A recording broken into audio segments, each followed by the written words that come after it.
experience, exposure, intelligence, and all that. That's on that side for the politics. Then another thing the politics will teach you is the ability to rise when you fail. You realize that majority of those that have done politics, it's a very common story. They would have tried this one. For example, my governor wanted to be a senator in 2015 and lost. As a matter of fact, they were telling me about how they were crying in the room, that they had to lock themselves and all that, and they were all crying. Everybody had disappeared. You know, once you lose, a lot of people run away. You are left with only only 3 people and all that. But the same person that lost in 2015 won in 2019, and is now the beautiful bride. Everybody wants to be around him and all that. That's that on the political side. Now, for the setting up of a private practice, Jacaranda Cancer Center, it's been a wonderful and interesting journey because there's not been a cancer center in the environment in the entire Ogun State, and we just had we just had the desire to, number one, establish a second address. Number 2, have something that where you can always spend time. Because one of the challenges in the political space is that every time you go to the office, you will spend money. Every day. There is no day that you enter the office from the main gate, from the gate of the secretariat. Once they start saying, honorable, honorable, honorable, honorable, what they are saying is, give me money, give me money, give me money, give me money. So, you know, I mean, in order to stem that, one of my friends now said, why don't you look for something else to do? And I said, I mean, we are not, you know, and one of the lows of our political environment is that they can give you a post without a job description. You are only good for, maybe they'll invite you to a few meetings and you just take picture. When you get to the environment, they just say, we hereby welcome, so, and so. Everybody will rise up, they'll clap for you, you take picture. So they are only paying you salary to be taking pictures. So after some time, I ask myself, I say, is this how I'm going to be taking pictures for the rest of my life? People will just be clapping for you, take picture, they clap for you, take picture. They just say, you know, if you want to see the governor and all that. Now, so we now put up the center. Now, to set up a center, particularly when it's a specialized center, you also have to take a decision. The average person that wants to make money will say, let us do everything. But when you are very specific, quality above just giving people access or just making profit. So we set out, you know, I mean, we asked about those that have done it before, the likes of Marcel Ruth. I mean, we recognize you. Those are our big mentors, you know. I mean, so we are like, okay, fine. If we cannot get to this level, let's start from what we can get.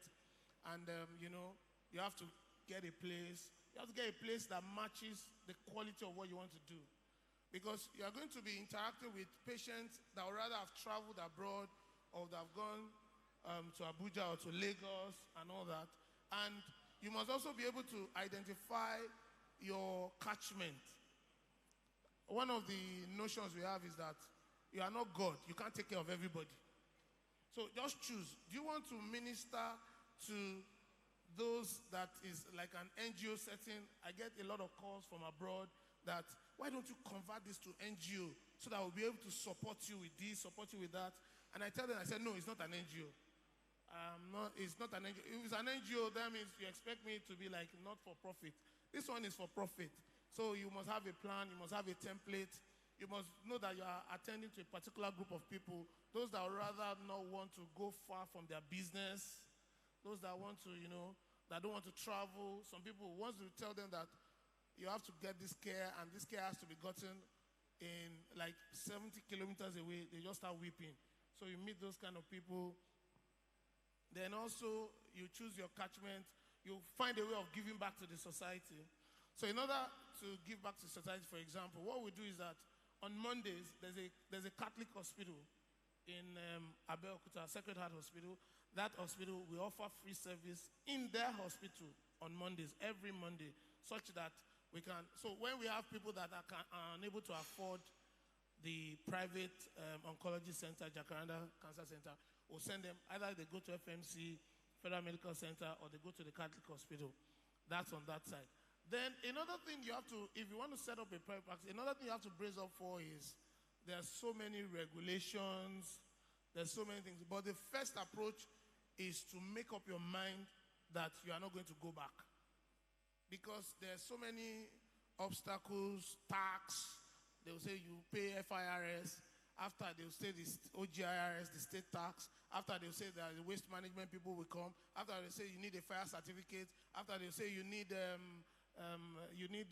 environmental impact assessment, after, there's some, and even for environmental impact assessment alone, you are discussing with 6 agencies. So, they will say flood control, the other people say medical waste, different. But once you make up your mind that this has to be done, when they come, you will discuss with them. You will just say, okay, what do we do? How do we solve the problem and all that? And, and another thing is you must now be able to face your desire. If you are just doing it as part-time, it's different from when you are going in headlong.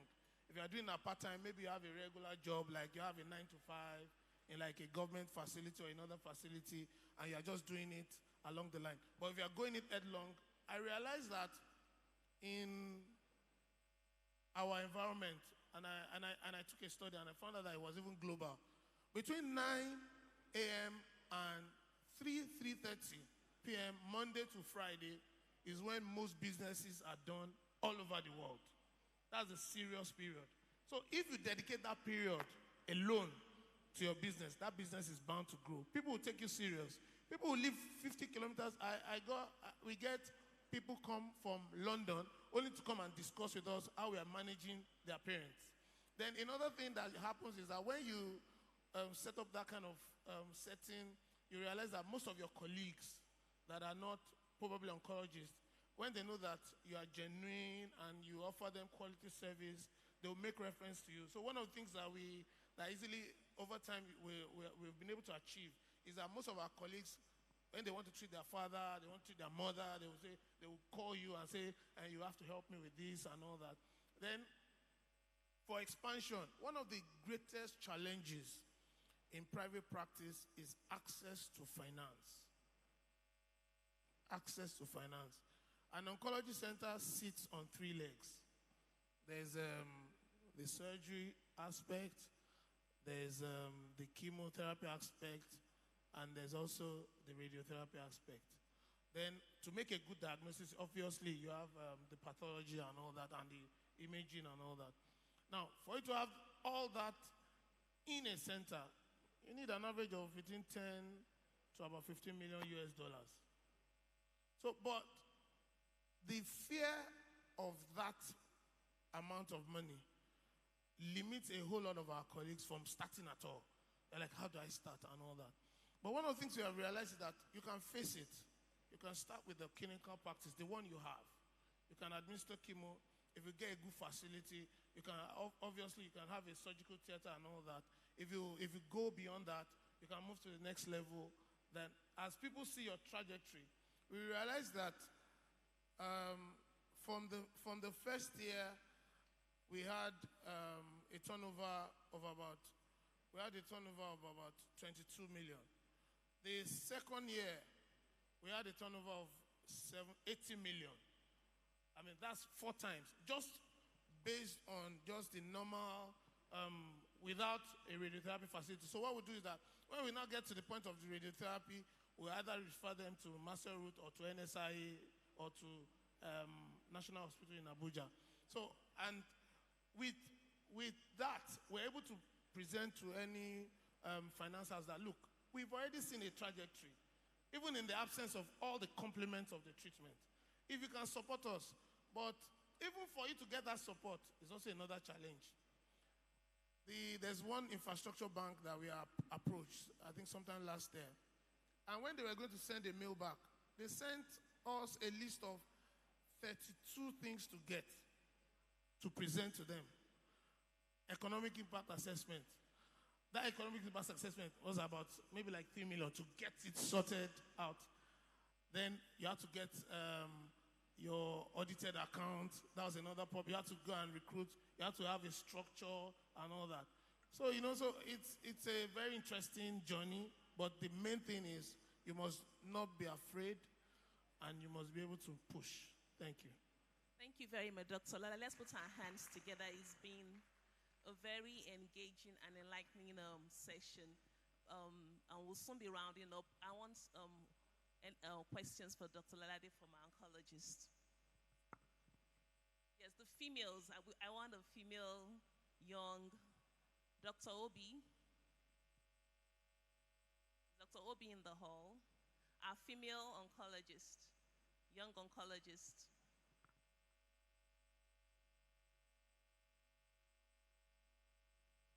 Dr. Obi, please ask a question. One more questions. Please, can somebody hand over the mics to the females at the back there? Good morning, everyone. This goes to Dr. Mikonle. Please, I want to know the challenges you encountered while opening your private hospital. Sorry, Dr. Lalade. Sorry. The challenges you encountered. Thank you very much.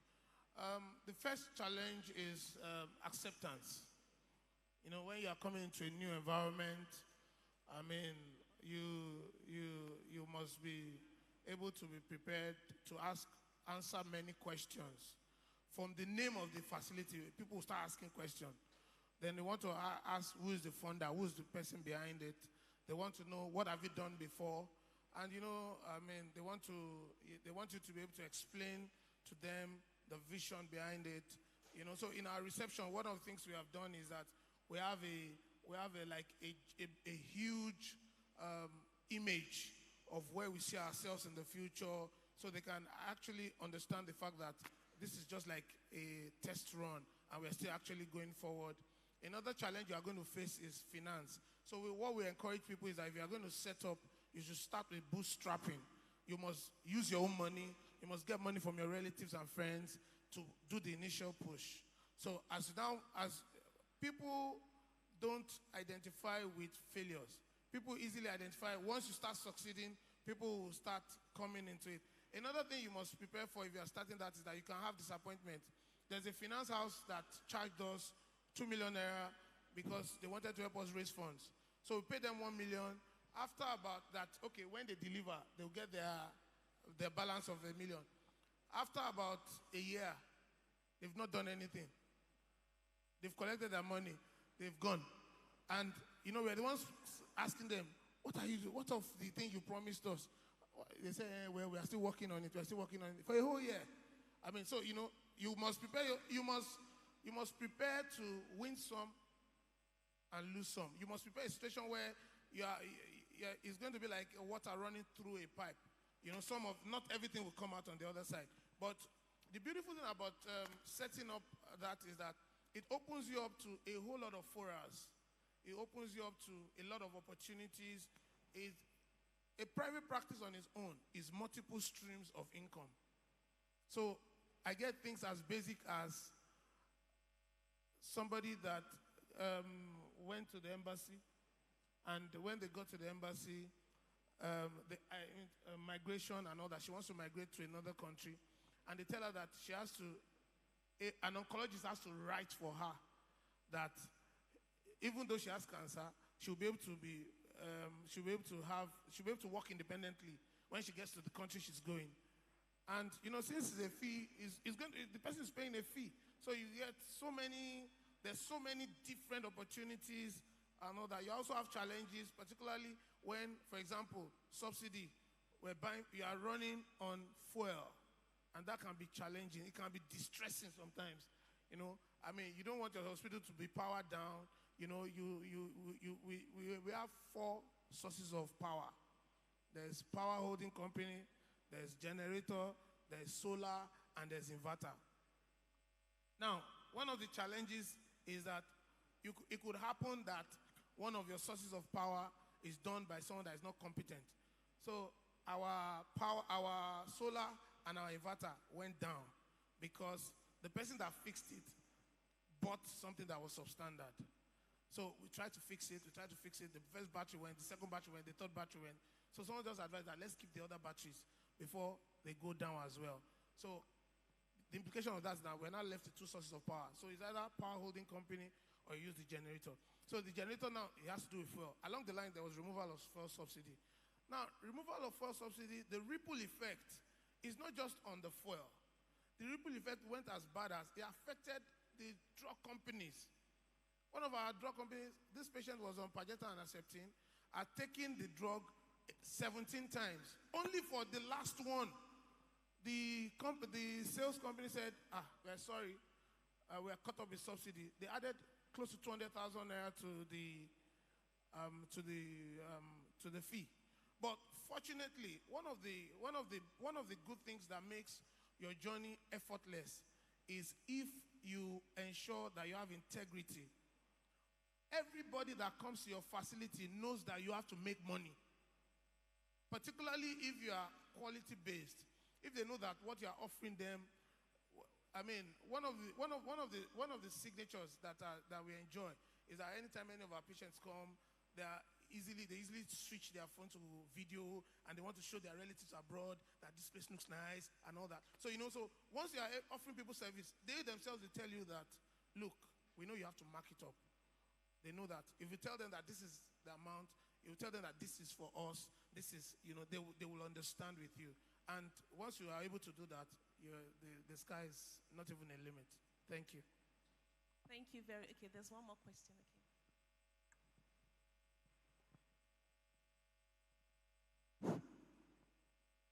Thank you, sir. Good morning all again. My name still remains Sulaiman Alabi Yunus from National Hospital Abuja. Chief, I want to thank you by chipping in that political aspect because not everybody actually very good at some abstracts or some other things, academics. But you said something, which Chief said, is that discovering yourself, the talent, and you choose a mentor. Your mentor doesn't need to be from your field. So far, you're actually guided appropriately. So thank you for that, because some of us, we have been doing politics for more than 20 years, which we still plan to continue. So it's going to be politics of selfishness, so that it won't be like a politics for nothing.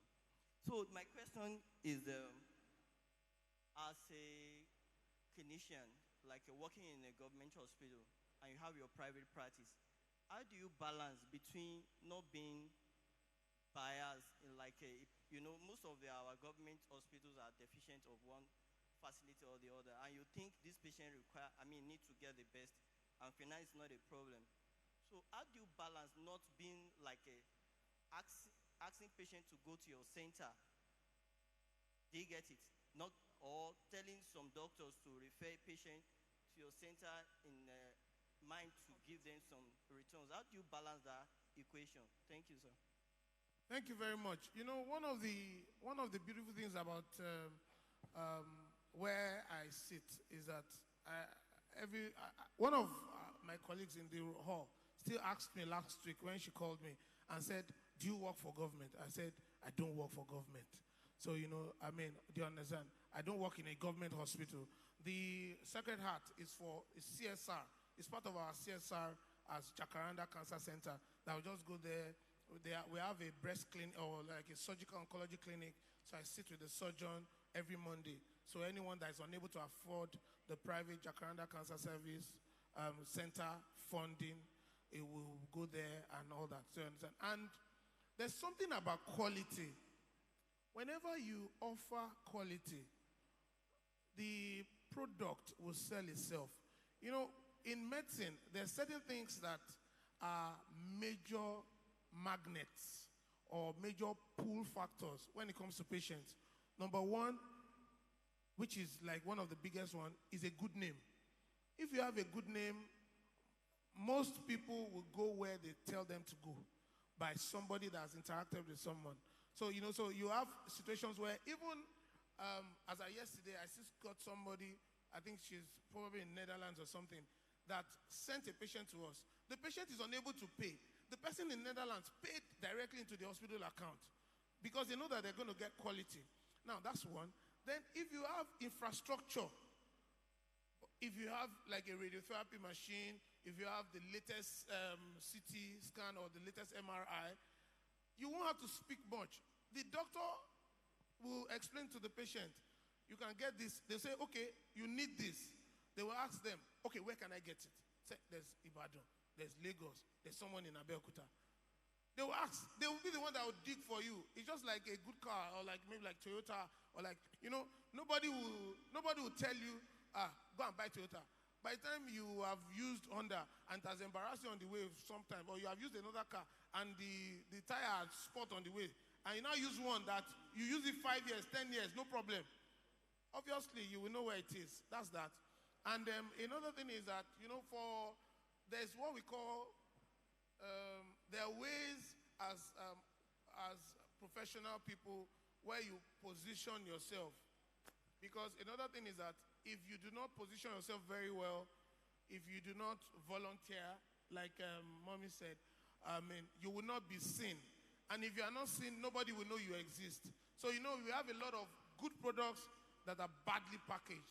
So, one of the things you might have to engage if you are in if you have a private facility or something, is like you might be involved in digital marketing. There are people that you pay them and they will do that packaging for you. There are people that, their own is like they are journalists. They want to ask you, they want to feature you in the newspaper. They want to ask you questions. It might come at a little fee and all that. So those are some of the ways you can actually position yourself. Another thing is in community service. As you do community service, as you do, I have one senior colleague who said in Abuja that the time his practice changed was when he offered 10 people that could not have IVF, free IVF. That was the landmark. So there's something also about goodwill and giving back to the society. Thank you. Thank you very much. Let's put our hands together for our wonderful speakers. Thank you, Professor Vena. Thank you, Dr. Debo. Thank you, Dr. Debo Mikole, Dr. Kehinde Olalade. It's been a very inspiring and engaging session. We're going to have this again on tomorrow and then on Thursday. Thank you so much.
Thank you very much. We'd like to go into the next session for the abstract presentation.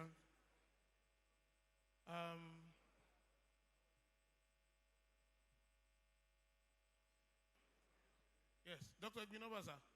We'd like to welcome you to come and take over with the co-chair for this session. And Dr. B.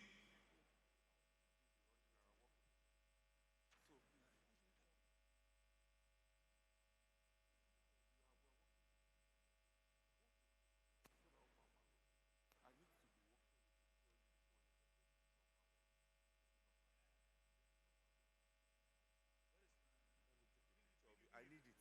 Let me take a picture.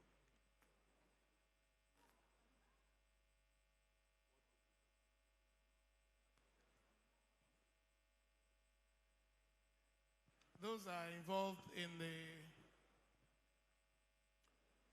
first set of abstracts.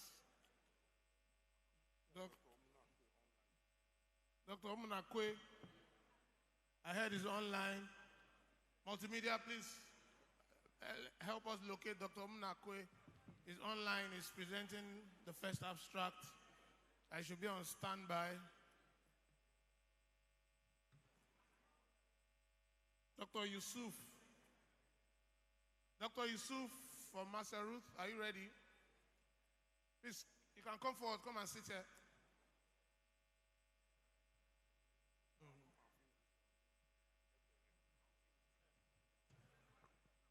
Yes, the presenter should please come forward. No problem. A comparative study on the dosimetric outcomes of the use of bolus and non-bolus on left breast. Mr. Eswegene John. Mr. John, where are you? Okay. Okay, that's also Marcel Ruth. Then association of serum lipid profile with prostate cancer risk. Okay.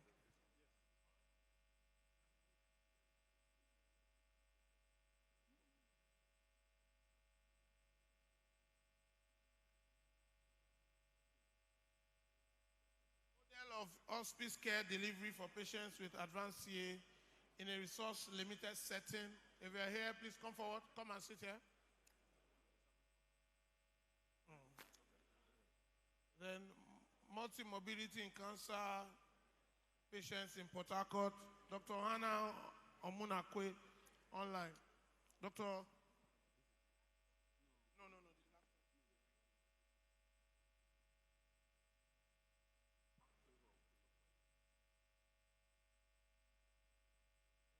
Please, the individual online, is he ready? You can start if it's, sir? Okay, sir. Yes, please.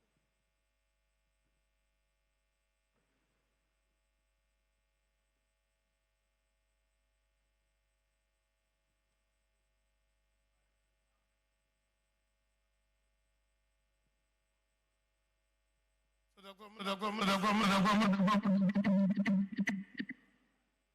will be speaking from Port Harcourt. Good morning, all. The abstract session presentation is about to begin. Please, presenters, you're already seated. Put your hearts together. The program is about to kick off right now. We have a list here. We have a list. The first presentation is on, please, you can go to the abstract page of your leaflet. You have it. It is from page 61. You have the list of the abstracts from page 61. We are presenting, the first case is multi-morbidity in cancer patients in Port Harcourt by Dr. Hannah Omunakwe. This is an online presentation. Is the presenter ready? Okay, here we are on you can see it on the screen. Multi-morbidity in cancer patients in Port Harcourt, as declared. If you go to your handbook, I think it's abstract number 012. Abstract number 012.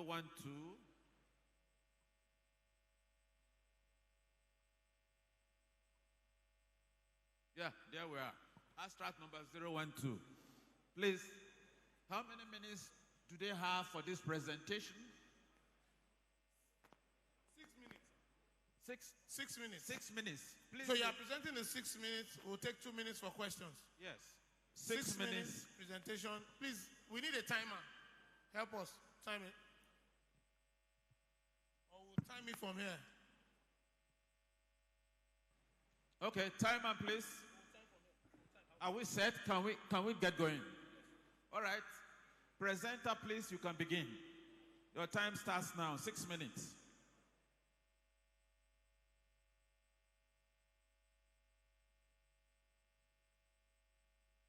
Can we hear you?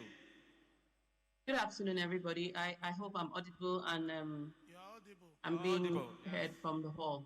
Thank you very much for enabling me to share these findings of multimorbidity in cancer patients in Port Harcourt on behalf of my colleagues, Dr. Shegun B., Linda Dublin-Green, and Anita Oweredaba. I'm Hannah Omunakwe. I'm a consultant hematologist. So I'll just run through this very quickly because I know we are pressed for time. So multimorbidity is a coexistence of two or more chronic conditions in an individual. It presents significant challenges when we are taking care of cancer patients. It increases the risk of death, hospitalization, the use of our healthcare resources that are very slim in our environment.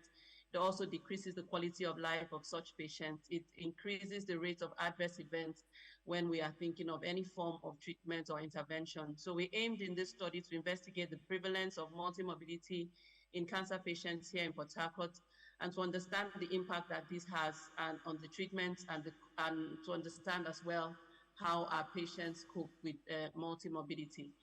It was a prospective cross-sectional survey of consenting adult patients that had a laboratory diagnosis of cancer in the two teaching hospitals in Port Harcourt. That's River State University Teaching Hospital and University of Port Harcourt Teaching Hospital. We did this after ethical clearance from RSU Health Research Ethics Committee. So the findings from the first month of collecting this data were able to assess 263 adult cancer patients at different stages of their management in these two hospitals. The mean age of the participants was 51.51 plus or minus 15 years. Majority of them were females, 65% of them were females, 35% of them were males. The mean age of the males was 58.98 plus or minus 11.65 years. Majority of our participants were married, about 89% of them, and most of them had at least secondary level of education. Now, the most common cancer diagnosed was breast cancer in 43.35%, followed by prostate cancer, and then hematologic malignancies were the third most common of the cases that we saw in this 1 month period. Colorectal cancer was the fourth more common, but the graph on the right there just shows the spread of other malignancies. A few lung cancers, gynecology, oncology, like ovarian, CA, and cervical cancer. There were not so many, but they were part of the patients that we saw. Among the participants, 10.3% had not yet commenced chemotherapy or any form of treatment, but most of them were on systemic chemotherapy. A few of them had 38% of them had some form of surgical intervention. Other treatment modalities were biologic therapy, and we can understand some of them may not be easy to use except we have specific diagnosis, and of course the cost is also inhibitory for some.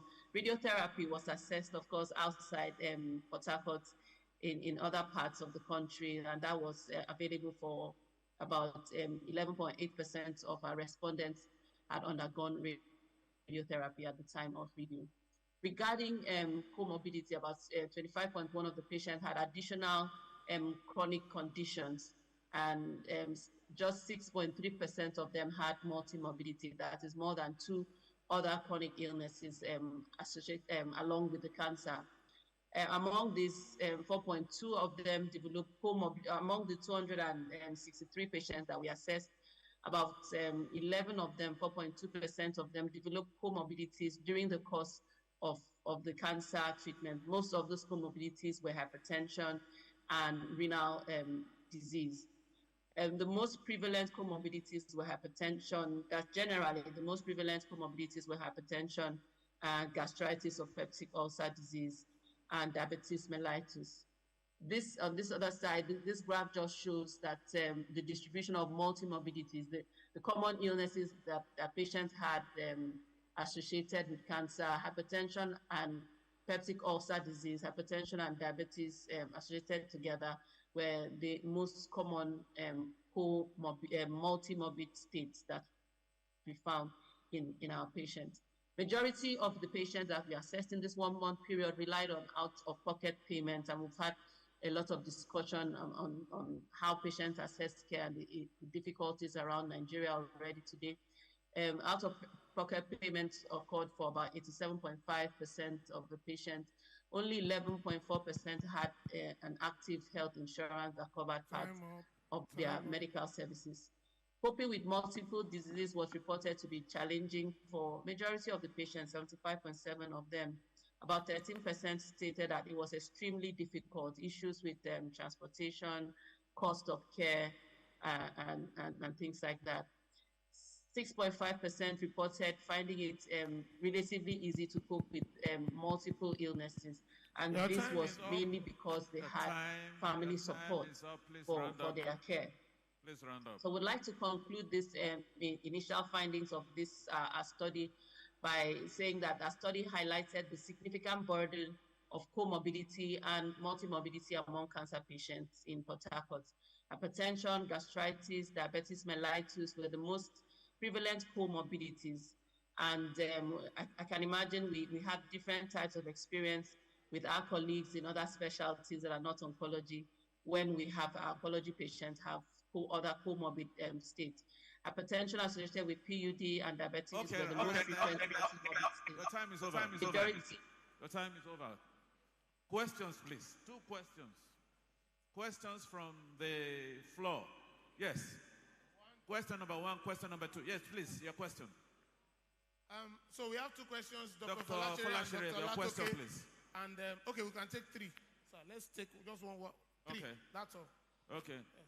Please. Please, can somebody give me mic?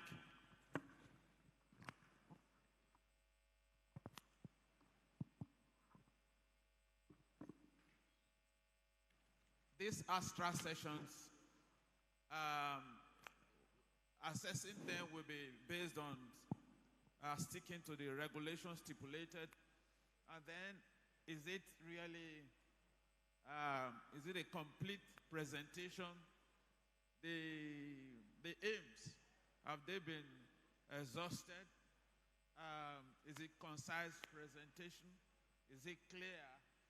And then are the writings kept together, are they cohesive? If this the scoring will be based on these points. Please, your question, Dr. Folashire. Thank you, sir. Thank you, the presenter, and thank you for the work done. I just want to ask, what exactly is the significance of this comorbidity? Because you just said, listed those comorbidity, but has it really impacted on this cancer patient? Or were they able to analyze which one really has a significant comorbidity effect on those patients? Thank you. So please, the presenter, you take the 3 questions together. Take note of those questions. You will answer them when the questions are through. You pick them one by one at the answer, but you will not answer as the questions are coming. So note that first question. The second question is really from the back. Yes, Yes, please. Dr. Please give him Olatope. mic. Yes.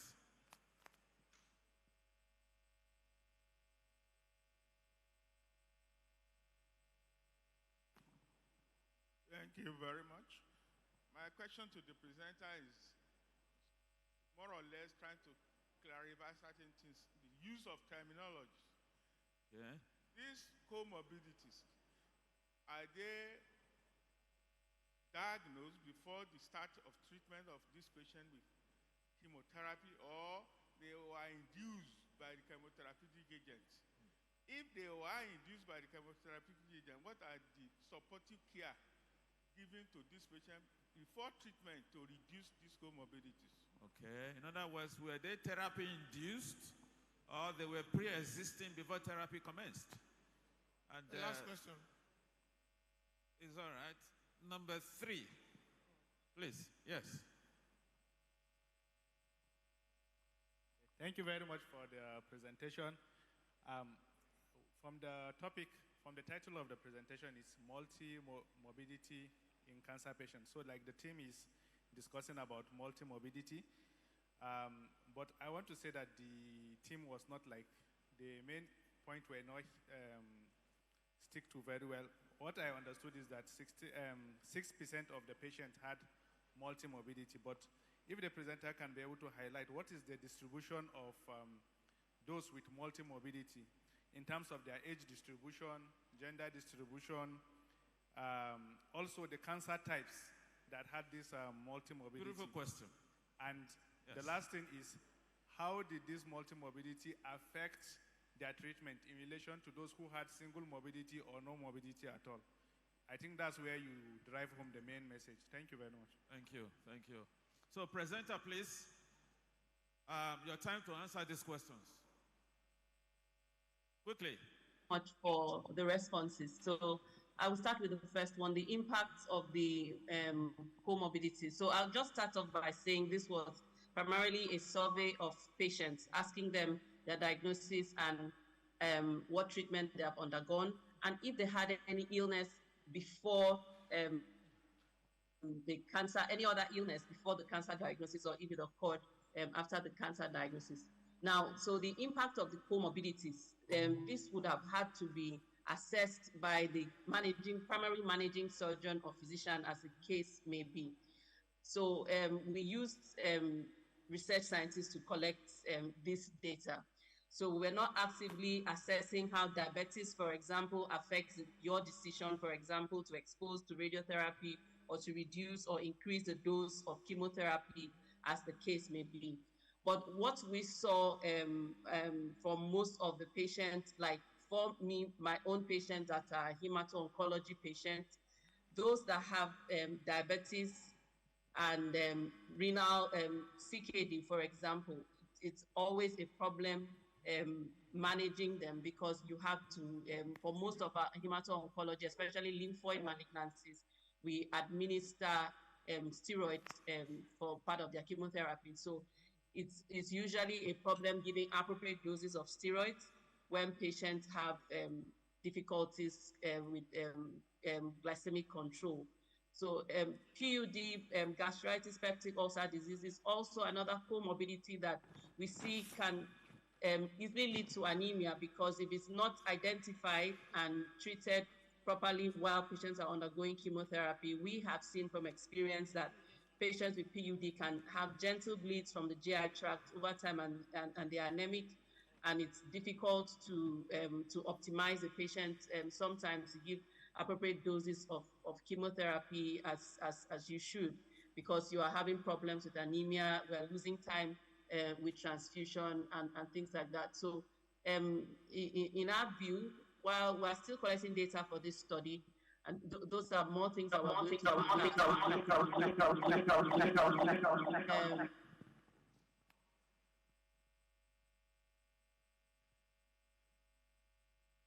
Now, terminology. Somebody asked about terminologies, whether these comorbidities were diagnosed before or after the chemotherapy. Yeah, I had said that about 11 11 of the 263 patients, 11 What of them question had are you answering comorbidities, now, but those please? comorbidities The third occurred question. after they began chemotherapy.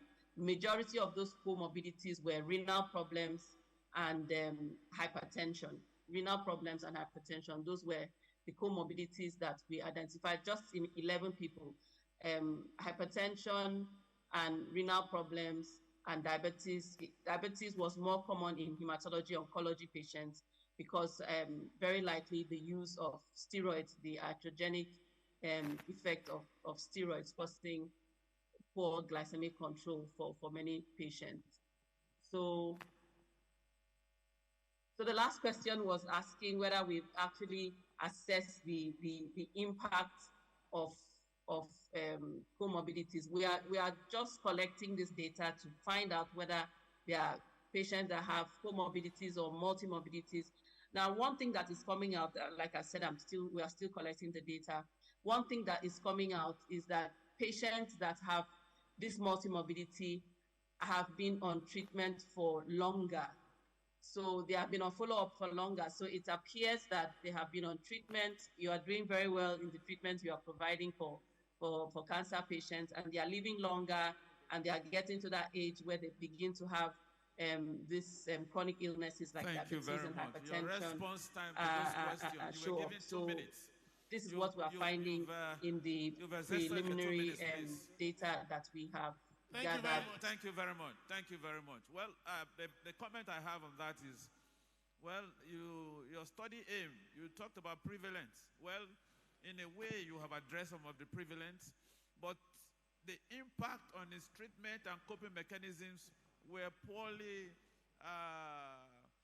documented here. You may have to go and do something more on that aspect, all right, to really exhaust its impact on their treatment and coping mechanism. Thank you very much. Now we are going to the second,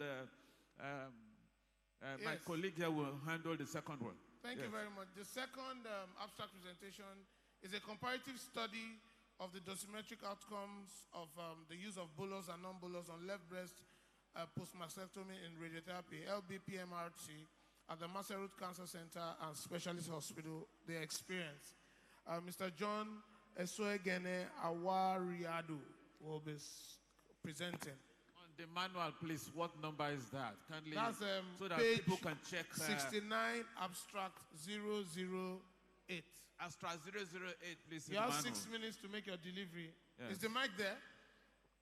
Okay. Where is the presenter, please? The presenter is there. Oh, you're already there. 6 minutes for your presentation.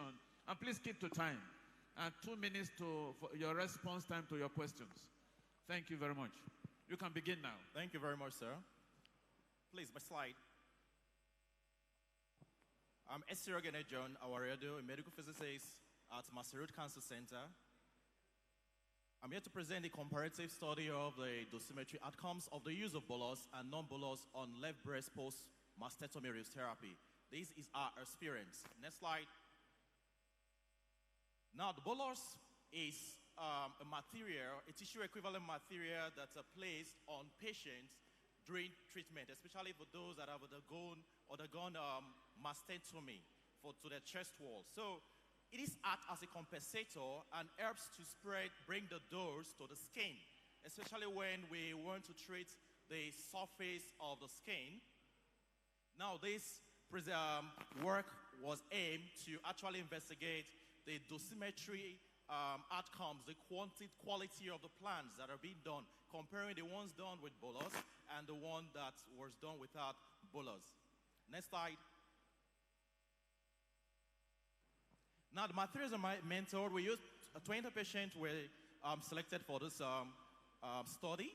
We had 10 for the one used with bolus and 10 for the one without the bolus.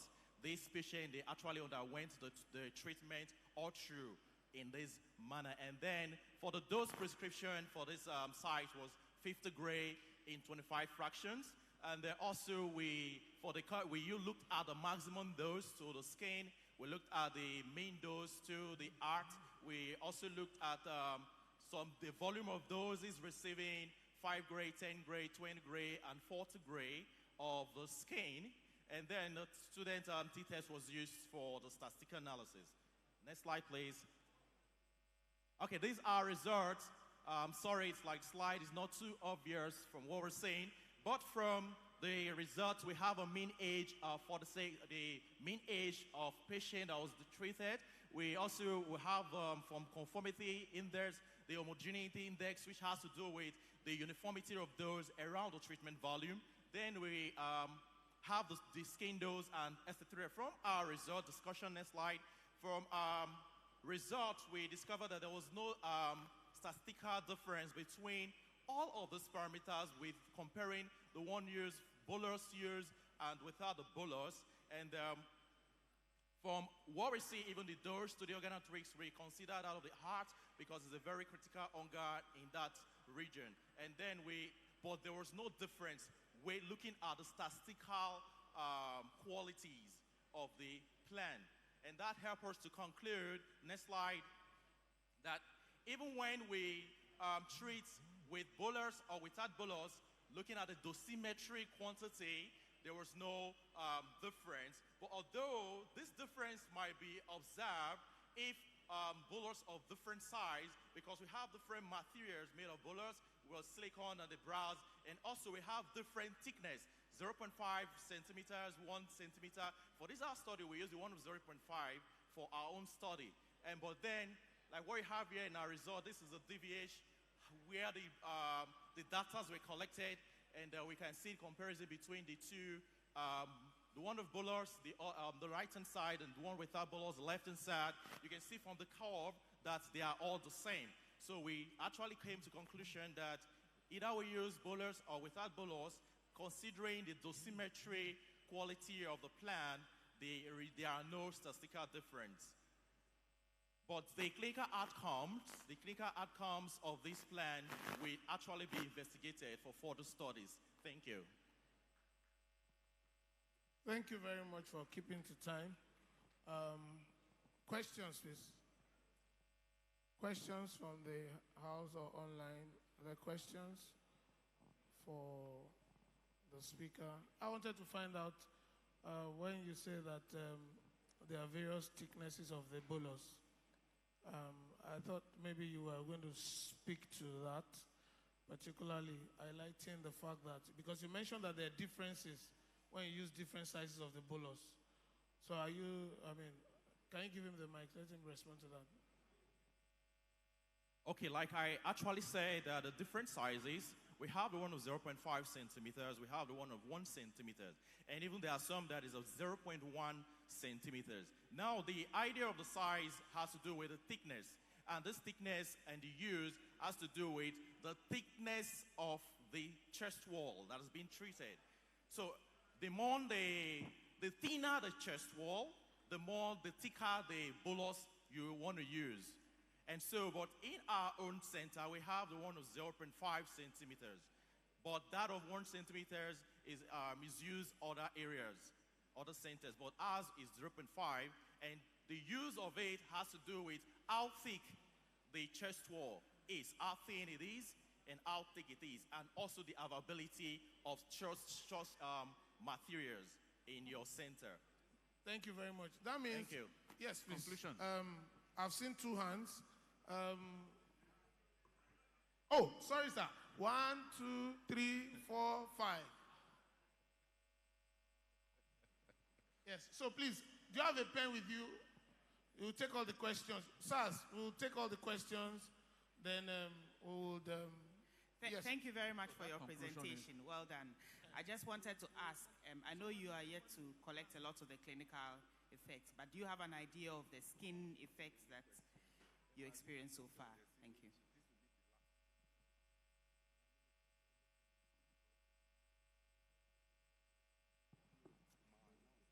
Okay, I'm Dr. Sylvester Keke.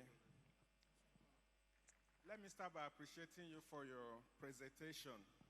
But in view of the fact that the bolus is usually used to raise the Dmax, now if you're of the opinion, based on your study, that there was no variation, there was no statistical difference compared to with or without bolus. Now, are you proposing that in treatment of the chest wall for post-mastectomy, that the bolus can be avoided? Is that your position?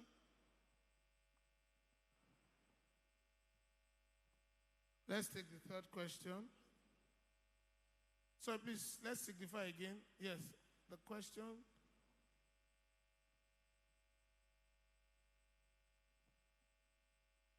Part of my question was asked by Dr. Hannah, so I will not go back to that. The other question is, does the energy actually matters in defining whether the bolus will be used or not? The energy as well. And then do you need to take some time really to study the toxicity on the skin over a period of time to compare whether the dosimetry actually really matters or not? Because at the end of the day, it's the toxicity that is of concern. Thank you. Yeah, and the final one, come forward, there's a question. They've asked a question. Okay, sir, thank you, sir. Please, could you quickly respond to that, to the questions? Mike, about 3 questions. Yeah. While he's getting the mic, Prof, we want to welcome you, ma. Prof, ma. Professor Koyema.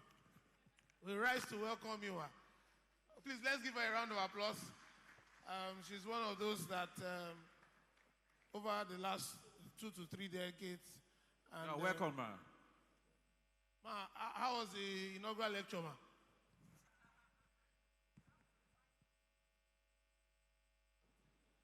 Okay, thank you for the questions. Okay, very quickly, the skin effect so far, we've experienced like two skin reaction, but then when we evaluate those plans, we discovered that it is not as a result of the treatment plan itself, and that we did further investigation, and then we realized that it's actually down to the care the patient actually did in terms of maintaining the skin. Because most times we have this challenge where patients, they don't follow exactly what you tell them to do. And then you're doing taking the radiotherapy, there are side effects, there are some reaction that may occur if you're going to apply the wrong cream or you do the wrong skin management.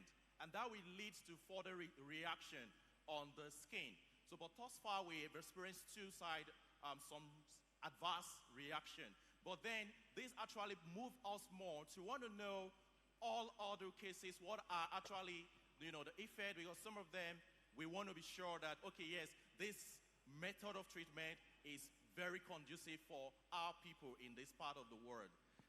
Then that for the treatment, yes, it depends. Like, from my own experience, I won't really say that it's 100% go without bolus or 100% go with bolus, because as a medical physicist, I did a lot of planning, and most cases, the issue we do experience is difficulty in actually having an homogeneous distribution of those in very thin walls. Sometimes when the surgeon actually carry out the mastectomy process, it tends to get close to the ribs, so it tends to make it more difficult for us to achieve coverage or good distribution of those. So I won't say 100%, but with our further studies that we're going to check for the side effect and know which is best, then I'll be able to tell you, let's do without or we do with. Then for that of the energy, yes, the energy matters, though basically for breast cases, we treat majorly with 6 MV. We treat with 6 MV because of the higher the energy, the more deep the penetration of the radiation. So to avoid your dose getting to your organ at risk deep inside the body, we use that of the 6 MV. So energy affects, no doubt. The major thing is the higher the energy, the more penetration you have, and then you also have more deeper dose going into the area, the body of the patient. Then the other one, talking about toxicity, I believe I've actually said that when replying to the Thank you very much. Bolus or not. Thank you. Thank you very much. Please let's encourage him with a round of applause. But before you go, I just want to, it will be very important for you to do further studies, particularly based on the number of patients you see vis-a-vis the number of patients you studied. Do you understand? Because, I mean, do you understand? I have a little idea that you see a lot of patients. So when you are making a report based on just 20 of them, then, you know, you begin to wonder. And, you know, if you want something to be statistically significant, either way, you must have like a particular size of number of patients, be that as it may. And also, and in a center like yours, that you have only one particular measure of bolus, it's a bit difficult for you to give a general statement about the comparison of other sizes. It is what you have been able to utilize that you should speak to. You shouldn't speak in abstract, so what you have not actually experienced in another thing, so that your research and your conclusion, they'll be able to speak the same language. You know, thank you very much. Yes, Thank you very much. Just a passing word for you.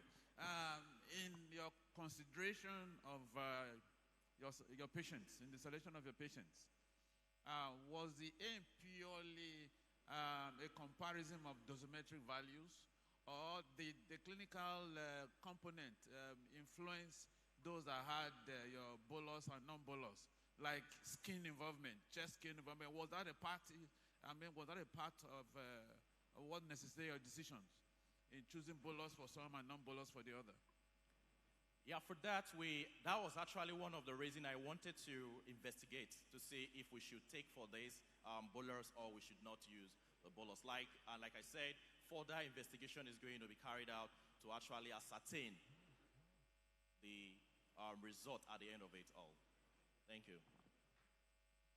All right, you can. Thank you very much. Let's give him a round of applause one more time. Be encouraged. You have started on the right path. So the next presentation is on head and neck malignancy, the Master Root Cancer Center Hospital Experience by Dr. Yusuf. Please, if you are the presenter and you are here, please kindly go to the podium. You have 6 minutes for your presentation. This will be followed by 2 minutes of response time to your questions. Your time starts now. Good morning, everyone. I'm Dr. Yusuf Akanisiki. I'm standing on existing protocols, and I'll be presenting head and neck cancer, the muscle. Volume, please. Please move People the want mic. to hear you. Yes. Hello. Yes. I'll be presenting head and neck cancer, Please, muscle cancer experience. abstract number 009, your manual, in your handbook. Abstract number 009, please. Page 70. No, page 60. Okay, so page I'm 68. presenting along this outline. Page 68. For clarity, head and neck cancers encompasses cancers arising from the paranasal sinuses. This next slide, the sinus, the hypopharynx, the nasopharynx, the oropharynx, the nasal cavity, the oral cavity, and the larynx. It constitutes about 4.5% of cancer incidence globally in 2020, according to Globacon, and about 4.6% of cancer-related mortality. It is estimated that 15,400 deaths will occur in the United States by the end 2023. It accounts for 3.8% of cancer incidence in Nigeria and 3.9% of cancer-related mortality in 2020. This is to show the incidence of head and neck cancers in Nigeria. Next slide. Is more common in males than in females. The objective is to determine the pattern of head and neck cancers in Master Root Cancer Center, which is a freestanding cancer treatment facility offering access care to cancer patients. And this will give us an insight on the frequency and distribution of head and neck cancers presenting to the facility. Next slide, please. It is a retrospective analysis done at the Department of Radiotherapy, Master Root Cancer Center, and Specialist Hospital, which has a true beam linear accelerator machine. all patients with histological diagnosis of head and neck cancers between May 2021 and July 2023 were analyzed or reviewed.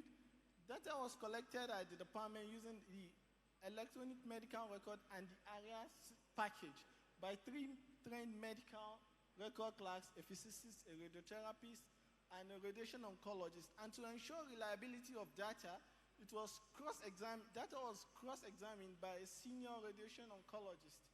And these are our results. Of the 737 patients seen between this period, we have head and neck cancers account for 9.5% of all the malignancies seen within this period, with a mean age of 53.93, standard deviation of plus or minus 19.51, with a male predispondence. 44 males and 26 females were found in these studies, with male to female ratio of 1.7 to 1. Next slide, please. So this is distribution, a table showing the distribution according to anatomic location. And as you can see, NPC, that's nasopharyngeal carcinoma, accounts for more than 45% of cancers, followed by paranasal sinuses and the laryngeal cancers. Next slide. The next slide, the table is showing the histological types. And as you can see, squamous cell carcinoma accounts for more than 64% of the histological types, followed by adenocarcinomas. So this is a bar chart showing the distribution according to geopolitical zones. And as you can see, Southwest has the highest frequencies. And this could be due to proximity to the facility. Lagos precisely, and followed by North Central. Abuja precisely has about 8 patients coming to assess treatment in this facility. So we have about 90% of the patients with palliative, with curative intent. We treated 90% of them with curative intent, while 10% with palliative intent. And the treatment technique used was VMAT, volumetric modulated radiation, volumetric modulated HAC therapy treatment, which is an advanced radiotherapy technique. It offers maximal dose distribution, maximal dose at the tumor while sparing normal tissue, as compared to RMLT. And so, in conclusion, the pattern seen in this study has further confirmed the most common nasopharyngeal carcinoma as the most common cancer seen in the southwest part of Nigeria. With an increase in cancer treatment awareness and access, it is hoped that the rates of cancer-related mortality are improved. And further, we also intend to analyze the outcomes in our next publication. Thank you.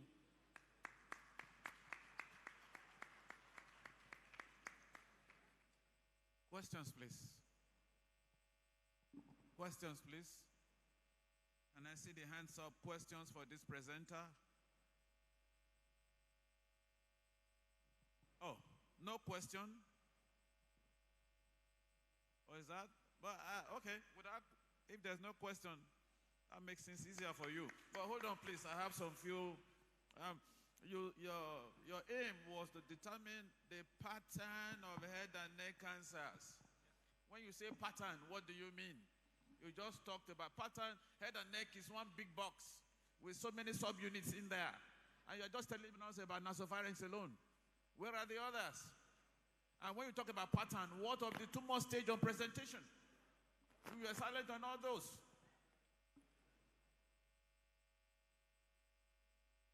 So please go and do more work on that.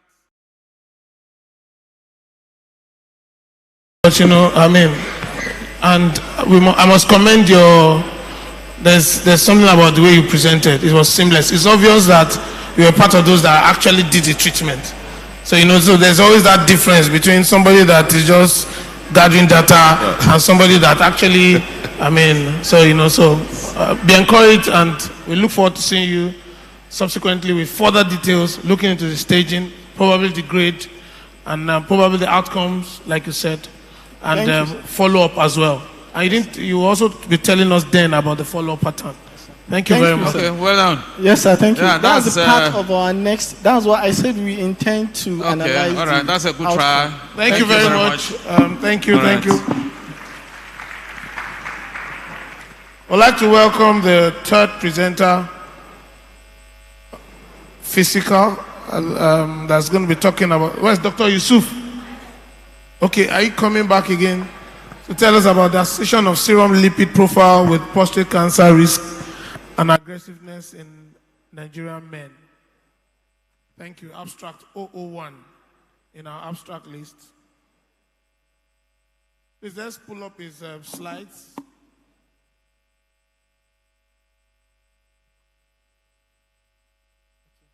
Thank you very much. Thank you for allowing me to take the next.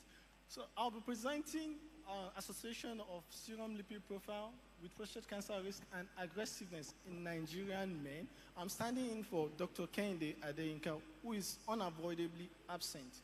So this study was done in UCH. Please, next slide. As we all know, prostate cancer is the most common cancer in men and is still the most common cancer-related death in men. So the aim of this is relationship with serum lipid profiles, which is a biochemical measurement of dietary fat, has not been explored among Nigerian men. So the aim of the study is to determine if this serum lipid profile is associated with prostate cancer risk and aggressiveness. So please, next slide. It is a case control study carried out at the University College Hospital, Ibadan. The cases were recently diagnosed prostate cancer ages between 50 to 75, while the controls were age-matched LD men with normal prostate specific antigen. They were recruited from the, please next, just leave it. They were recruited from general outpatient clinics. Exclusion criteria were uncontrolled comorbidities greater or equal to 3 and weight loss in the past month. Social demographic data and clinical data were obtained using interviewer-administered questionnaire, and a serum lipid profile test was done in addition to the PSA for all the participants. Analysis of the variables were on SPSS version 23.0. So,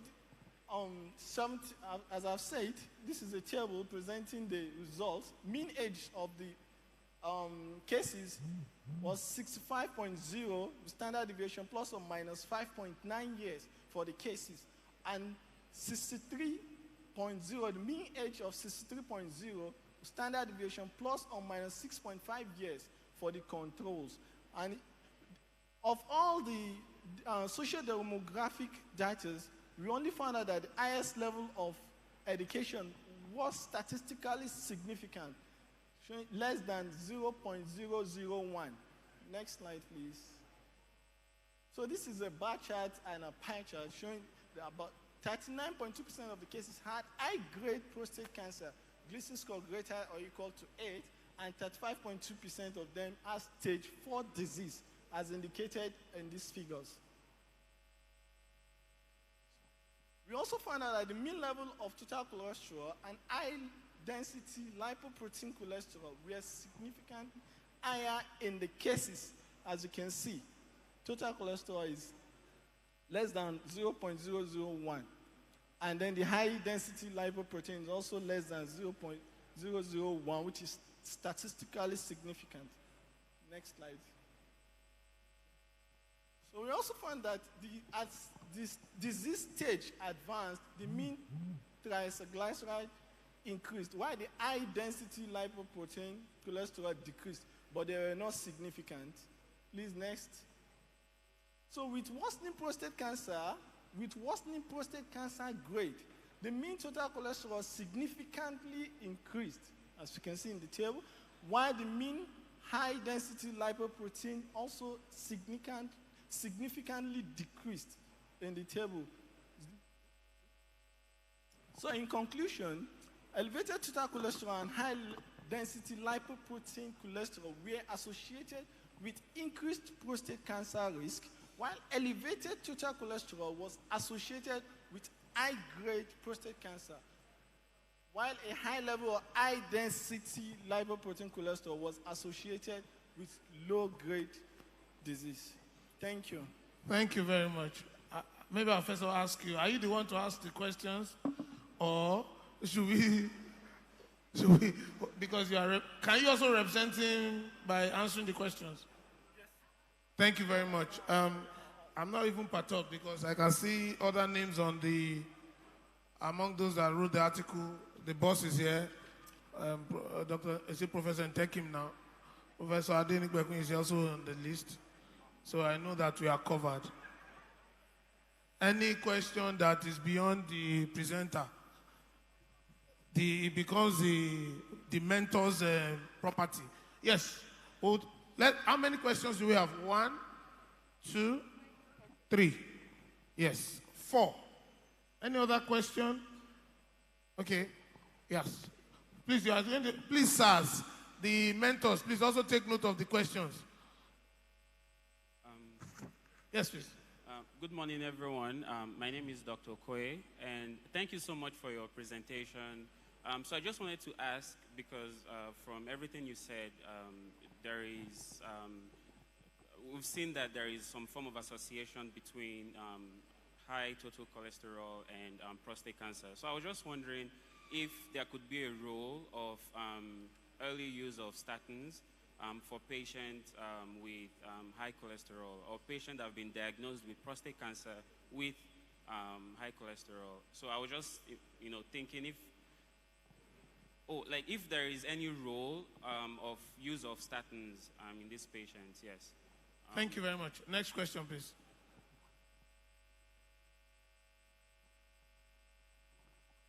Thank you very much for the presentation.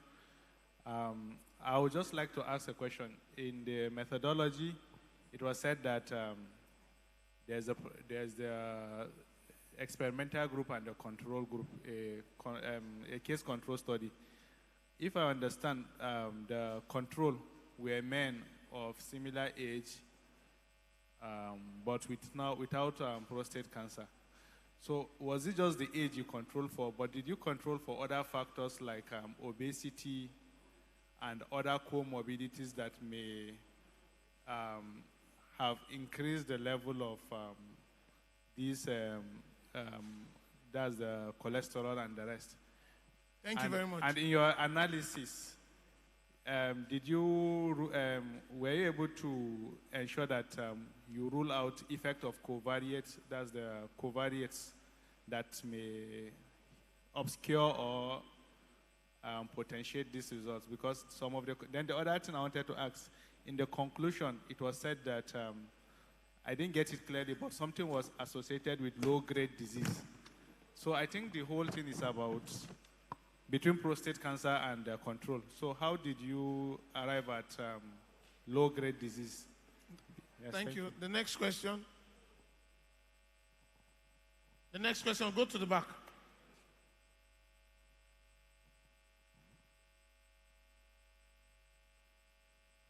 Sorry, please, let's make our questions concise. All right, thank you for your presentation, Dr. Beleme. So in addition to what the last question on, in addition to the last question on other comorbidities, or whether the controls had obesity and the likes, you also made mention of the educational level being statistically significant. So is there any consideration of nutrition, maybe the more exposed person, being exposed to maybe high cholesterol diets, as with changes to lifestyle and all? Did you consider that being maybe a reason why there was a statistical significance in their level of education, and then the risks that you found out and aggressiveness? Thank you. Please come forward. Come forward. Let's come forward. Professor Wong.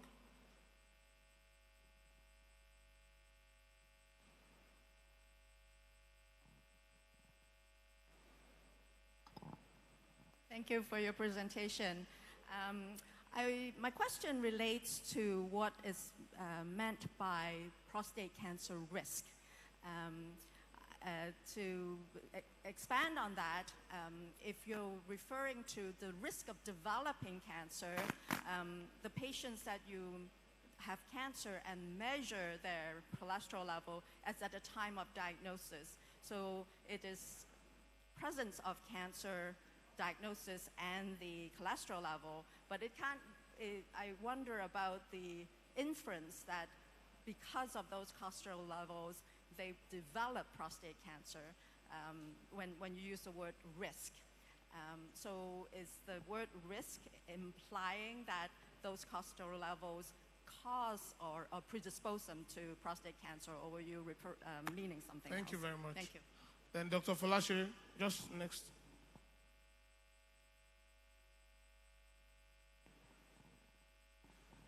Thank you. Most of the concerns have been handled. Okay. So let's take his response.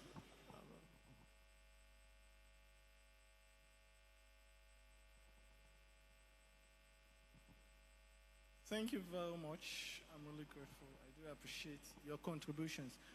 So I'll start with the cases and control if we consider other confounding factors. Yes, we did, and it's part of the exclusion criteria we applied in our cases and controls. So exclusion criteria is part of it. So other comorbidities, dyslipidemia, hypertensive, diabetes, we excluded them in choosing our controls. Thank you. I hope that is clear. Okay. At this point, are you calling for the mentors? I think so. Yeah, you think so? I know so. At this point, I will. Yes, please take the mic to Dr. Tekim there. No, don't worry, they will help you. Guy, he took a deep breath. Very strategic guy. He did not want to call for help on time. You know, one of the things we learned in medical school is, how do you know a successful doctor is a doctor who is able to call for help? Not the one that will keep the patient, or the patient is deteriorating, he cannot collaborate, he can't ask for help, he can't call for help. Yes, sir. Yes, so good morning, everyone. I'm Dr. Ontekim. My Oga is also here, Professor Denik Bekum, so we can also pass that. The buck has been passed. I cannot do, I will pass to him. Yeah, so on the other aspects of I think it was on BMI also. Now, this is the second part of this study. The first part was presented in last Arcon meeting here on anthropometric studies. And in that study, we saw that there were the control groups and the cases were represented. There was no significant difference. I think we just forgot to bring that up here. So this is the second part of the study. On the possible use of statin, well, this is what we found out from our studies. So these are some of the things that we may have to either do further studies to see whether statin can actually help in reducing these relationships or not. So that is a subject for further investigations. And I don't think, which other question is there? Well, the other association of cholesterol with the low grade, that was just the findings from the bivariate analysis that we found out. And so we are yet to do other things to be able to confirm whether the studies are okay. And then as the point that Professor Rebecca raised, well, this was just like a cross-sectional study which we picked the patients as they came with controls. I know that there could be other risk factors, maybe genetic and so on and so forth, which we did not actually go into. But this was an initial study that documented our findings so far, and then we may really need to look further, maybe with more sample size, to be able to have an association per se. Thank you. Thank you very much. Prof, sir.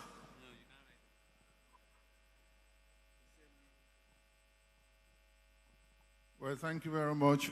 Well, the main author is not here, so I'm sure that's why you are observing that. The only, Dr. Tekim actually has addressed it very well. The only one I would just talk about is the word risk, which someone was a bit concerned about. Yes, that's what about other factors? Have they been looked into to use that risk? All I would just say is that, yes, we agree with that, but It just means that it's strongly associated, with what we are seeing. So the word strongly associated could also, have been used instead of the word risk. Further studies and other variables need to be, looked into to now strongly say, yes, it's a risk. But in terms of whether associated with low grade, it's observation. That was what was observed in that study. And we stand by it, because it's based on the histology reports and all the factors that were looked into. But yes, whether it is, it increased the risk of someone having prostate cancer, I can say it's strongly associated, could have replaced the word risk. Thank you. And before I sit down, I think I want to publicly appreciate the residents who have been coming out from private setting. They were on posting to merciless route, and you could see them coming out, presenting. I think a round of applause should be given to them. Thank you. Sir, this question will go for the mentors. I want to find out, among the exclusion criteria, I saw weight loss in the last 1 month. So I don't know how to sit with that. I don't know why. I want to understand the why weight loss in the last 1 month will be an exclusion criteria in that, among the exclusion criteria meant. Thank you.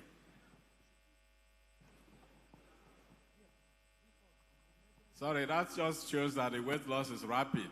And so if there's a rapid weight loss in the last 1 month, we know that we may not be comparing people of the same characteristics. Something might be happening which we don't really know. Maybe some metabolic diseases, malnutrition, and so on that just came in, especially in the palliative cases. Maybe they are not able to eat well or due to advancement of the disease. So we didn't actually want to include such candidates in the study. Thank you. Okay, sir. Thank you very much. Let's encourage him with a round of applause. Thank you very much, presenter. Go, you can go, you can go. Thank you very much. Thank you, thank you. The next presentation is titled Promoting Equity in Radiotherapy Access. Presenter, please. You will find that in your Arcon booklet on page abstract number 4. Yes, 004. Page 64. Page 64. Amanda. Yes, Amanda. You're welcome. Thank you very much. 6 minutes. Okay, thank you. Good morning, everyone. It's a pleasure to be here. My name is Amanda Yado Ugboji, and I work with Foundation for Cancer Care. I'm here to present an abstract titled Promoting Equity in Radiotherapy Access. Please, next slide.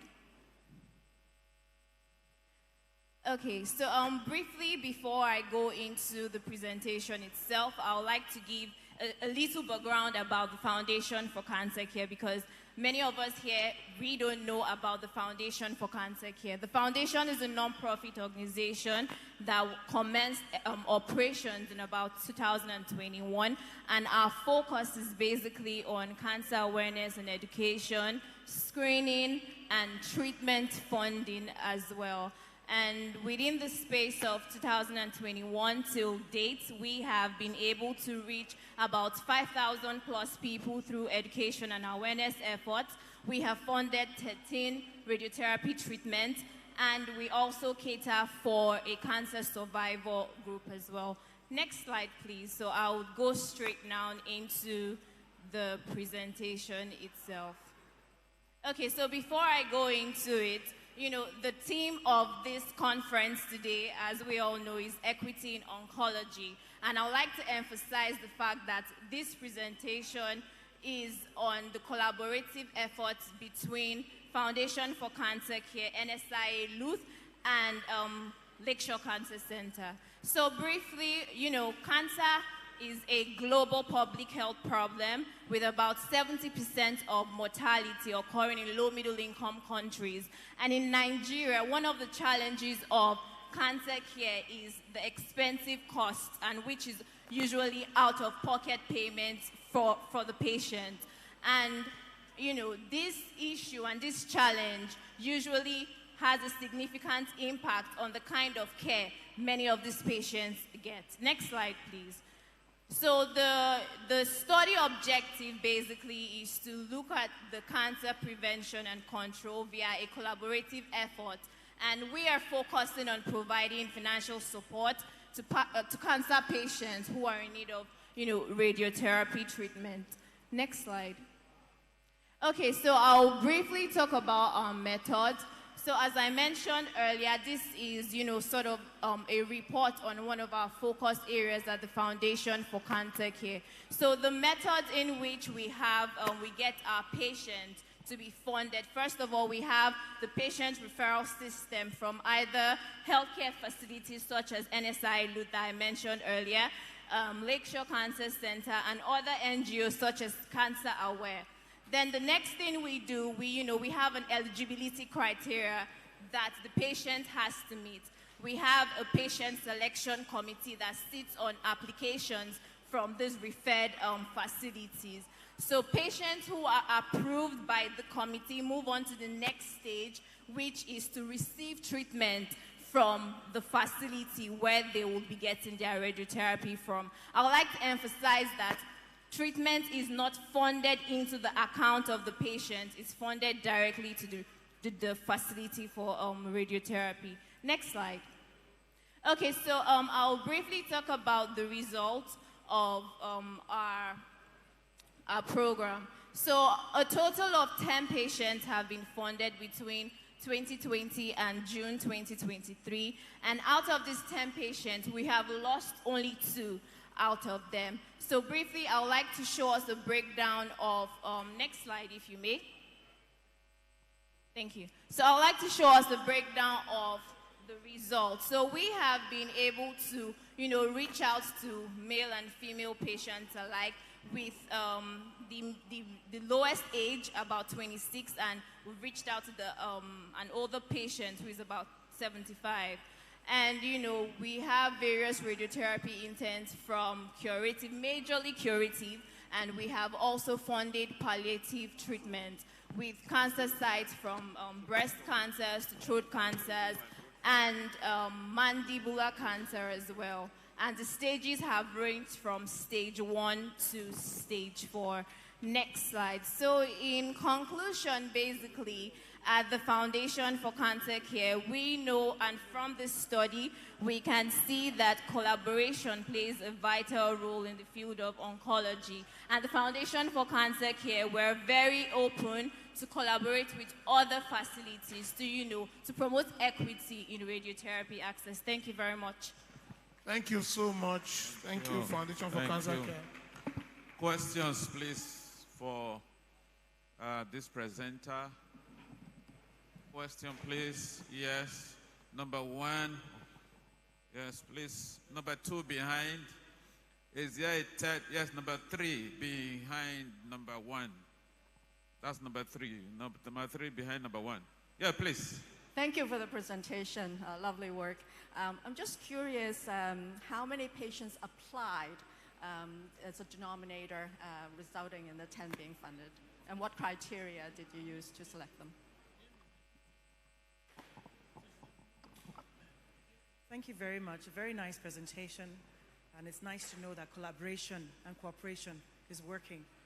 Just like the last speaker said, it would be nice to see how many patients came to you and applied, and what your challenges are, and what areas do you need collaboration in. So if we can help, we'll be able to help you in that way. Thank you. Dr. Bash, the last question. Number 3, yes.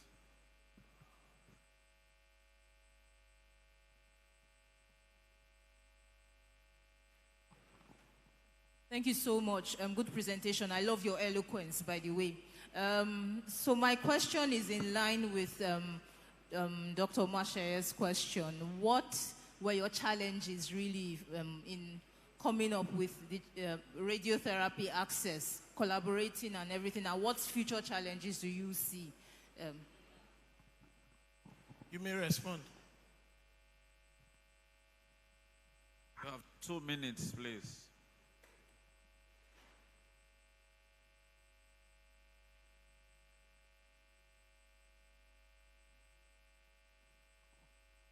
Okay, thank you very much for your question. So in answer to the first question regarding on how many patients we have, have contacted us so far, we have had over 30 patients contact us for this care that they need funding of their treatment. But as I mentioned, we have an eligibility criteria. So usually you should have been able to complete your chemo. Many of them come, they haven't done chemo, they are in need of surgery, they haven't done that. So you need to complete your preliminary treatment before you get to the stage of, radiotherapy.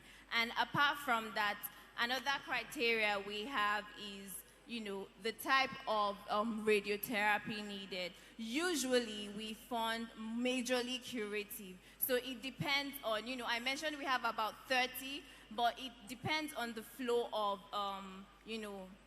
applications we have at that point in time. So if we have people who are in need of curative and you have a few applications that are palliative, you'd have to prioritize the curative over the palliative so, we have the best care given as possible. Then in regards to challenges, funding is a very, very big challenge for us because we're a relatively young NGO and, we want to do more, but when we don't have the fund and the limits we can go in. For example, last year we funded about 8 patients, and this year we have a goal to fund about 10 to 15 patients. And all this is dependent on funding. So a major challenge we have is funding. And the other question that was asked was, what are the challenges we see in future?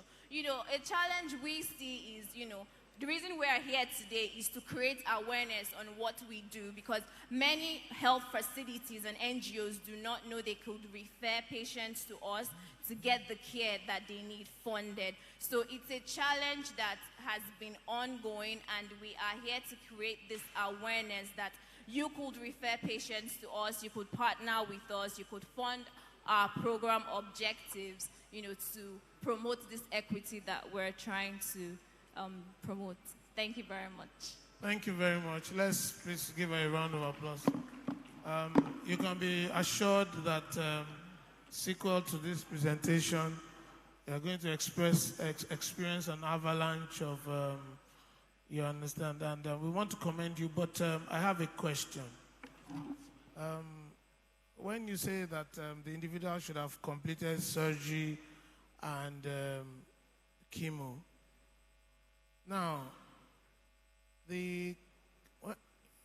so that means your support group is focused based on radiotherapy alone. Exactly. For now, we fund radiotherapy alone. It's a one-off treatment. So we fund radiotherapy alone just for now. Okay. So that we have it in the right perspective so that people won't send you early cases that are unable to afford, because we know that one of the greatest challenges we've had in this economy in our country is that people, as little as true cut biopsy, that can cost about 30,000 or 20-something thousand or a little more, might be a major challenge. Some people go for 2 months because they are looking for money to buy the true cut needle. So, so we know that the challenges are it's like a cascade. But we want to appreciate the fact that your organization has chosen it's a very special and very cost-intensive aspect. Thank you very much. Let's give her a round of applause. Yeah, that's a great presentation. Thank you for what you do. Yeah. I'd like to call the next presenter.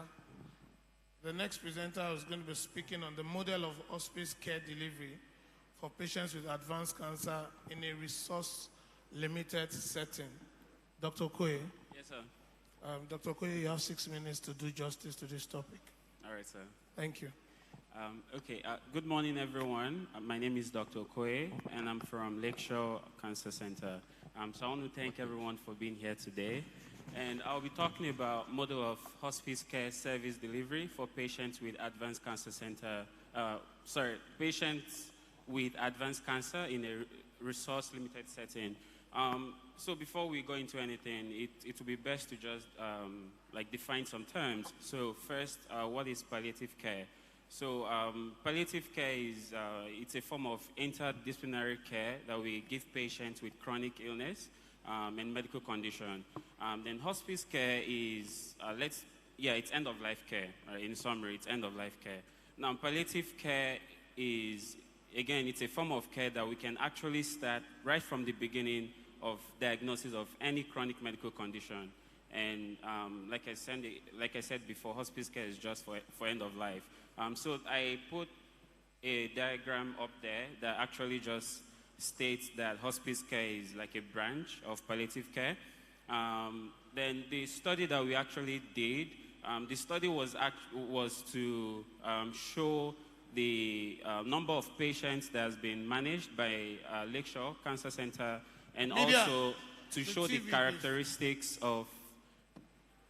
Should I wait? I can continue, right? Okay.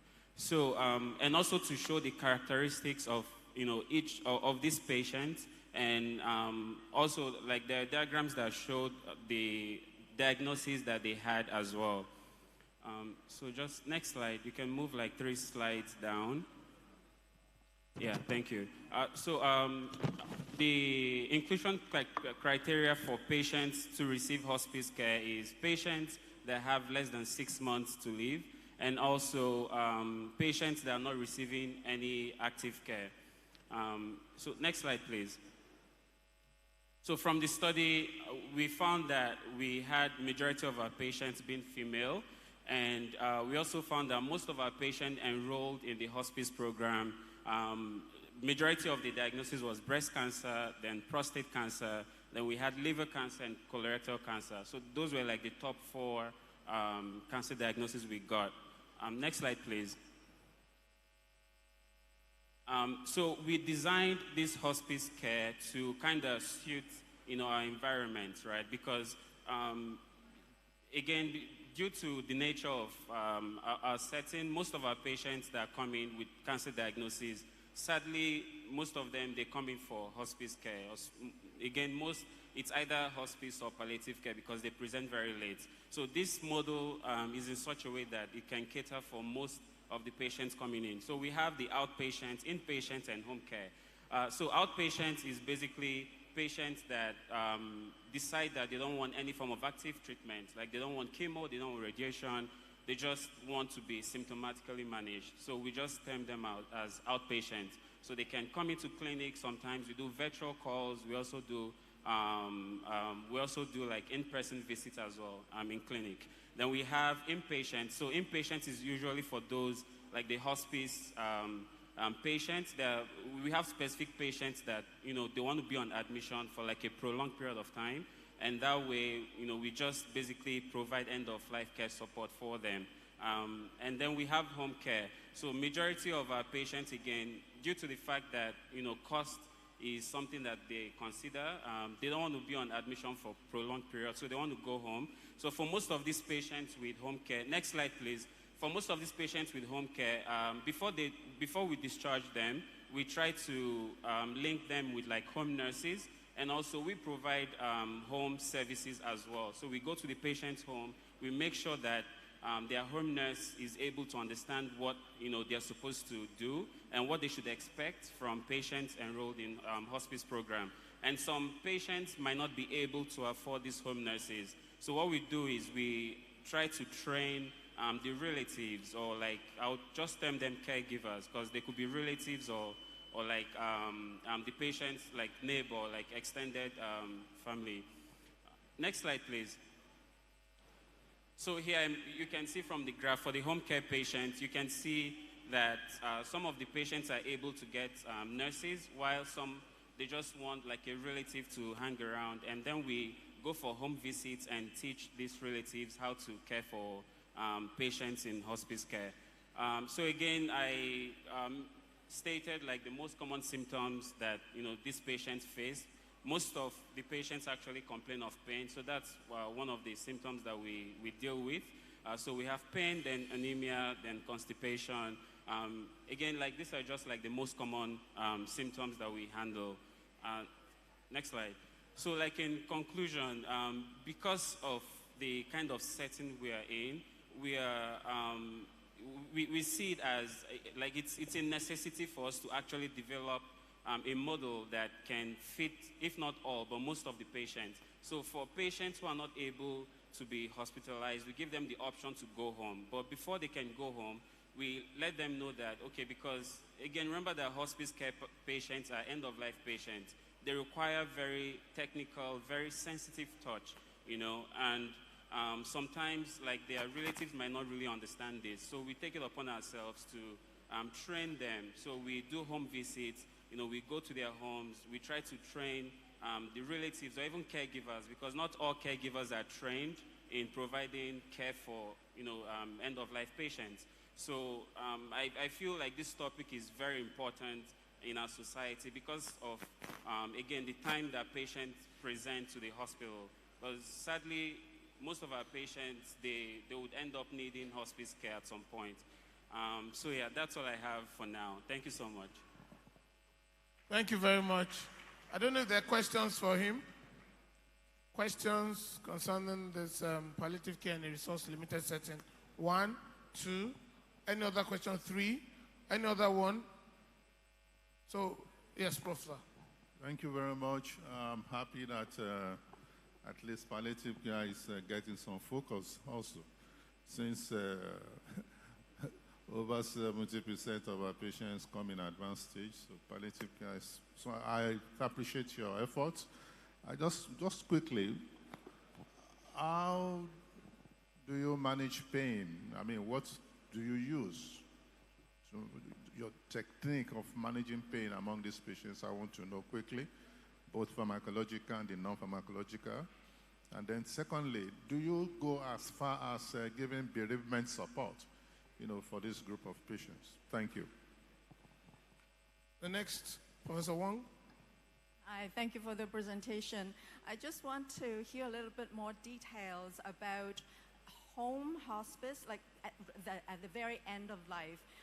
Is this service able to provide satisfactory end-of-life care, or you need more inpatient care, and where the resource should be placed to build going forward? Thank you. The last question, Mommy Maserut. Dr. Liberty, sorry. Dr. Lolade, I was planning to find you. No, I have to promote your, no, my your name vision. My name is Dr. Elebute, not Marcel Ruth. Good morning. Thank you very much. That was a very, very, honestly, topical subject. And I think one that, as Professor Adenipekun just said, we need to talk about a bit more. But in line with Professor Won's question, and actually the our experience at Marcel Ruth, how do you actually manage to get your patients to enroll into this sort of hospice care? Because what we found is that actually, despite a lot of input from the medical nursing team, counselors, and so on, the acceptance of family members and patients themselves, but particularly family members, to move into end-of-life care is very, very difficult. And also, you seem to have quite a high number who are willing to go home. In our hands, even when we try and put everything in place, they want to stay in hospitals. I wonder how you manage to do that. And in particular, because I'm sure like with us, you get patients from outside Lagos, especially, you know, from all over the country. How, you know, and your numbers for home care seem to be quite high. So how do you manage the patients who've gone back to, I don't know, Ibadan, Abeokuta, or whatever? Do you liaise or collaborate with people in that setting? And then just lastly, but I think because obviously you are presenting data from quite a wide, long amount of time, and because with us, with a lot of education and awareness from lots of NGOs, we're beginning to find that quite a lot of our patients are presenting early. So that's one of the messages I think we should go home with from this conference. We are seeing quite a lot of patients now presenting with stage 1, stage 2 disease, and we're managing to treat them quite successfully. But yes, we still have an issue for those who are presenting late. Thank you, ma'am. There's a last question. Just come forward. Just come forward. Yes, ma'am, you can take your question now. Thank you. My name is yes, Abiola Ibrahim from University of Illinois at Chicago. So my question is this. We talk about palliative care, end-of-life issues and all that, and studies have shown that when we introduce palliative care early on in diagnosis, it improves quality of life, and it has been shown to improve overall survival. So the question is, how are you integrating that early on in a patient's diagnosis and treatment? Okay, and finally, there's another question. Just go straight down. Please, that will be the last question. It's as if questions are giving back to questions. Thank you very much for the presentation and the contribution so far. I'm Mr. Kolawole. I want to emphasize that palliative care is actually required to be introduced at the point of diagnosis, not just because it helps in the integration, but when you carry that along in the process of care, the patient is not discouraged or feel bad when you now shift over to palliative care. In the past, the introduction of palliative care is delayed till towards the end, and then patients end up feeling that, well, they have asked me to go and die. That is why people die. So they have said there's nothing else they can do. So I will just move over. But when you introduce at the beginning, the palliative care content increases as the disease progresses. And this is a smooth transfer from the curative intent to palliative intent. So it helps the patient and also improve the quality of life of the patient. Thank you. Thank you very much. You want to quickly respond to those questions, please?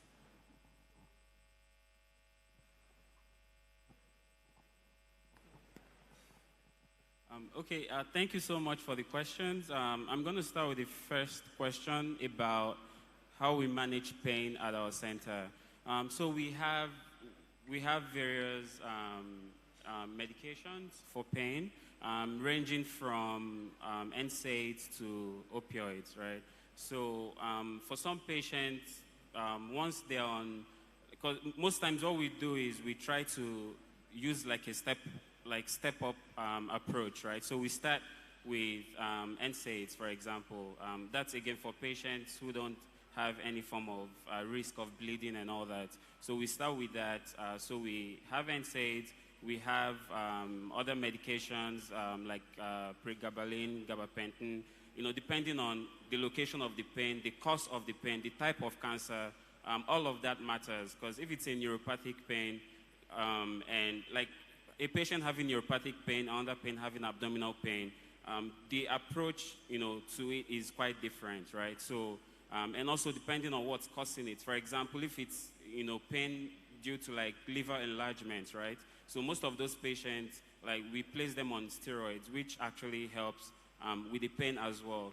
So we have all these different medications, and also we use buprenorphine patch when it comes to the morphine product.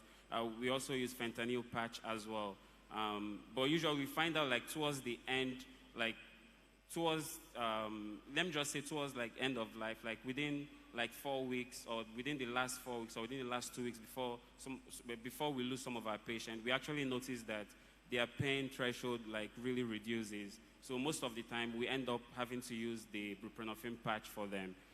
So that's it with regards to the pain.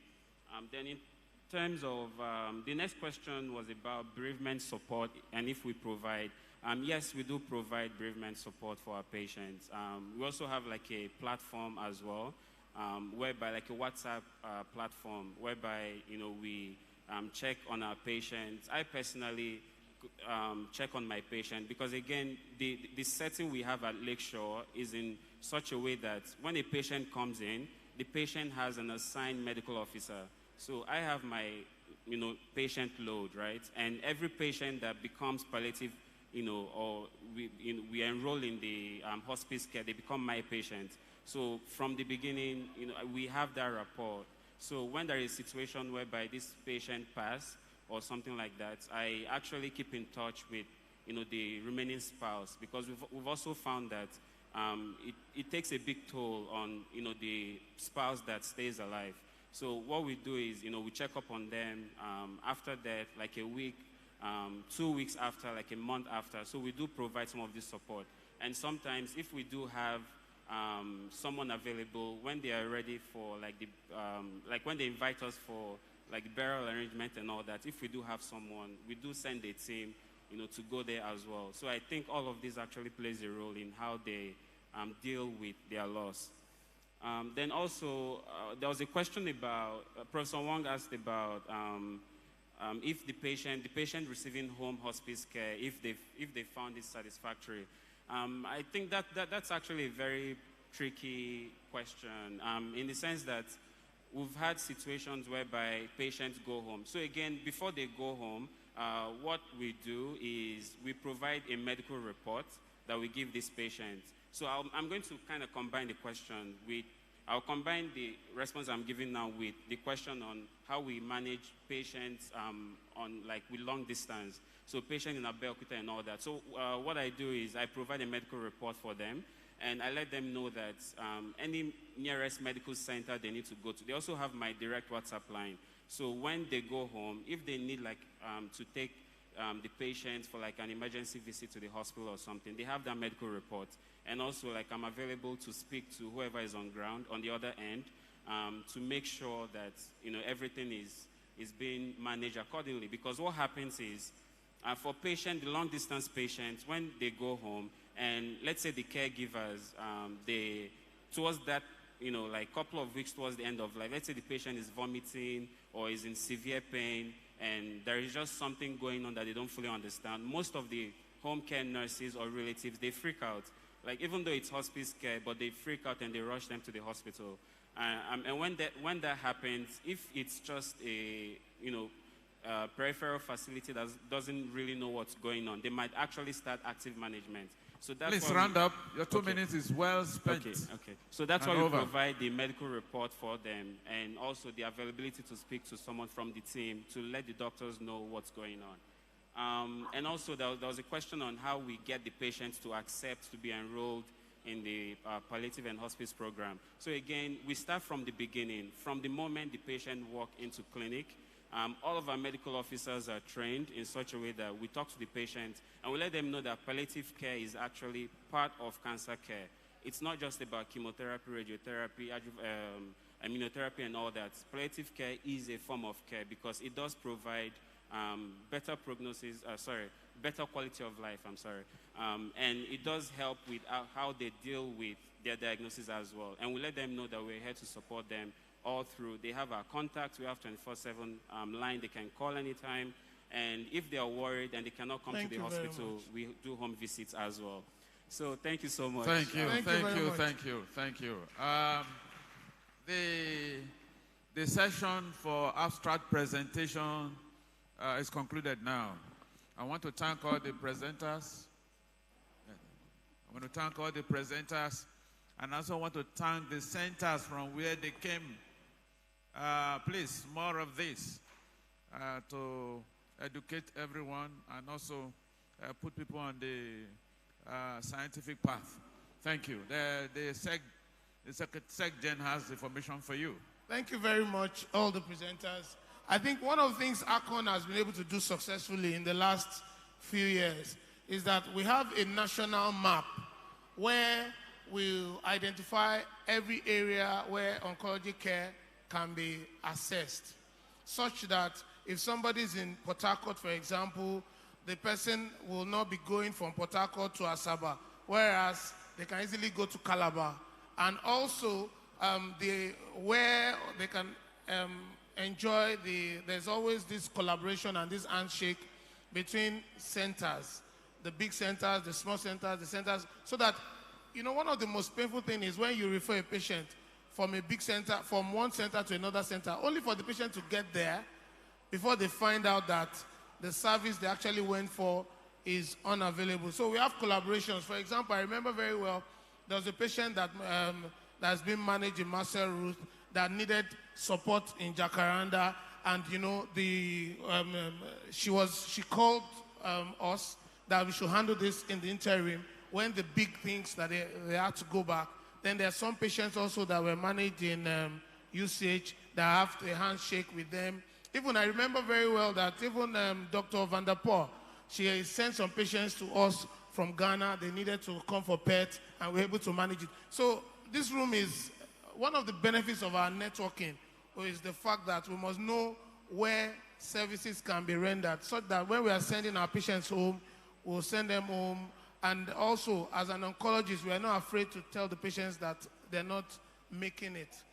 But once in a blue moon, we have cases where we would have even told the patient that the patient is going to die, and suddenly so everything changes, and we keep wondering just by interacting. We had a patient recently who had lung CA, and we had already given up. We tried everything and all that. Only a call to one of our doctor, Dr. Alabi in Luth, and she just said, no, you should. Why don't you try this? We tried this, and everything changed. And it was just like magic. The patient went off oxygen, everything just changed. So occasionally, is not keeping quiet, being able to ask our senior colleagues, our people that have, you can call Ghana, you can call Professor Wong, you can call, where's she? I mean, you can call her, you can call Illinois, you can call the US, you can call anywhere, send a mail, they will guide you at, we're trying this and all that.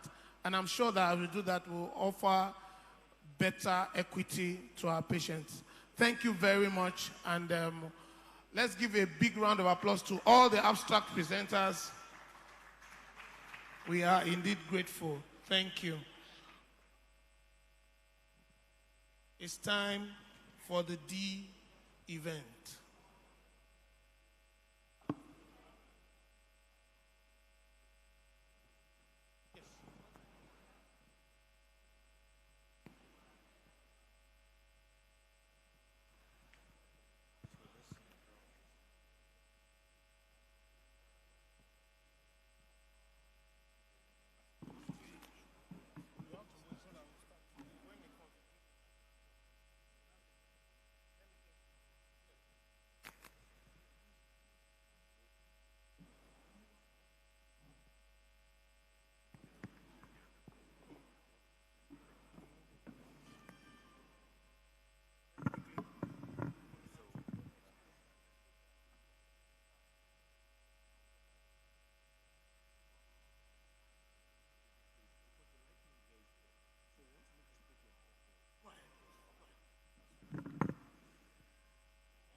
Please, if you do not have a name tag, please you scan the QR code so that you scan this QR code on the dashboard and you can have it.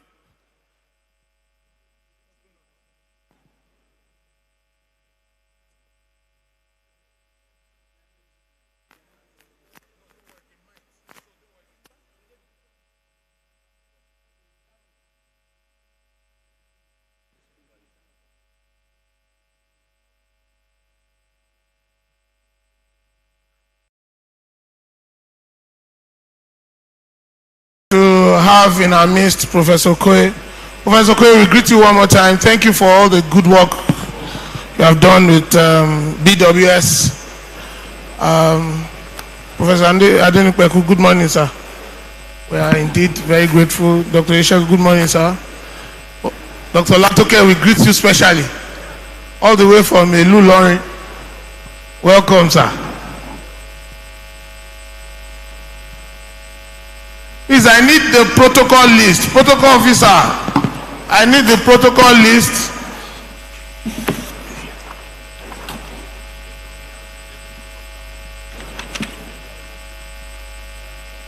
Chairman LLC, well done for the good work.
Because I told them that's why they moved it here. Ask them. I asked them. If they said, let them come and move it. Let them come and move it. Let them come and move it. That's fine.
Please.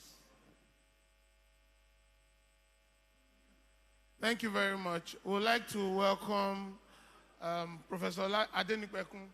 Prof. Sir, we would like you, please come forward. Arcon President, please take your seat in front. Our keynote speaker, the President of the West African College of Surgeons, Professor Eziome, please, you can also take a step forward. Professor Okoye is also going to come forward. She's representing the Director General of the Nigerian Institute of Cancer Research and Treatment.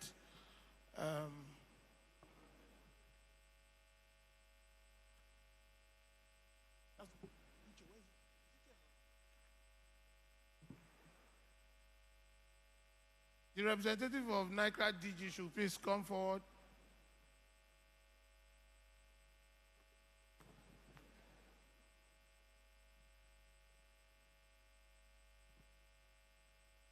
We also want to welcome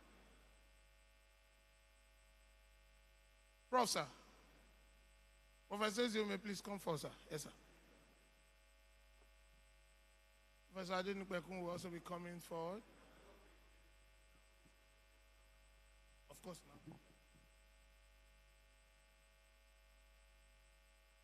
Let me introduce, I heard his name is Lorenzo. You know, no matter how you try to do the job of a doctor, if you are a doctor, you are a doctor.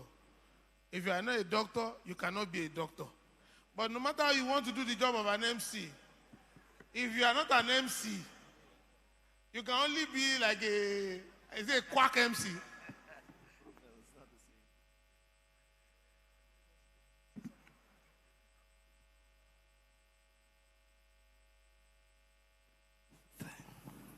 Thank you very much, sir. Thank you.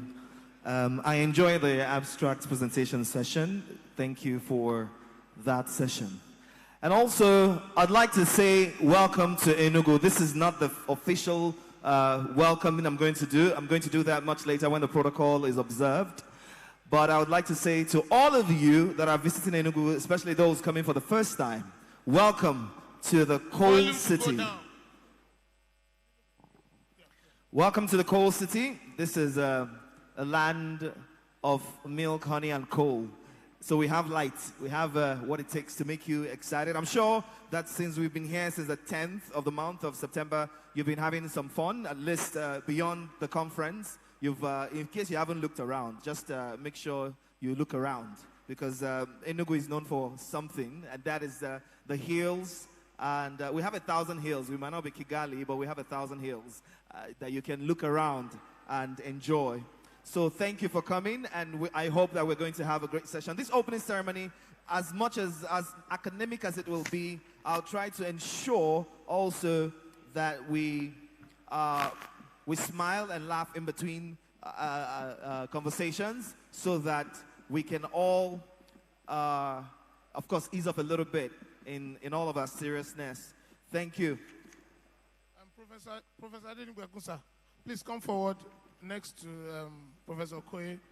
Is standing in for the chairman of our BOT, Professor Drosimi Eti. Thank you very much. So you'll be welcoming us to Enugu. You say you have 1,000 hills. Yes, we do. We have 1,000 hills. Who did the statistical count? Who counted it? Well, for the last I checked, I belong to the world of literature. And I have poetic license, just like you have your license in the medical field. So my license permits me to look around and state what it is without the exact number. In fact, it's more than 1,000, just that I'm trying to be nice. That means there's no statistical significance of your... It's just an opinion. It's not an opinion, it's what it is. Well... 1,000 hills. When you are not in Kigali. That's why I said we're not in Kigali. We have more than 1,000 here. Well, we're here. We have beautiful people too. We have good food. I can accept that one. Okay. When you say you have beautiful people, I can accept that one. Yeah, you know, some of our people, especially our sisters, especially the ones that studied medicine. What do you mean by our sisters? What are you saying? Are they not our sisters? No, first of all, they were our sisters. Then you people took some of them. I'm not saying any particular person. Are you saying something? We have eyes for good things. Yes, you do. And, you know, Arcon has a president. Yeah, she happens to be from here, but oh, we thank God. We thank God for the people that saw. God is good. Yes, yes, he is all the time. So I'm sure after this conference, such minglings and conversations will also happen. Are you giving us license to... Provided you don't have one, you can look around. God will bless you at the end of the day. Yes. We have young doctors that just finished from the University of Nigeria. And we have so look around, they're very smart. Some of them have been here to present abstracts. You know, look beyond the abstract. you know, see what you are supposed to see. See no evil. No, see no evil, but see no evil. This is one Nigeria. So even those from Asia, from Europe, from America, we are all one. Just, you know, do what you're supposed to do. The time has passed when we used to worry about the walls have come down. He's from here or there. Do your thing. Just do it the right way. I heard the gist of one of our CMDs. So our CMD was taking a round. So while the round was going on, he stumbled on this young, good-looking, like you said, lady. So he stopped the round and called the lady. Apparently the lady was a health worker and said, "How are you?" He said, "Prof, I'm fine, sir." He said, okay. Did you just start working in this hospital? He said, "No, sir. How many years have you been here?" "I've been here for 2 years." "Are you single or married?" "I'm single, sir." You are single in this environment. He looked back at the residents. He said, all the men, all the males among the residents, come to this side. You guys are all blind. So, I hope you are not giving us something, you are not speaking in parables. Well, at the end of the conference, I'm sure you'll be the one to use your mic and ask the young men to come out and ask them what's wrong with their eyesight. We're expecting some VIPs to join us.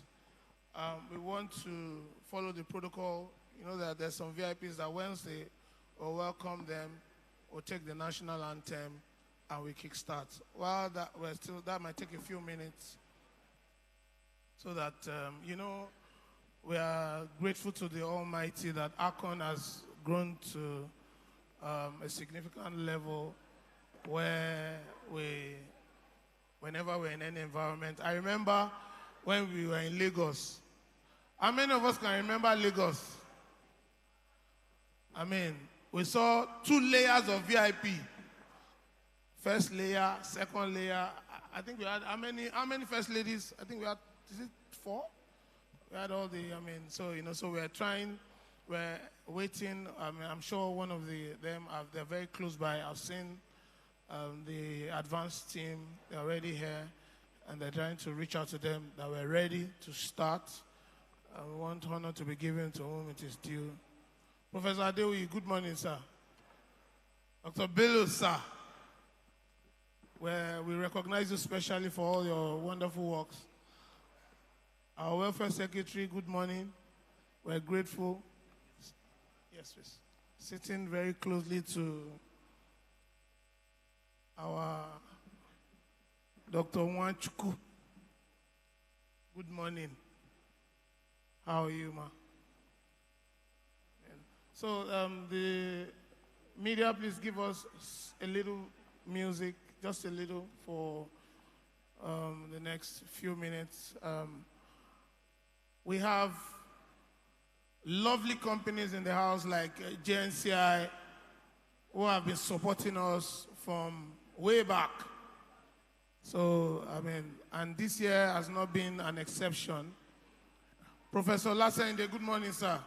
Especially recognize you, all your efforts in IAEA, Afronet, Central Nigeria, North Central Nigeria, ABU Zaria, and even to those of us in Lagos and all over the country and all over Africa. We're very grateful for the wonderful work you are doing, sir.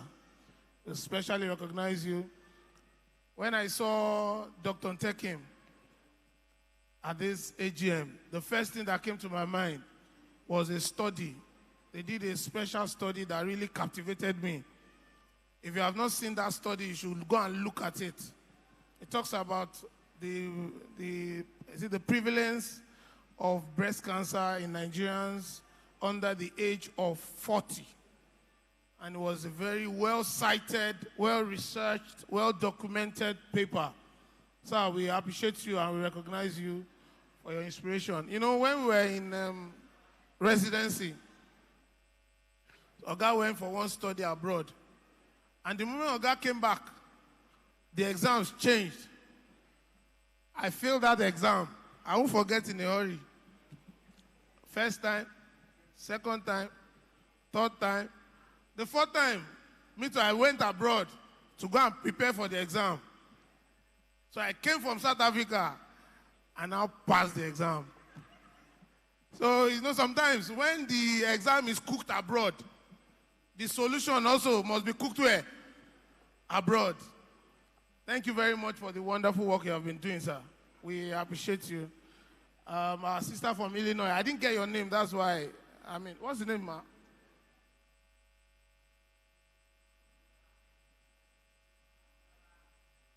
Ibrahim.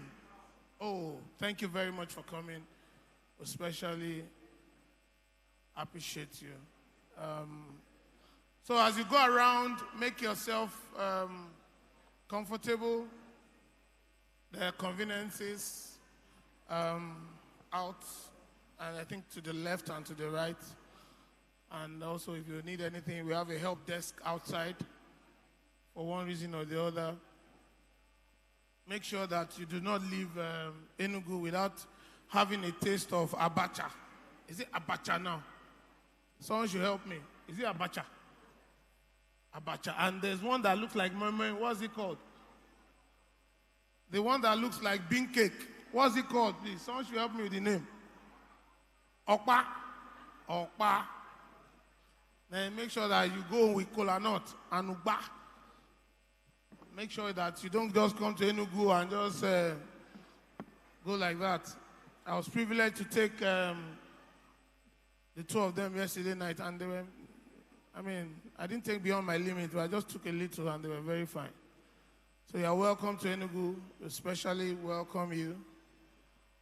In the next few minutes, we should be starting with this other events of the day. Thank you.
Enugu welcomes you to the coal city.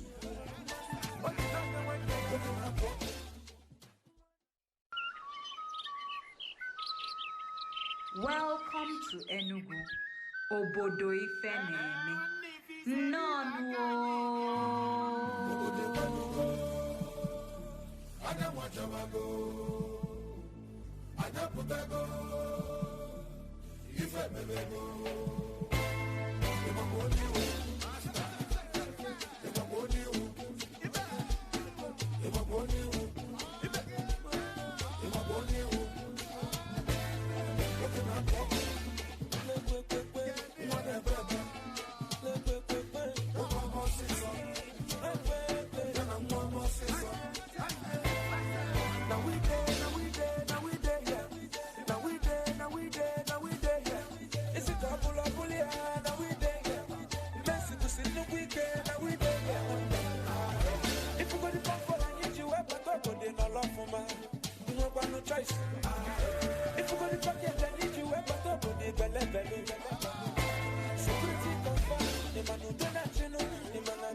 Arcon, Enugu welcomes you to the coal city.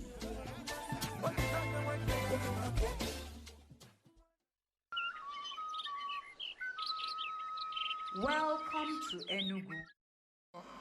IKOB. We also want to specially recognize the Acting Chief Medical Director of the University of Nigeria Teaching Hospital, Professor Val Ugu. Prof, sir, we specially welcome you. Thank you very much for honoring us with your presence. Please, let's welcome them with a round of applause. Thank you very much. We are starting in earnest, but we just have a few more minutes to go. Thank you.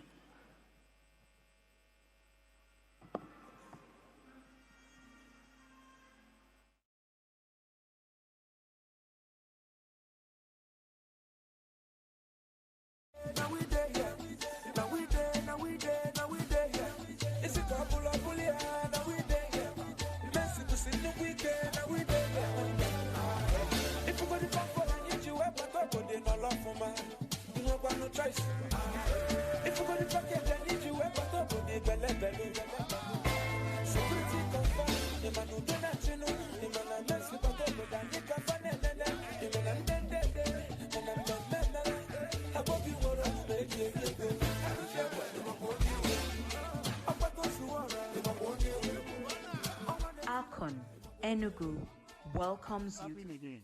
Yay! It's happy today. The Association of Radiation and Clinical Oncologists of Nigeria, Arcon, holding an annual scientific conference and AGM in September.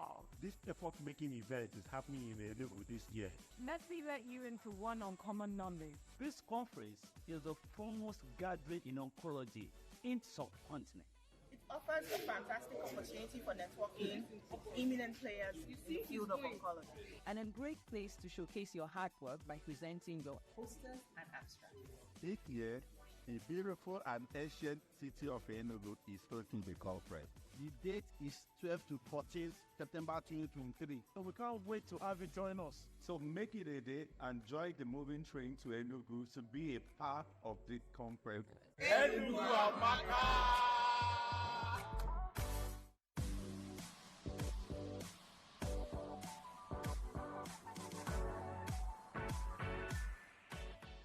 Happening again, and it's happening again. Yay! It's happy today. The Association of Radiation and Clinical Oncologists of Nigeria, Arcon, holding an annual scientific conference and AGM in September. This epoch-making event is happening in Enugu this year. Let me let you into one uncommon knowledge. This conference is the foremost gathering in oncology in subcontinent.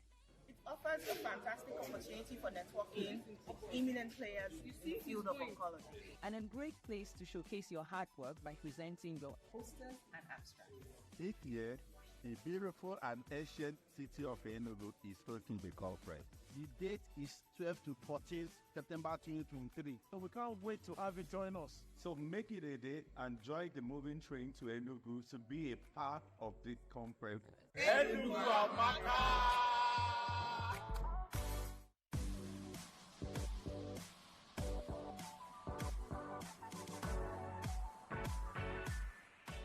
It's happening again, and it's happening again.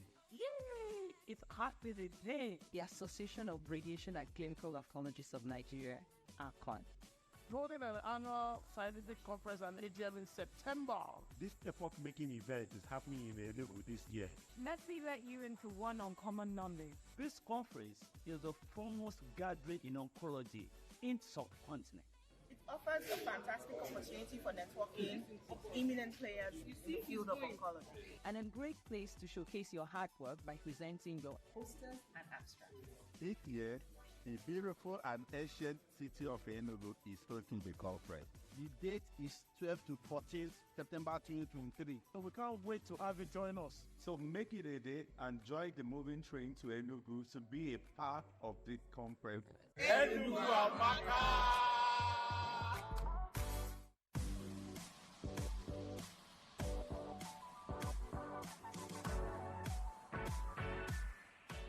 It's happening again, and it's happening again.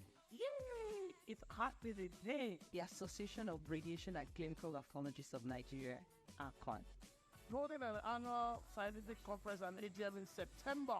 This epoch-making event is happening in Enugu this year. Let me let you into one uncommon knowledge. This conference is the foremost gathering in oncology in subcontinent. It offers a fantastic opportunity for networking of eminent players in the field of oncology. and a great place to showcase your hard work by presenting your posters and abstracts. This year, the beautiful and ancient city of Enugu is hosting the conference. The date is 12 to 14th September 2023. So we can't wait to have you join us. So make it a day and join the moving train to Enugu to be a part of the conference. Enugu Amaka!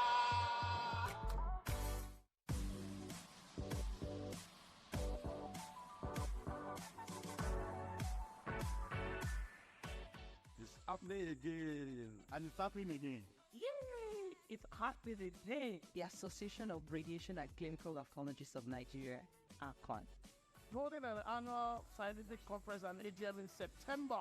This epoch-making event is happening in Enugu this year. Let me let you into one uncommon knowledge. This conference is the foremost gathering in oncology in subcontinent. It offers a fantastic opportunity for networking of eminent players in the field of oncology. and a great place to showcase your hard work by presenting your posters and abstracts. This year, the beautiful and ancient city of Enugu is hosting the conference. The date is 12 to 14th September 2023. So we can't wait to have you join us. So make it a day and join the moving train to Enugu to be a part of the conference. Enugu Amaka!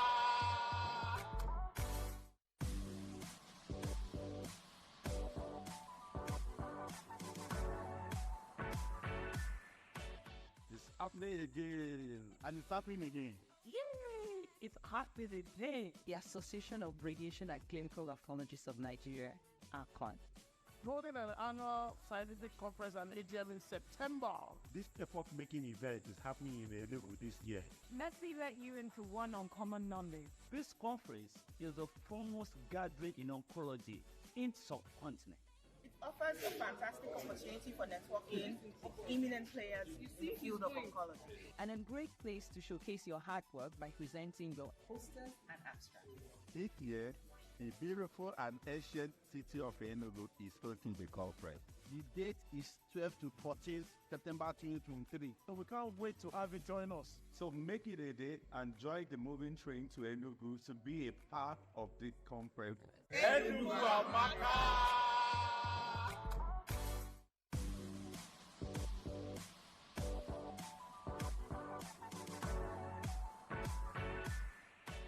It's happening again, and it's happening again.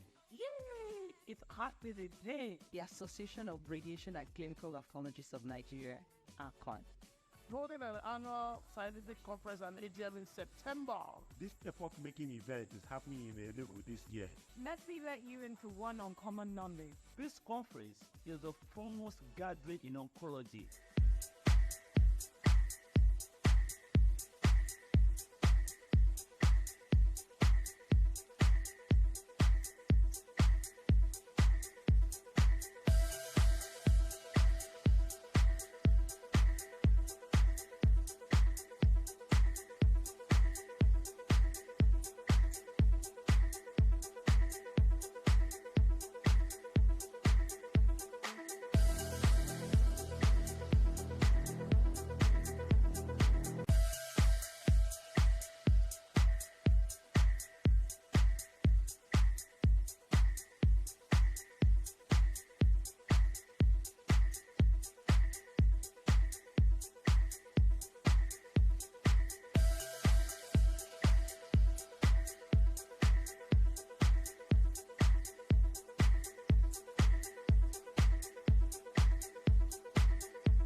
But the most important part is that we are here to celebrate our doctors, especially the ones that we're going to identify them. For those of you just joining us online, you're going to find in details, because everything we're going to do here will be all about them. It's the 6th Annual General Meeting and Scientific Conference with the theme Equity in Oncology, Patients, Practice and Policy. We have some of our professors that have distinguished themselves in this field, traveling across forests and seas just to be with us here today. We also have people that are not really in the field in our area, but are interested because they belong in either to the government or an arm of government that's going to help radiation and oncology practices, clinical oncology practices, not just in Nigeria and beyond. We have friends also coming from India, Asia at large, and also Europe and America. We appreciate all of you, and we say thank you for joining us here today.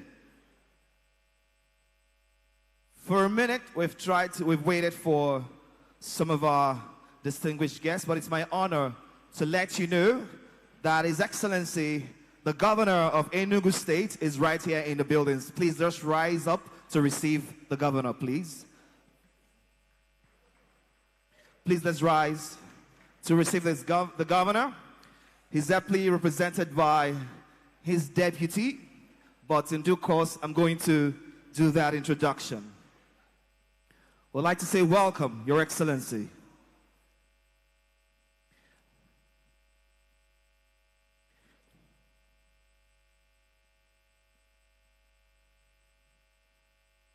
Now, with the arrival of His Excellency, the Governor, and his entourage, let us give honor to our fatherland as we sing the national anthem.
Please do keep standing, please.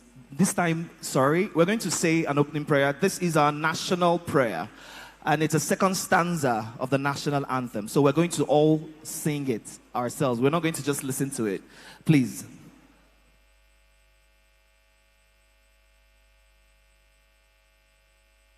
Please, can you play that again so we can sing the second stanza whilst the music is playing in the background?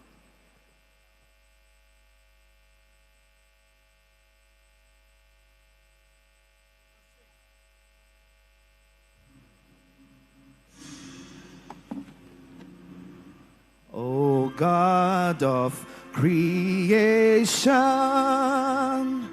direct our noble cause, guide our leaders right, help our youth the truth to know, in love and honesty to grow and live in just and true.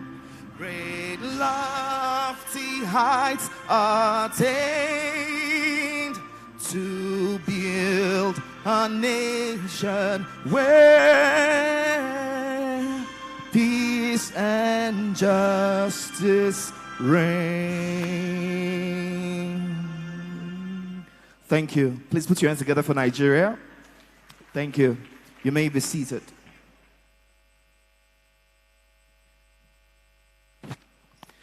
His Excellency, the Governor of Enugu State, ably represented by His Excellency, the Deputy Governor of Enugu State, the Honorable Commissioner, Ministry of Health, Enugu State, the President, Association of Radiation and Clinical Oncologists in Nigeria, our keynote speaker and President, West African College of Surgeons, the DG, NICRAT, National Institute for Cancer Research and Treatment, the Chairman, Board of Trustees, Arcon, the Chief Medical Director, University of Nigeria Teaching Hospital, the immediate past President of Arcon, the heads of units at the University of Nigeria Teaching Hospital here present, members of the executive at national level at Arcon, doctors that are members of Arcon here present, members of the fourth estate of the realm, ladies and gentlemen. I'd like to say welcome to the 6th Annual General Meeting and Scientific Conference of the Association of Radiation and Clinical Oncologists in Nigeria. The theme, Equity in Oncology, Patients, Practice, and Policy. I'd like to introduce myself. My name is Lorenzo Menakaya. I'll be co-hosting with members of Arcon. I'm sure in due course they will tell us who they are. But I'd like us to just know that we have some very distinguished people in our midst, the professors and executive, the people that belong to different arms of government that are here with us today. And it's my pleasure to just recognize a few of them. And of course, Dr. Ololade is going to do the rest because I'm not sure I have so much powers to do the rest of it. But I'd like to officially recognize the governor of Enugu State, the very active, smart governor of Enugu State. Please, let's put our hands together for His Excellency, Barrister Peter Mba. Put our hands together. Thank you. Even though he is represented, but I would like to officially recognize him in his capacity as the Deputy Governor of Enugu State. It's my pleasure to mention that we have the privilege of having our own Barrister Ifeanyi Osai. His Excellency Barrister Ifeanyi Osai, the Deputy Governor of Enugu State. You're welcome, sir. Thank you for joining us here today. I'd like to also recognize some of the members. We don't have a high table, but we have something that I believe everywhere is high there. So we'll take it the way it comes to us. I'd like to recognize the President of the Association of Radiation and Clinical Oncologists in Nigeria. She has been working hard for this to happen. Of course, she's hosting us today. So it's my pleasure to recognize Dr. Nwamaka Lasebikon. Please, if you're still here, where are you? Okay, she should probably be in the kitchen, making sure things are okay. Yeah, she's making sure things are working well. That's it. She's running around. Thank you.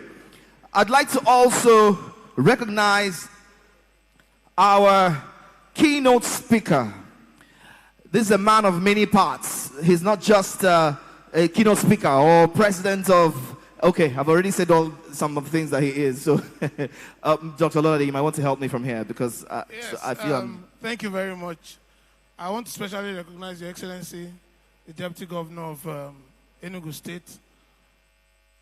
I know that on your table and in your itinerary, there are many ministries that need your attention, many interests on the table, but out of them all, you have deemed it fit to honor us. We have come from all over the world to Enugu State to come and identify with the wonderful work that has been done by His Excellency, Dr. Peter Mba. I mean, I was privileged to listen to him speak on Channels TV far away in Abeokuta. And I had to take a picture and put it on our platform that you can listen to what the governor is doing. The digital governor, the governor that has a very wonderful, mighty plan for Enugu State. And I want to congratulate the people in Enugu State that they're privileged to have such a team. And this morning, when I was told that we're expecting His Excellency the Deputy Governor, I was thrown aback because we're privileged. Thank you, Your Excellency. We want to appreciate you specially. In the same vein, we want to appreciate His Excellency, the Honorable Commissioner for Health. Health, they say, is wealth. And we know that time is of essence and you're very busy. And we have few things to quickly do to ensure that this opening ceremony in the coal city of Enugu is one that is a landmark event. We are the Association of Radiation and Clinical Oncologists, and we're privileged in the House to have representatives from Ghana. We're privileged to have representatives, participants from the United States of America, physically in our midst, not just online. We have Professor Rebecca Wong. We have Professor Van der Poel. We have our senior colleagues from Zaria, Professor Lasende. We have our acting chair of the Board of Trustees, Professor Adenukweku from UCH Ibadan.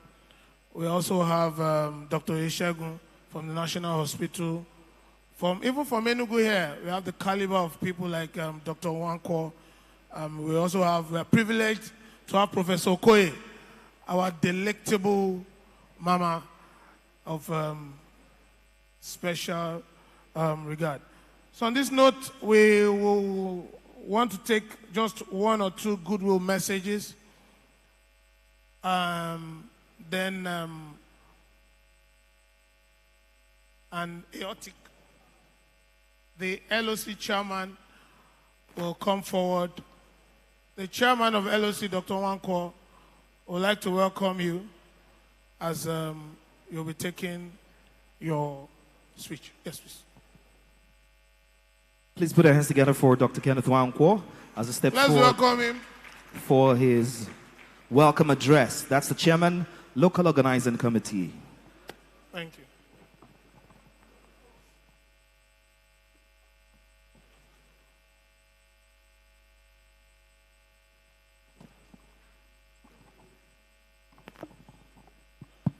Okay, thank you very much.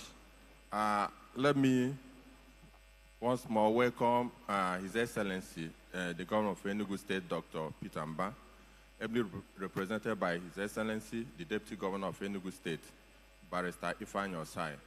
I especially have to thank Barrister Ifeanyi Osai for being here in our midst. Thank you very much. I've had the opportunity of actually palpating your desire for the upliftment of oncology practice in this country, particularly in Enugu. I'll say thank you very much for all your efforts. I think it's your efforts and the discussions with you that equally led to this kind of theme, equity in oncology. Thank you very much. So I think I will stand on the already established existing protocols so that I don't waste so much time. It gives me pleasure to welcome all of you to the 6th Annual General and Scientific Conference of the Association of Radiation and Clinical Oncologists, abbreviated as Arcon. I know that many of you have traveled long distances to be part of this event. I appreciate all of you. This event actually started on 10th. We started on 10th with a pre-conference where we did a lot of lecturing, training, both hands-on training. And this event, and which will continue for the next 3 days, is a combination of enormous collective efforts involving many corporate organizations, institutions. We have a lot of sponsors, individuals who have contributed one form or another towards the organization of this conference. And I say special thanks to our president, Dr. Lashe Bikonwa-Amaka, for our entire effort she put in to see that this event becomes a success. Arcon is an association of doctors that actually deal with cancer. And every year we come together to discuss issues concerning how to move cancer issues forward. We know that there is increased incidence of cancer, particularly in developing countries like Nigeria. And then with that, there are equally huge mortality. Unfortunately, we are not prepared so much for that increase, and that leads to a lot of mortality. In recent years, we have seen an upward surge in cancer cases. Most cases present at advanced stage, making it more difficult to treat. And most of us have lost someone, or we know someone who has lost someone to cancer. There is burning desire in all of us, and that is why we are here, to see that a way of addressing this burden of cancer. The number of cancer centers have increased quite all right. A lot of effort have been put by government and even individuals. We have programs like Cancer Health Fund, National Institute of Cancer Research and Treatment, and a lot of NGOs effort. However, the population of the country has actually been increasing. So the point that we are not matching the cancer management with increase in cancer cases, and therefore we still register a lot of huge mortality. There is great need for equitable availability, equitable distribution, equitable and affordable access to oncology information, cancer prevention, early detection, appropriate treatment, and follow-up of cancer cases. That is why we're actually here, to see what we do, what we discuss, to see that all these are taken care of. So the local organizing committee, I thank all of you for all the efforts. The local organizing committee came together and devised the theme, Equity in Oncology, Practice, Patient, and Policy. And this is very apt, considering all that is happening in the oncology world. The scientific committee has packaged a wonderful scientific program with highly educative presentations, inspiring discussions, and networking opportunities. The keynote speaker with extensive knowledge and equity in ethics and equity has been invited to discuss the theme of the conference. A lot of abstracts have been presented already, and more peer-reviewed abstracts will still be presented. Several academic panel sessions have been arranged. We had Young Oncology Forum this morning. There are still others, psycho-oncology, healthcare financing discussions. And for the first time, we'll have ASCO's scientific presentation will be discussed in this forum in Nigeria for the first time. I also have to thank our president, Dr. Lashe Biko, for making effort with Marseille Roots Cancer Center to see that we have that forum. And this will actually make this gathering a truly international setting. It is the sincere wish and prayer of the local organizing committee that the deliberations, discussions, and recommendations that we ensure from this event for the next 3 days will impact positively on the oncology practice and in achieving the equity in oncology. On behalf of the LOC, I wish you a fruitful and enjoyable deliberation.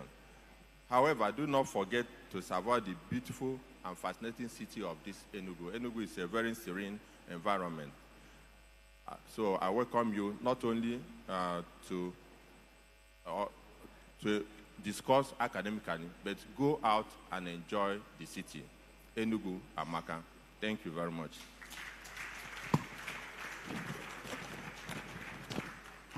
Thank you very much. Please, we can do well by giving him another round of applause. It's obvious that a lot of effort, sleepless nights, has gone into this.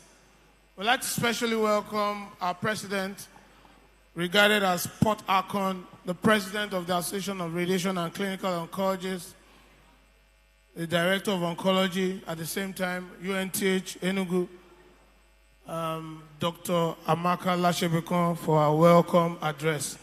Please, let's give her a resounding round of applause.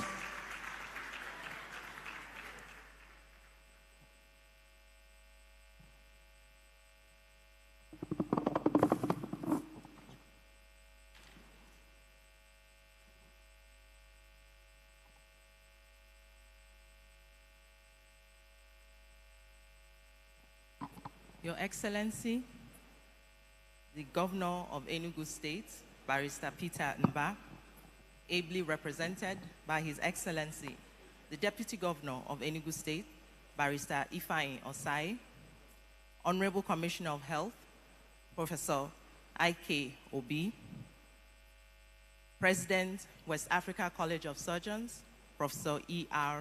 Ezome, the acting CMD of the University of Nigeria Teaching Hospital, Professor Val Ugu, the representative of the BOT chairman, Professor A.A. Adenipekun, representative of the Director General of NICRAT, Dr. Uche Nwoku, the representative of the Nigerian Medical Association Enugu State, ably led by Dr. Celestine Ugwoke, who is a consultant radiologist at the National Orthopedic Hospital Enugu, and the General Secretary of NMA Enugu State. Welcome you. The LOC Chairman, Dr. K.C. Wankwo, and the members of the LOC, and to the great executives of the national executives of Arcon and all members here present, I say a very warm welcome and welcome to our foreigners to Enugu State.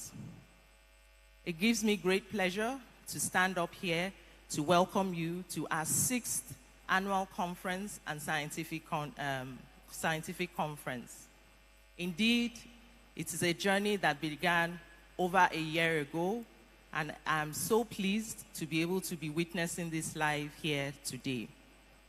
Your Excellencies, sir, we are honored to have you all gathered here today for this crucial and timely event. In the world of medicine, few issues are as urgent and impactful as the pursuit of equity in health.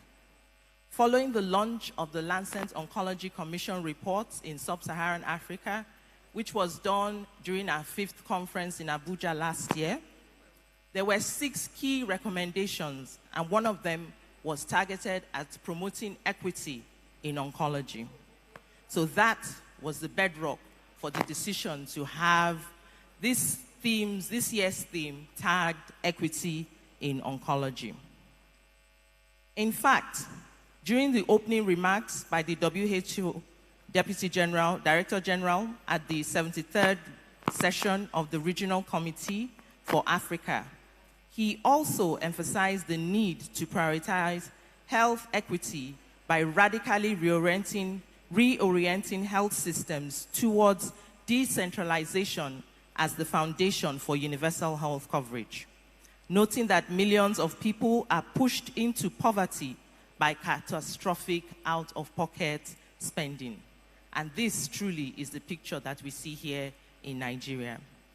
The magnitude of financial toxicity experienced by families dealing with non-communicable diseases, particularly cancer in Nigeria as of today, is huge, with costs of treatments often running into millions of naira.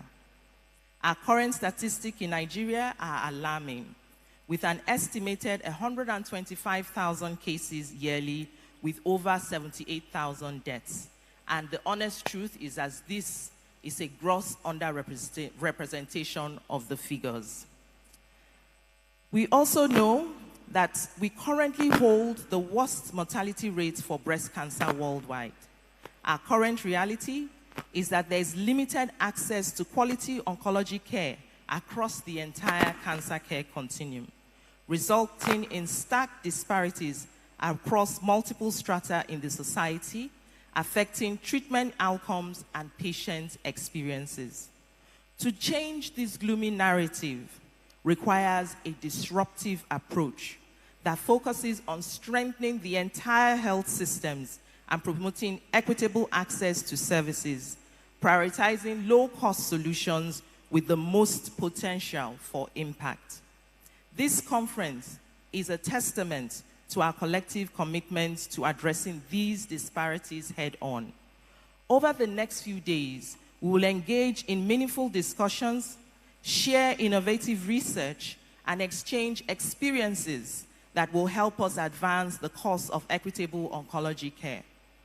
It will be important for me to point out, Your Excellency, that in our midst, we have our colleagues from across the West African region, Burkina Faso and Ghana, to share their experiences. And we also have our colleagues all the way from Canada and the United States of America present with us physically. And of course, the United Kingdom, to also share experiences to see how we can collectively find innovative solutions to bridge these stark disparities. Our meeting objectives are to facilitate collaboration between policymakers, healthcare providers, and patient advocacy groups to promote equity in oncology at both the local, regional, and national levels. We also aim to identify barriers to equitable cancer care, propose innovative solutions, educate attendees on patient-based advances in oncology research and technology, and conclude with an action-oriented plan for evidence-based equitable practices. Our agenda has been very carefully put together to provide thought-provoking sessions and panel discussions led by experts who have dedicated their careers to this cause. Some highlights for this conference, I will mention, I will just reiterate them. The LOC chairman had talked about it during his opening remarks. Some highlights for this session include the hosting, for the first time in Nigeria, the officially licensed Best of ASCO series. We hope this will strengthen our practice as well as stimulate us to conduct cutting-edge research and clinical trials that generate data to inform practice, policy, and indeed the entire health systems. To encourage budding researchers, we will be handing out 10 microgrant awards to successful applications. During last year's meeting, we presented a lot of foreign data because, of course, we don't have ours. So that served as the offshoot for us to think about generating our own local data. We approached some of our partners who agreed to support us in this call, and we're able to, between us and them, we're able to fund 10 microgrants to awarding to deserving individuals, 5 of which, Your Excellency, sir, we crave your indulgence that you'll be presenting to the awardees today. Also, another important highlight in this session is that we are also going to be interacting with our younger colleagues to be able to show them different paths and help them as they choose their career paths while they are in residency and immediately after. Because we know that apart from having difficulties with affording care, we also have very, very, very low doctor-patient ratios. And we really need to build that critical mass of manpower that will be able to cover that disparity. We want to thank our partners who have partnered with us in some of these innovations. Marcel Ruth Cancer Center, we thank you for believing in the Best of ASCO launch series that we wanted to do during this, this meeting. We also want to thank Eli Lilly Pharma for partnering with us to support this. We also want to thank Janssen Pharmaceuticals for supporting the residents with microgrants for prostate cancer, which is the most common cancer in males in Nigeria. And we know that the data shows that it is more aggressive in men of African descent, with Nigeria not being an exception. We know that one of the fallouts of this exercise we conducted about getting people to submit applications for grants showed us the need to be able to build capacity for research, build some of the participants' research capabilities and capacities. One of the reviewers, in fact, a couple of reviewers who actually reviewed our grants noted that there were many beautiful ideas, but the skills to translate these ideas into marketable ventures was lacking. And so that is another call which I'm making today for some of our partners to join us as we roll out sessions to be able to empower budding researchers to be able to write grants and attract huge funding for cancer research in Nigeria. Distinguished conference delegates, I encourage you to actively participate, ask questions, and collaborate to foster new ideas and solutions. Together, I believe we can drive positive change in oncology practice, shape policies that promote fairness and on time, and ultimately improve the lives of cancer patients in Nigeria and indeed around the world. Let this conference therefore be a platform where we unite, share knowledge, and inspire action. I want to sincerely thank you for your dedication to the pursuit of equity in oncology. Your presence here today signifies your commitment to making a difference. Together, we can bring about a higher, a brighter, more equitable future for all that are affected by cancer. As I round up, I want to specially recognize and commend the LOC chairman, Dr. K.C. Wankwo, the entire LOC, for all the hard work that went into putting this together. The success of today's event is a testament to what collaboration can do. Now, I want to also mention that the LOC, for the first time, constituted a regional LOC. Because the manpower in Enugu State is limited, we are thankful to our colleagues within the South-South region, Port Harcourt, Dr. B. Olutunde. Thank you for your support and your commitment. To our colleagues in UBTH, Dr. Eriba, Dr. Obo, Dr. Ikile, and indeed to our Calabar colleagues as well for their input in all the success that we are seeing today. To our premium sponsors, Varian, your support throughout the planning and implementation phase of the pre-conference and conference is a proof of your mantra to upscale the quality of radiation therapy globally. Thank you for your commitment and support. To Merck and Pfizer, we also appreciate your increasing commitment and partnership with Arcon. Finally, to our long-term partner, Roche, thank you for working with us to create the sessions on healthcare financing. Your Excellency, sir, I know you'll be away, but one of the highlights of this program is on healthcare financing. During this session, we have representatives from the National Health Insurance Agency. We have representatives from the Nigerian Institute for Cancer Research and Treatment. We have a patient representative who will tell us, you know, how the shoes really burn. And then we'll also have a representative of a private investor who has forayed into the land of oncology and tell us some of the challenges that he has experienced as he has tried to bring this limited service to the good people of Nigeria. We expect that at the end of this session, that we will be able to have broad discussions on what the pain points are and quickly identify some areas of focus that will make a difference. We know it is not a sprint, but indeed it is a marathon, but we are confident that these baby steps will take us to the final end. In conclusion, once again, I thank you all for being here and welcome you to the Equity in Oncology, Practice, Policy, and Patients Conference. Let us all embark on this journey together and make a lasting impact on the lives of those who need it the most. As is our mantra for this conference, indeed, Enugu Amaka. Thank you very much.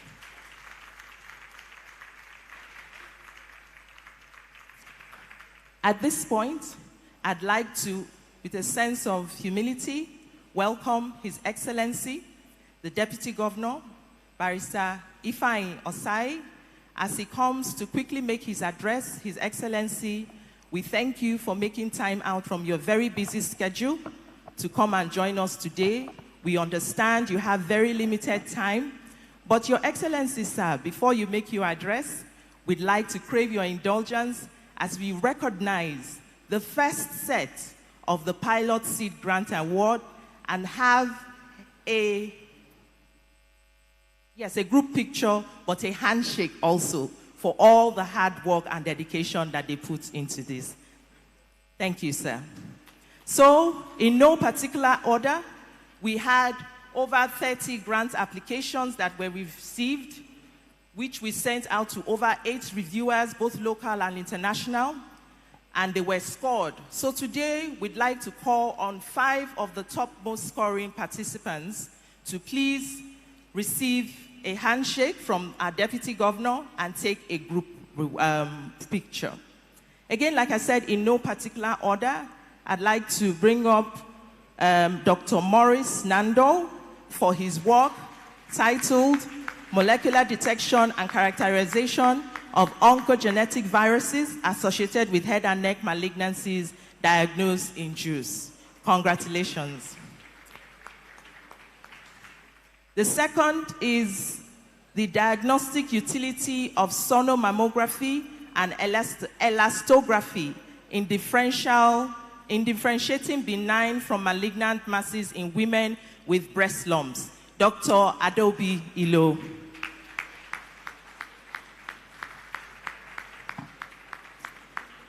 Developing capacity of primary health care in screening, early diagnosis, and appropriate referral and cervical cancer in low-resource settings, Dr. Shehu Umar.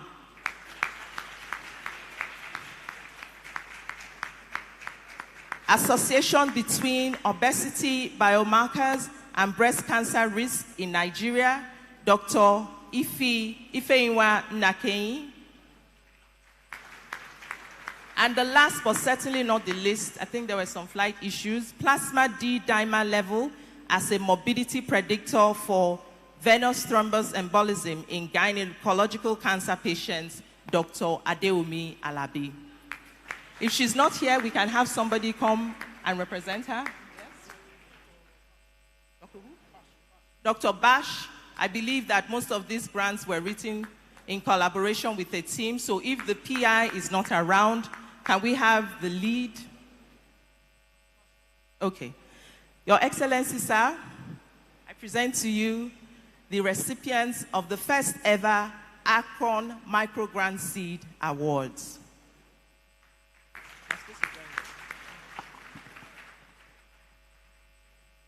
Dr. Bash representing Dr. Adeomi Alabi. In this picture, we would like also, Your Excellency, with your kind permission, we would like the chairman of our BOT to please be in the picture, and also the Honorable Commissioner for the representative of Pfizer, the sponsor, Professor Koye, please come up. Professor Eziome, please, sir, you can join the, it's a landmark picture. Chairman LOC, please join. And, sorry, sir, UNTH. Itukosala. Please approach, sir. Yes, sorry, sir, the acting Chief Medical Director. Yes, please.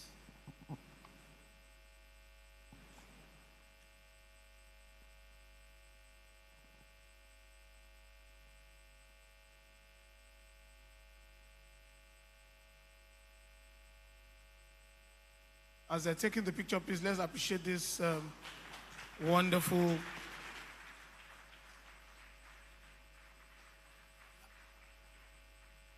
Are you not supposed to bring the check also closer? Yes, let's have. Is it another one?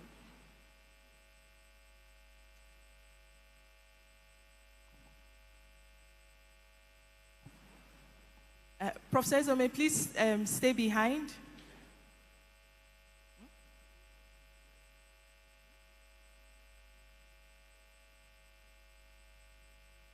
Okay.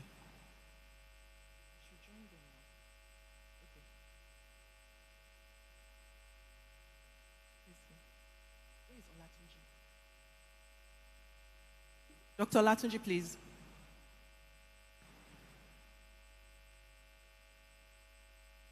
Okay. So, as the pictures are going on, Professor Zome, please stay behind. Professor Zome is our keynote speaker for today. He's also the president of the West Africa College of Surgeons. He's also the pioneer director general of the UNTH multidisciplinary team oncology unit of UNTH. And at this point, we would like His Excellency to present him with a plaque.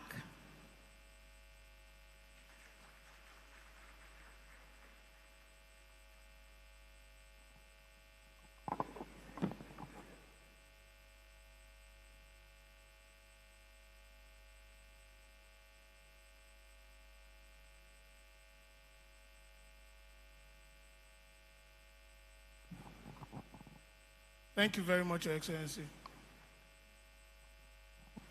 There's also, yes, the grant check. You know, in Arcon is not like in some organizations where the money is audio. This one is real.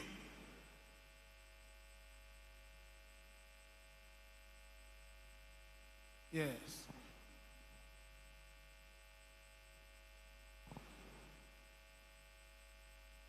Let's give them a round of applause. Let's congratulate them. This celebrates a landmark in our history. We'd like to welcome His Excellency for his remarks.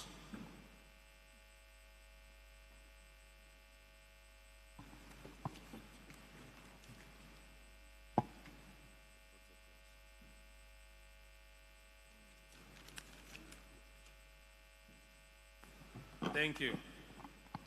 Thank you so much. It's actually an honor to be here with you. The Enugu State Commissioner for Health, Honorable Professor Emmanuel Obi, the President of Arcon, Dr. Nwamaka Lasebikon, the Chief Medical Director of UNTH, Professor Obinna Onodugo, represented by Professor Val Ugu, the keynote speaker, our own Professor A.R. Ezume, the Chairman Board of Trustees, Professor Francis Durosimieti, the past presidents of Arcon, Dr. Igbinoba Festus, other distinguished members of Arcon here present, gentlemen of the press, ladies and gentlemen. I feel particularly honored to be here with you today. And I welcome all of you to Enugu State. And to all our guests who are here, I hope you are enjoying our hospitality. If there is any complaint to the quality of hospitality and care, not the clinical care, but hospitality care, please hold our Commissioner for Health responsible. And I'm sure we will apply the appropriate sanctions. Now, attending this general meeting and your conference comes to me with mixed emotions. Mixed emotion because it brings to fore once again to us the challenge we face in this critical aspect of medical practice. It brings to fore again the need for us to constantly and consistently pursue excellence. I am pleased to be here. When I looked at your brochure and listened to the speeches made, nothing could have made me happier than being part of this event. In our world, where professionals across all professions are gradually drifting from the pursuit of excellence in their choosing profession, here we have the oncologists brainstorming, making conscious effort to fathom the best approach to care in that specific area that is becoming a challenge to Nigeria and Africa. When we talk of cancer and associated issues with it, the challenge the patients face, the drain on the life of families, the pains those close to them face, nothing should stop us from any investment and effort needed to find better ways to care and ensure that people get out of cancer problems. When the initial statements were made here, and all the reports I've tried to read in the past, it suggests actually that there is increase in the rate of cancer. It does suggest. And when I got your letter to attend this event, And of course, the Lancet Oncology Report of 2022. It was titled, Cancer in Sub-Saharan Africa, the Time to Act. 2022 wasn't the time to act. 2022 was probably when we woke up to begin to think of our readiness to act. Because I'm not even sure that we have started to act. We probably haven't.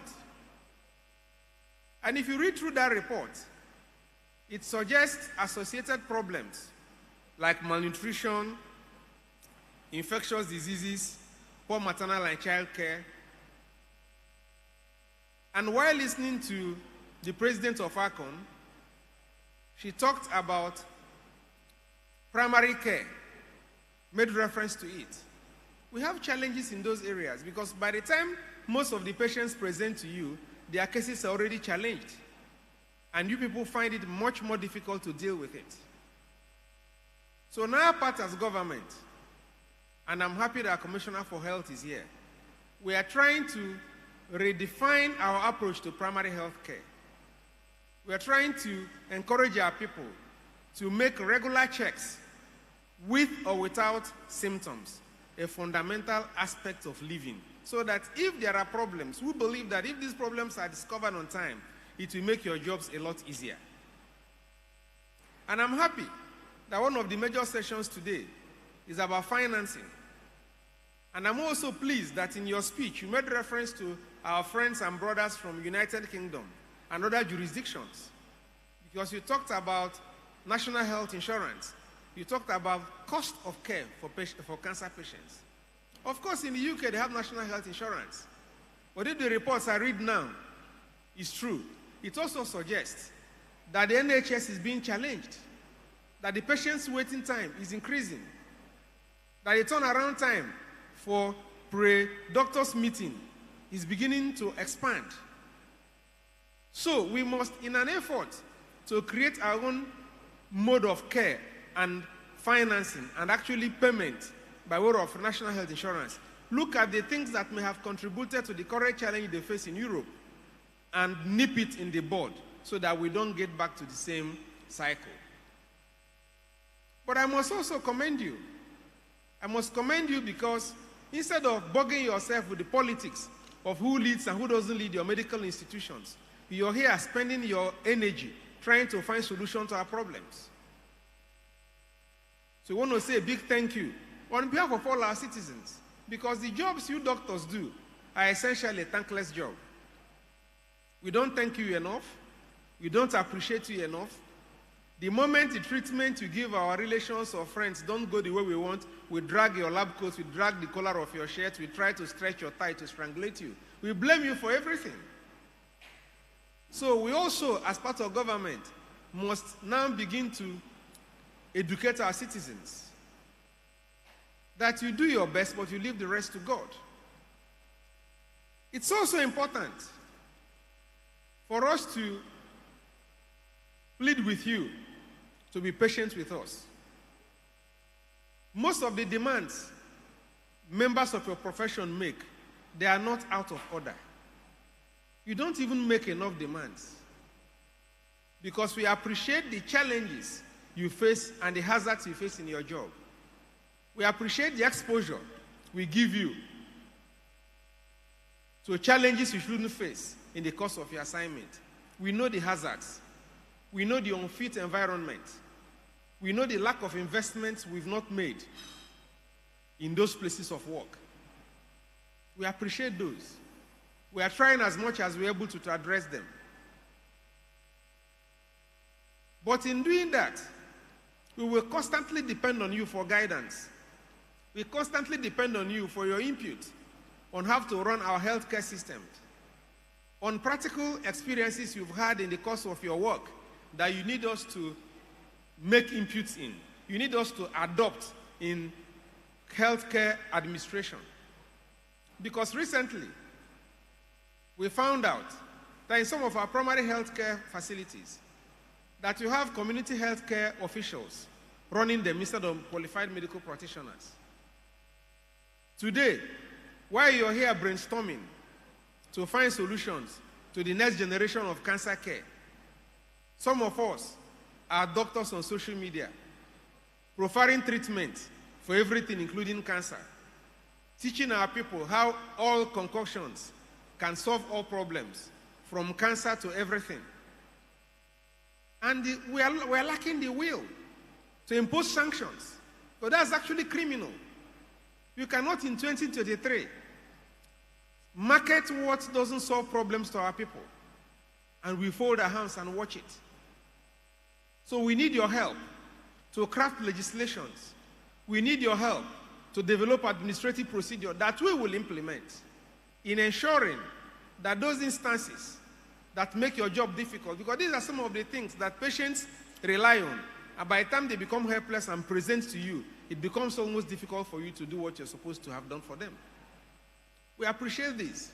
So we want to thank all of you for all the sacrifice you've made.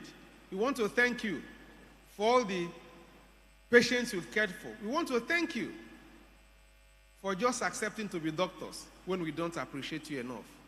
So thank you so much for choosing Enugu for this conference. And please always know we'll always receive you. God bless you all.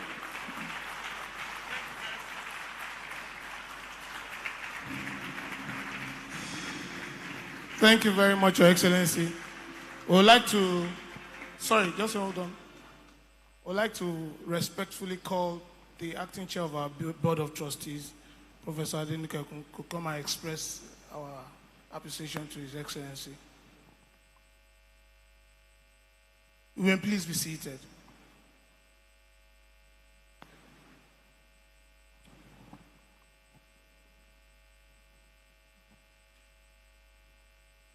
On behalf of the chairman of the Board of Trustees, Professor Durosimi Eti, who is unavoidably absent here today, whom I'm representing, we would like to express our gratitude to His Excellency, the Governor of Enugu State, ably represented by His Excellency, the Deputy Governor, for your speech, your concern, and of course your enthusiasm towards cancer care in your state.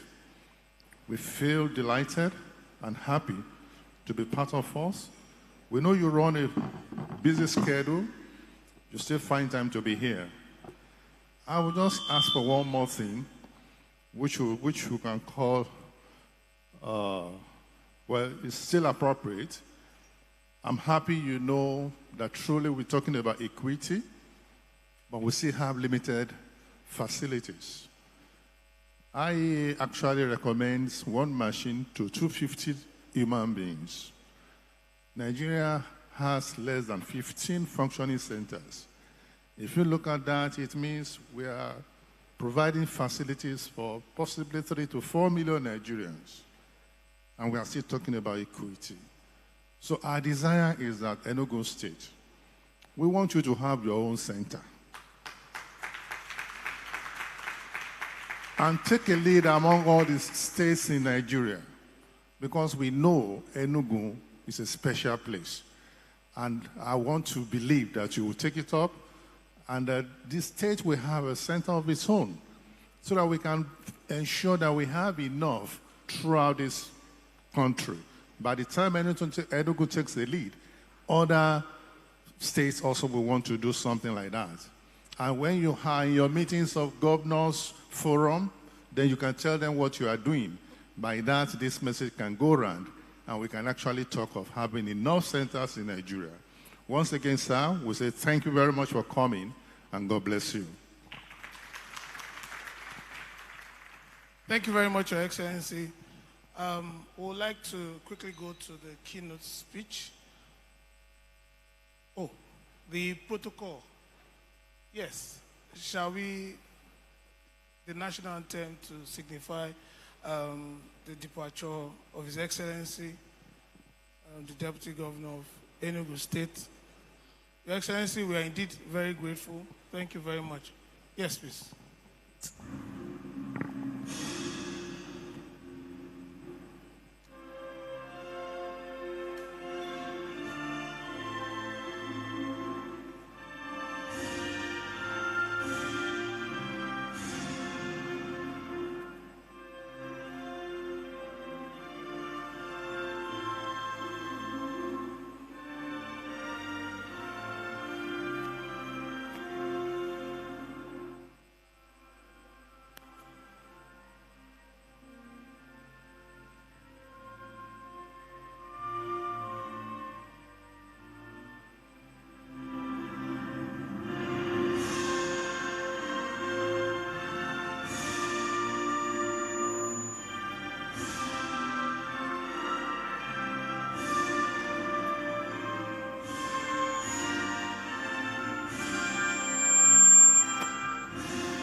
Thank you very much. Announcing the exit of His Excellency, the Deputy Governor of Enugu State, Barrister Ifeanyi Osai. We appreciate you. On behalf of Arcon as an association, we say thank you for being here today. I'm sure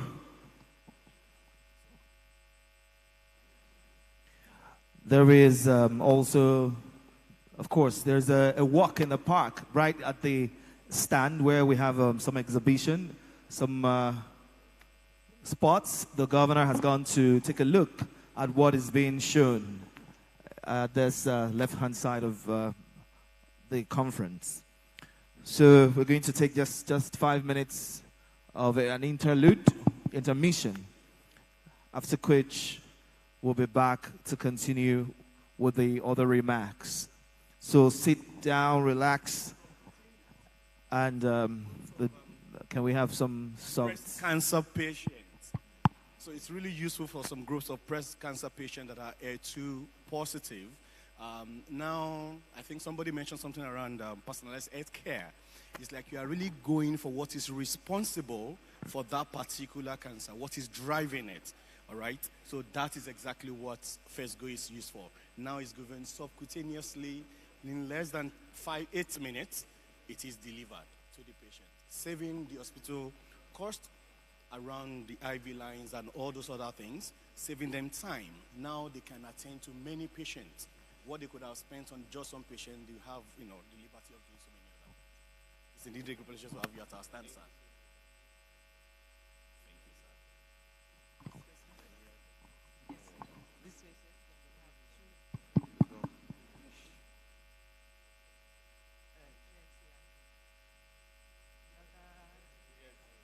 One of the other vendors for radiotherapy, GNCI.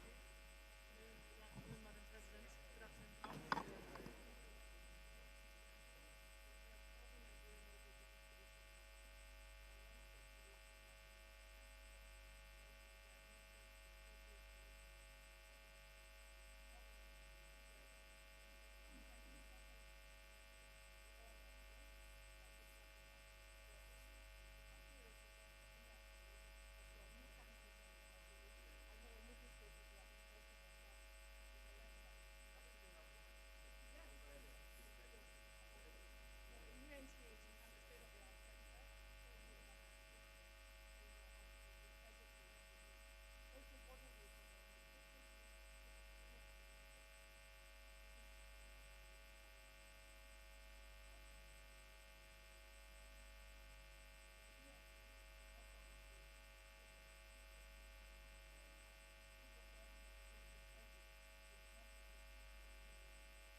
also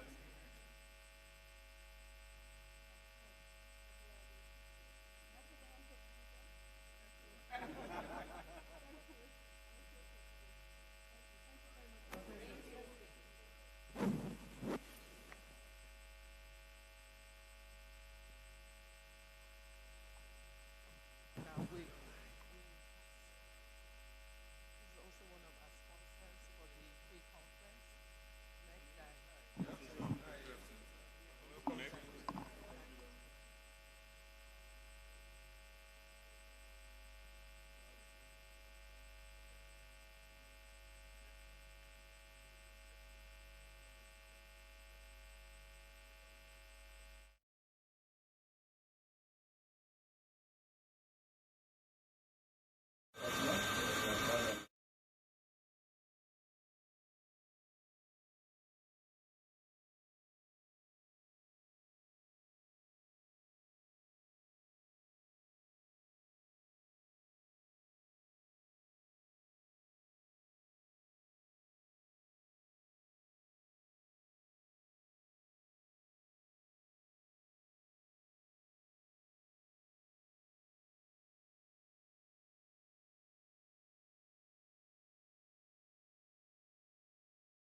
Support you give to our friends. Yeah. Actually our friends. Yeah. Thank you. The last one.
While the exhibition is going on, we'll just specially want to recognize a few individuals that are also seated in our midst. I want to recognize Professor Frank Chine. It's a tongue twister for me, I'm sorry. Professor Frank, we specially recognize you all the way from the United Kingdom. We are grateful for your time in our midst.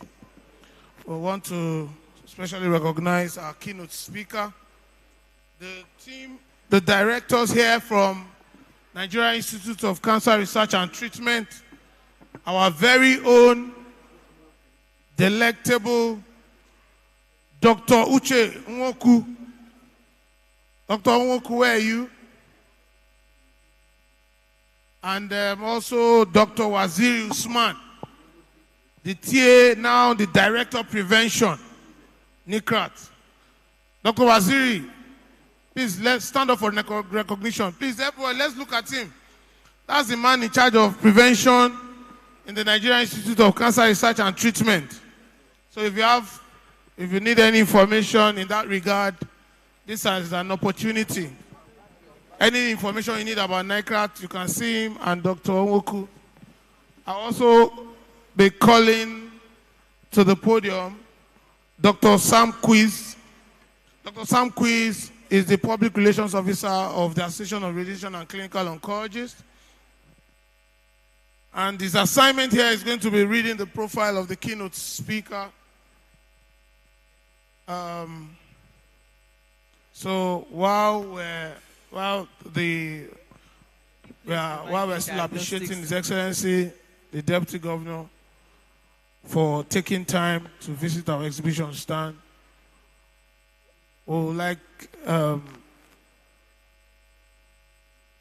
take the profile of the keynote speaker. Thank you.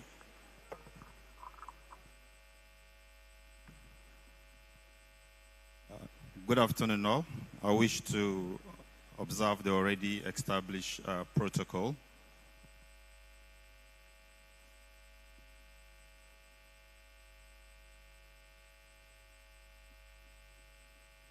I have the singular honor and privilege to invite Professor Ezueme to the podium while I read his citation. Professor.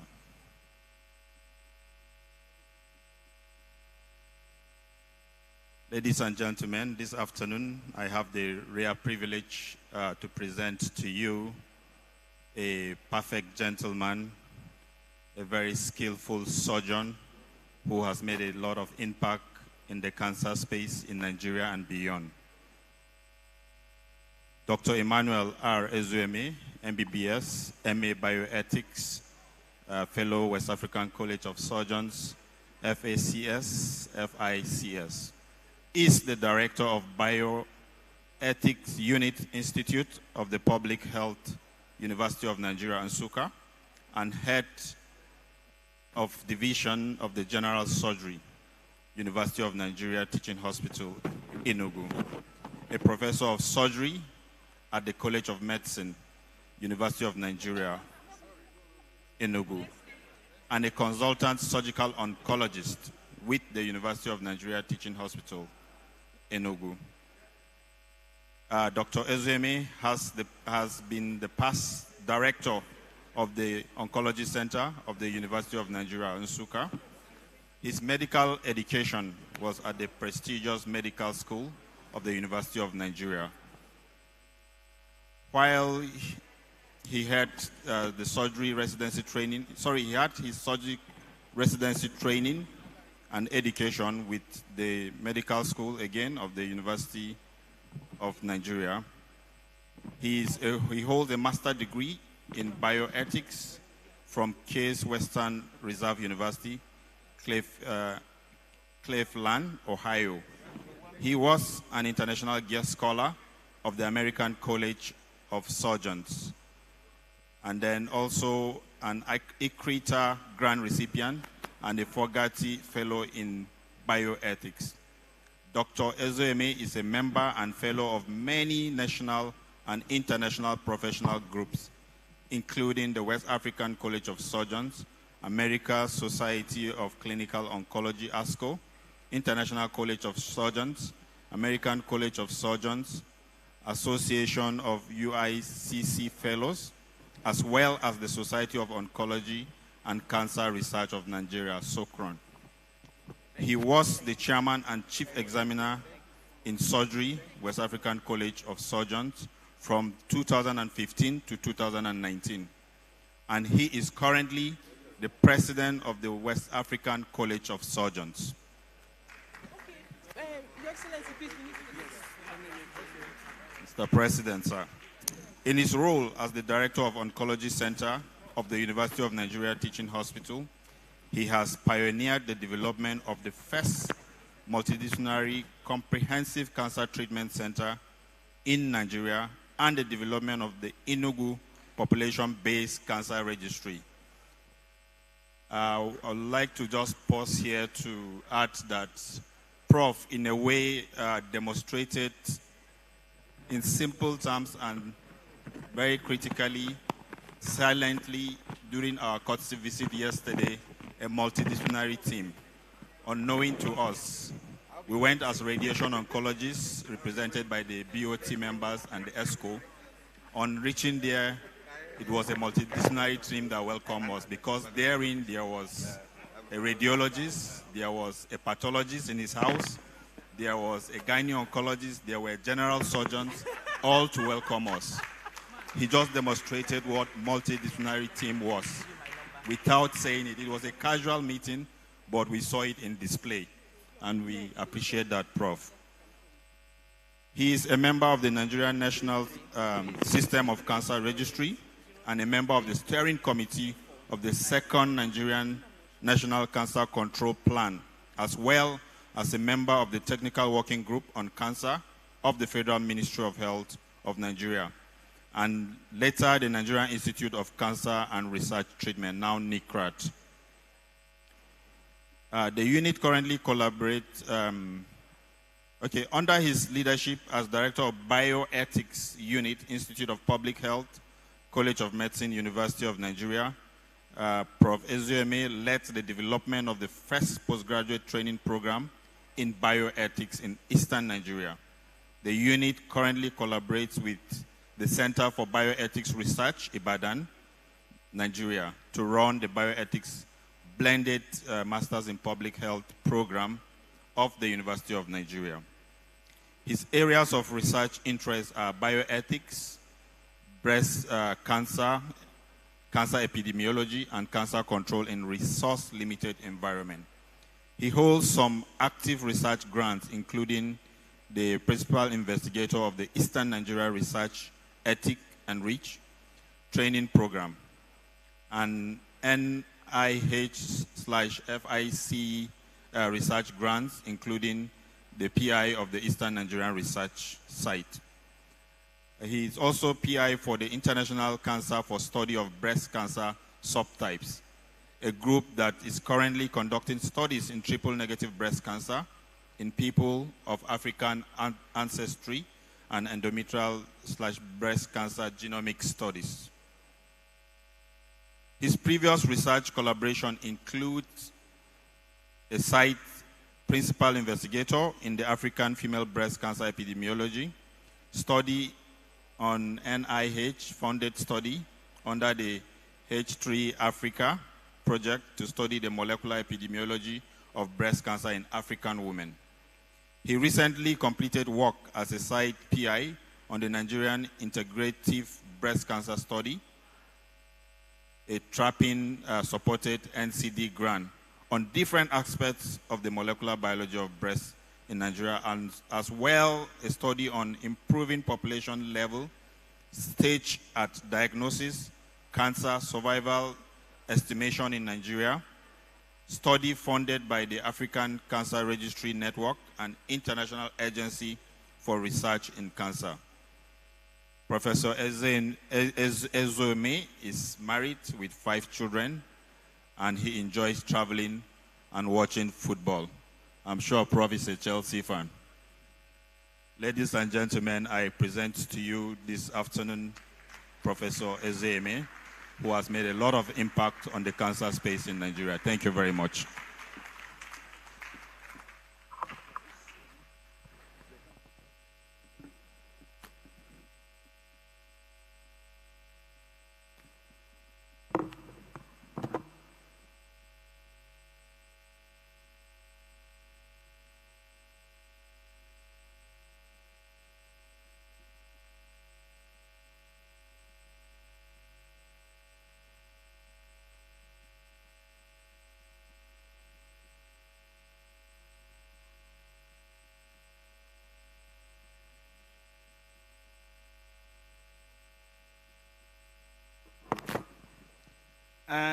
Let me start by thanking the gentleman that just flattered me with that profuse introduction.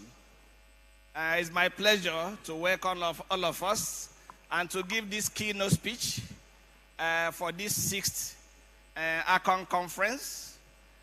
Can we have the presentation up? Good. Thank you very much.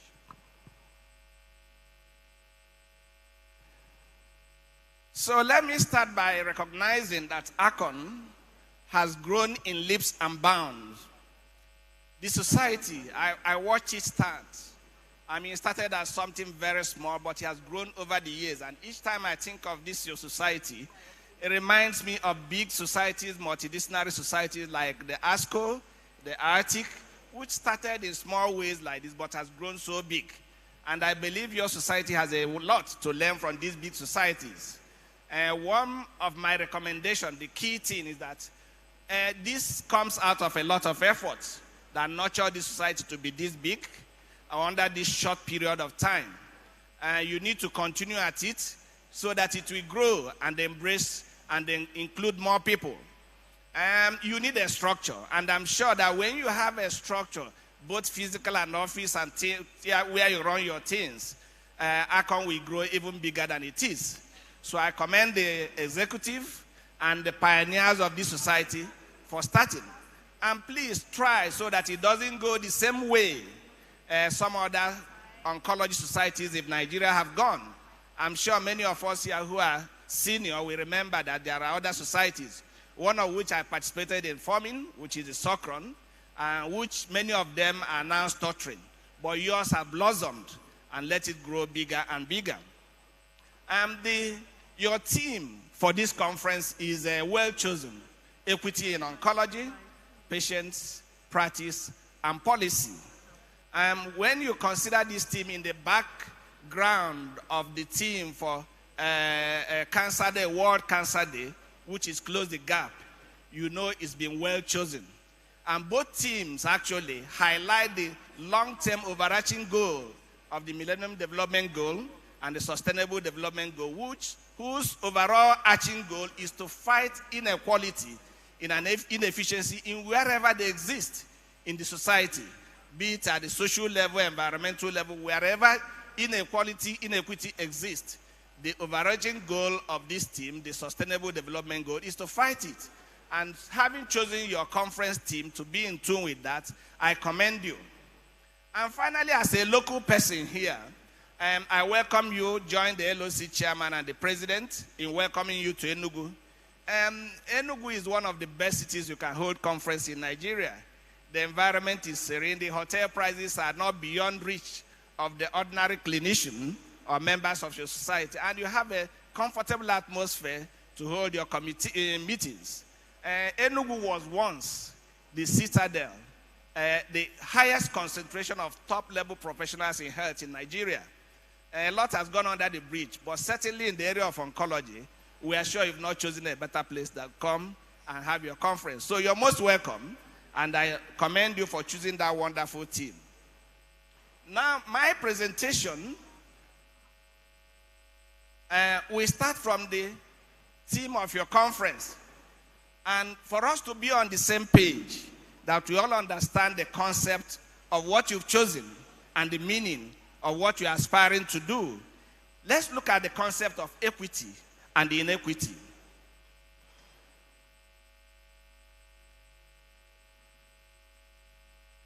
So when we talk of equity, we must distinguish it from inequality.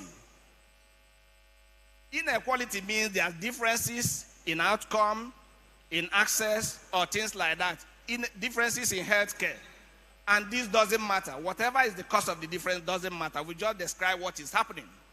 But that's not what you chose for your conference.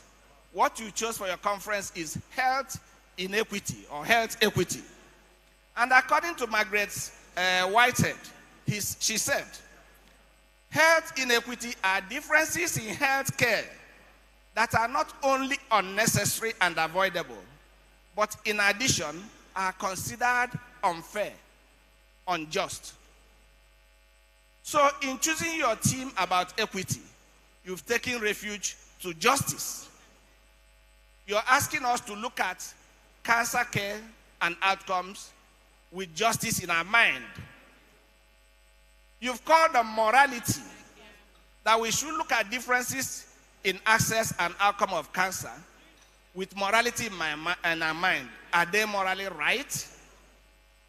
You've asked us to look at these conferences, these differences, and see whether these differences are those of them that put obligation on us to do something. Differences you see in different individuals that sends message to whoever the highest being is that you must do something as somebody responsible.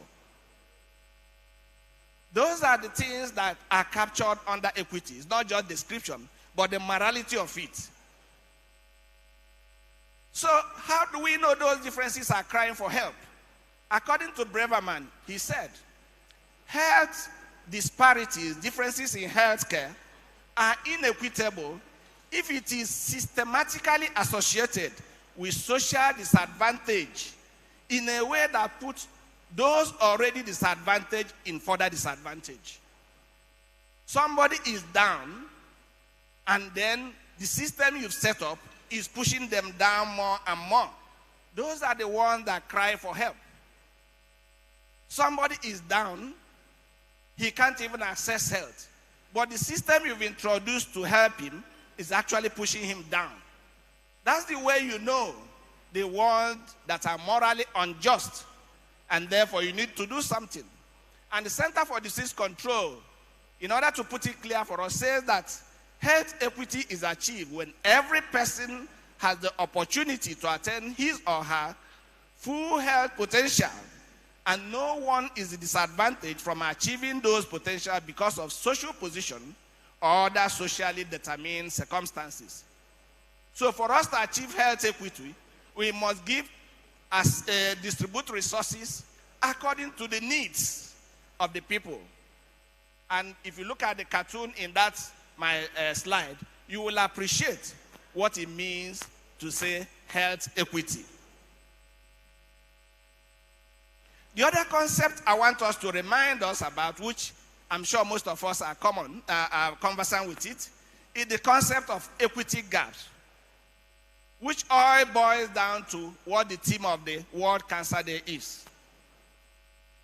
And the concept of equity gap is that when it comes to issues like cancer, that even though we are in an age of awe-inspiring developments, molecular biology, genomics, precision medicine, radiosurgery, natural orifice surgery, that the average individual, some of us in the society, are prevented from even getting the basic health care we need concerning cancer treatment.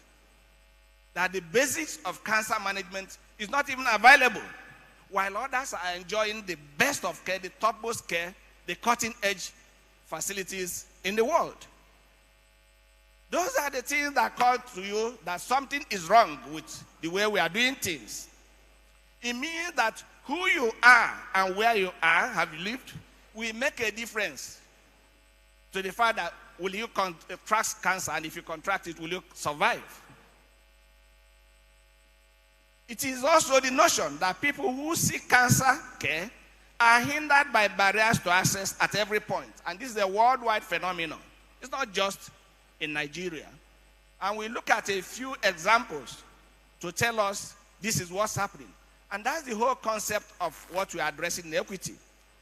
So when we get back to the theme of this keynote speech, which you chose actually, that gave me this theme, he said we should focus on ethical imperatives in oncology to balance patient, practice, and policy.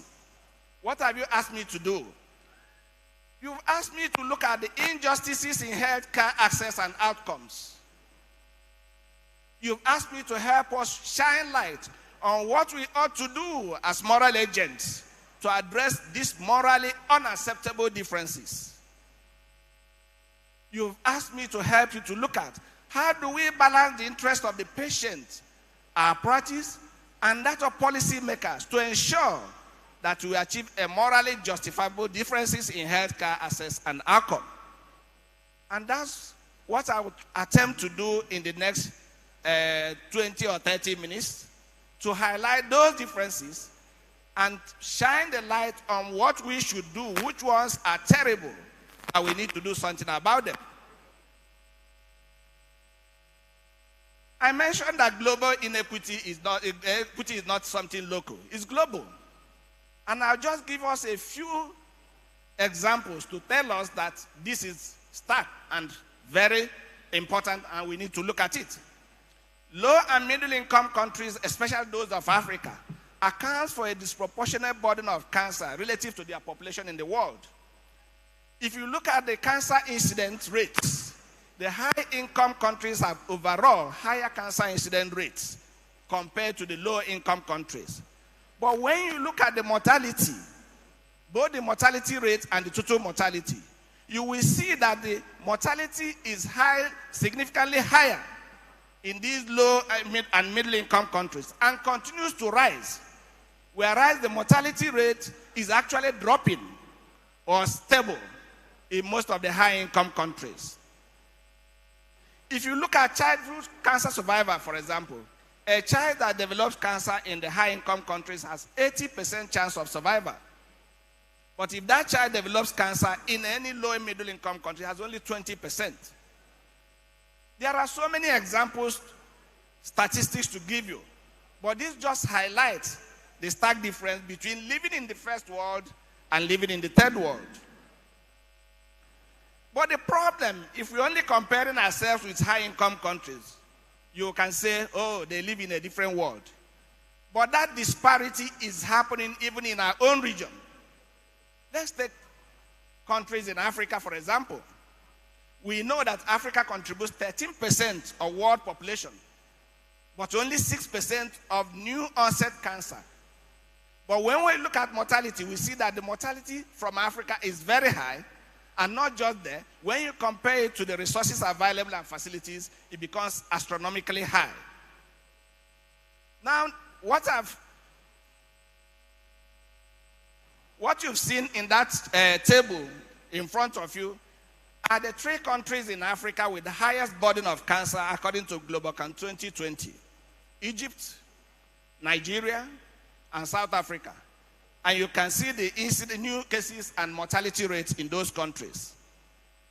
But the fact that shouldn't bypass you is that where you live in Africa and your socioeconomic status in Africa matters. There's a lot of difference between living in Niger and living in Reunion. Because individuals in Niger, their age standardized incidence for cancer as a whole is just 78%. But if you live in Reunion, you have 202 chances of developing cancer per 100,000 of the population. The same thing when you look at the mortality rate. There's difference between countries like Republic of Congo and Zimbabwe, where the incidences vary between 56 to 139. And the mortality to incidence rate also vary.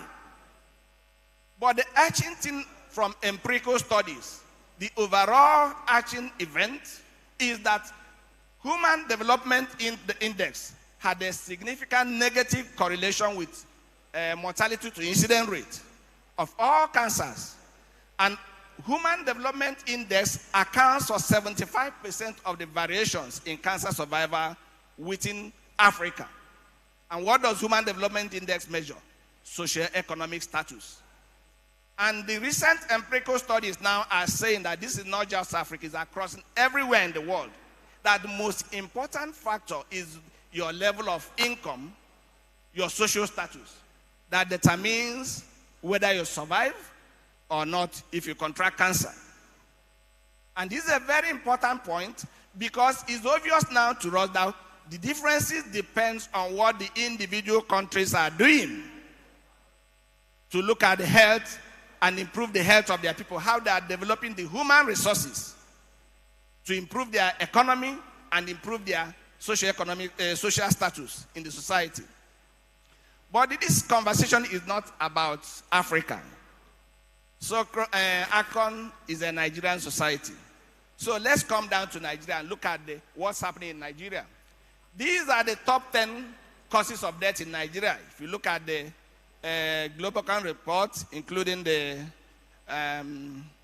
other report from other international sources, that non-communicable diseases account for the majority of deaths. And the causes of death are the causes of differences in mortality and survival. And if you look at the non-communicable diseases, cancer accounts for only 3% of all the causes of death. The implication is that if you're running to equity, cancer is not the number one project. And so it's not surprising in Nigeria that cancer has not been a priority for health ministries. In fact, in 2014, it was so bad that out of the more than 260 million naira budgeted to cancer control, to health, cancer got 260 billion. Cancer got 111 million naira only. Over the years, things too have been improved when we developed our first cancer control program. So between 2018 and 2022, which is this last cancer control program, we had about 97 trillion naira budget. But even given that, when you look at the whole budget system, none of the governments in Nigeria has ever put something to approach what the Abuja Declaration accepted as the minimum you can put to budget. So we are hoping that the new government has promised 10%. Hopefully, when we move from the 5% we've been hovering to 10%, there will be better things. But what is obvious to us is that cancer control is broadly underfunded.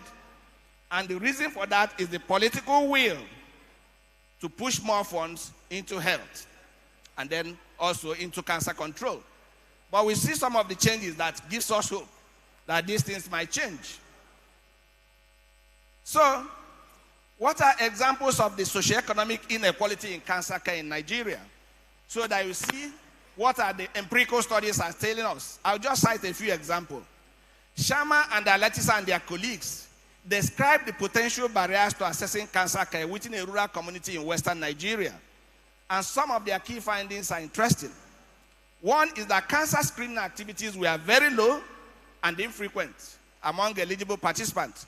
Only 1.5% have had cervical cancer screening, 3.3% has had mammography, and 5% has had colonoscopy.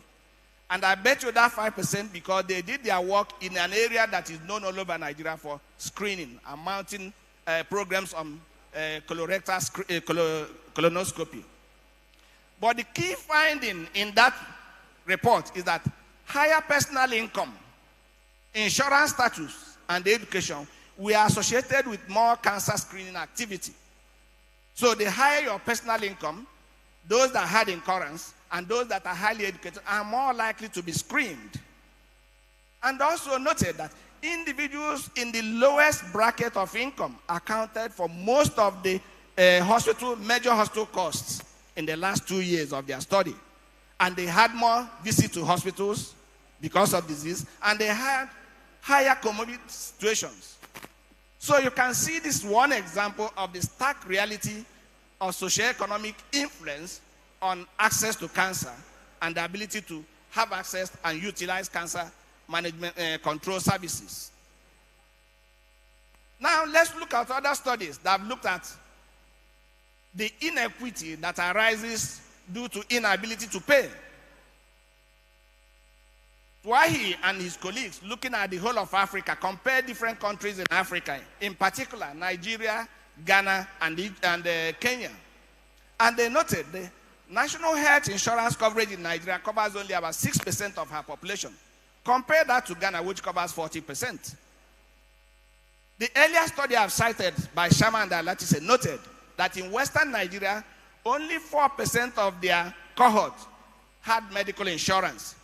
66% were unaware that health insurance existed at all, and 22% considered the insurance program too difficult to access. So it's evident to us that our national health insurance program has a huge gap to fill in terms of providing adequate coverage for cancer treatment.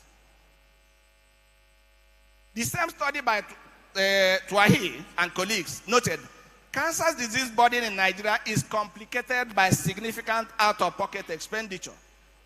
For diagnosis, 87 to 93% of Nigerians pay entirely for their diagnosis from their pocket. Compare that with Kenya, where 30 to 32% pay out of their pocket. Out-of-pocket payment for treatment, 72 to 89% in Nigeria. Compare that to 45 to 79% in Ghana, and then 8 to 20% in Kenya. Out of pocket.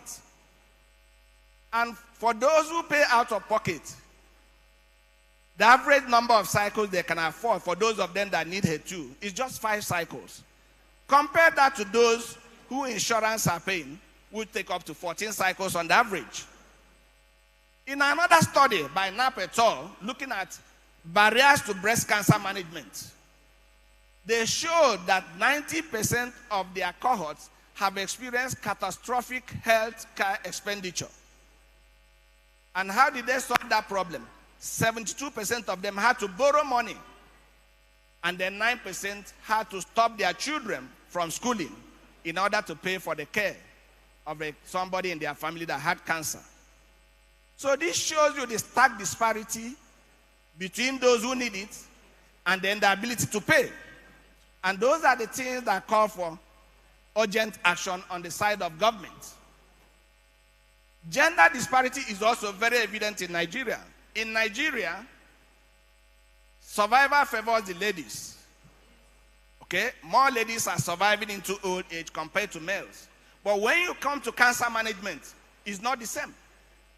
The statistics from the second National Cancer in Nigeria report shows that the age standardized incidence rate for female cancer in Nigeria is 155 per 100,000, while that of males is just 88 per 100,000. And among the top 3 cancers in Nigeria, breast, prostate, and cervix, 2 female breast cancers are there, and both of them account for almost 30% of the deaths among cancer patients in Nigeria.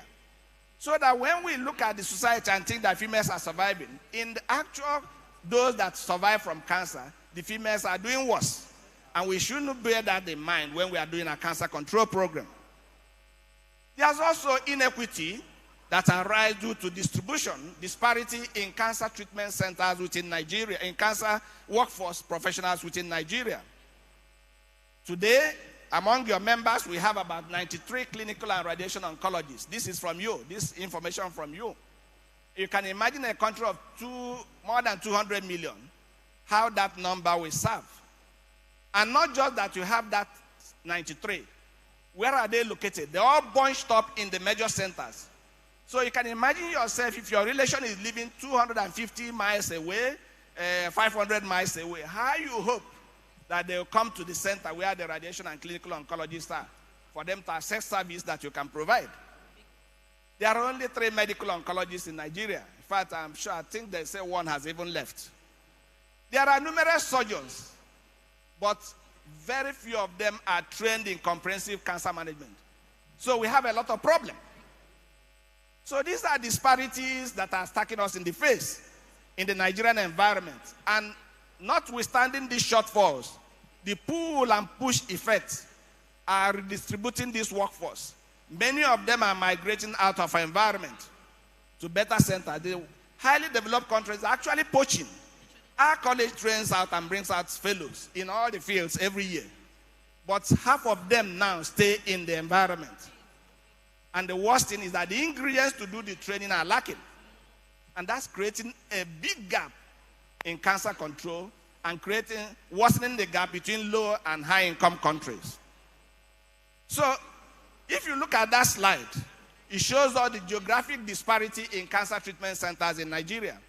Nigeria recently established 6 centers of excellence, and if you add that of Abuja, that's 7. In Sokoto, in Maiduguri, in Zaria, in Ibadan, Benin, and Enugu. That map, the map on the lower part, shows us actually their distribution. And you can imagine the vast expanse of space that is there for individuals in those remote areas to access cancer care. In a place you say is multidisciplinary, you're sure they'll guarantee them quality care. And the study by Godwin and colleague looked at the different treatment breast cancer patients receive across the country. And they reported there are variations in treatment, but the worst is in radiation treatment.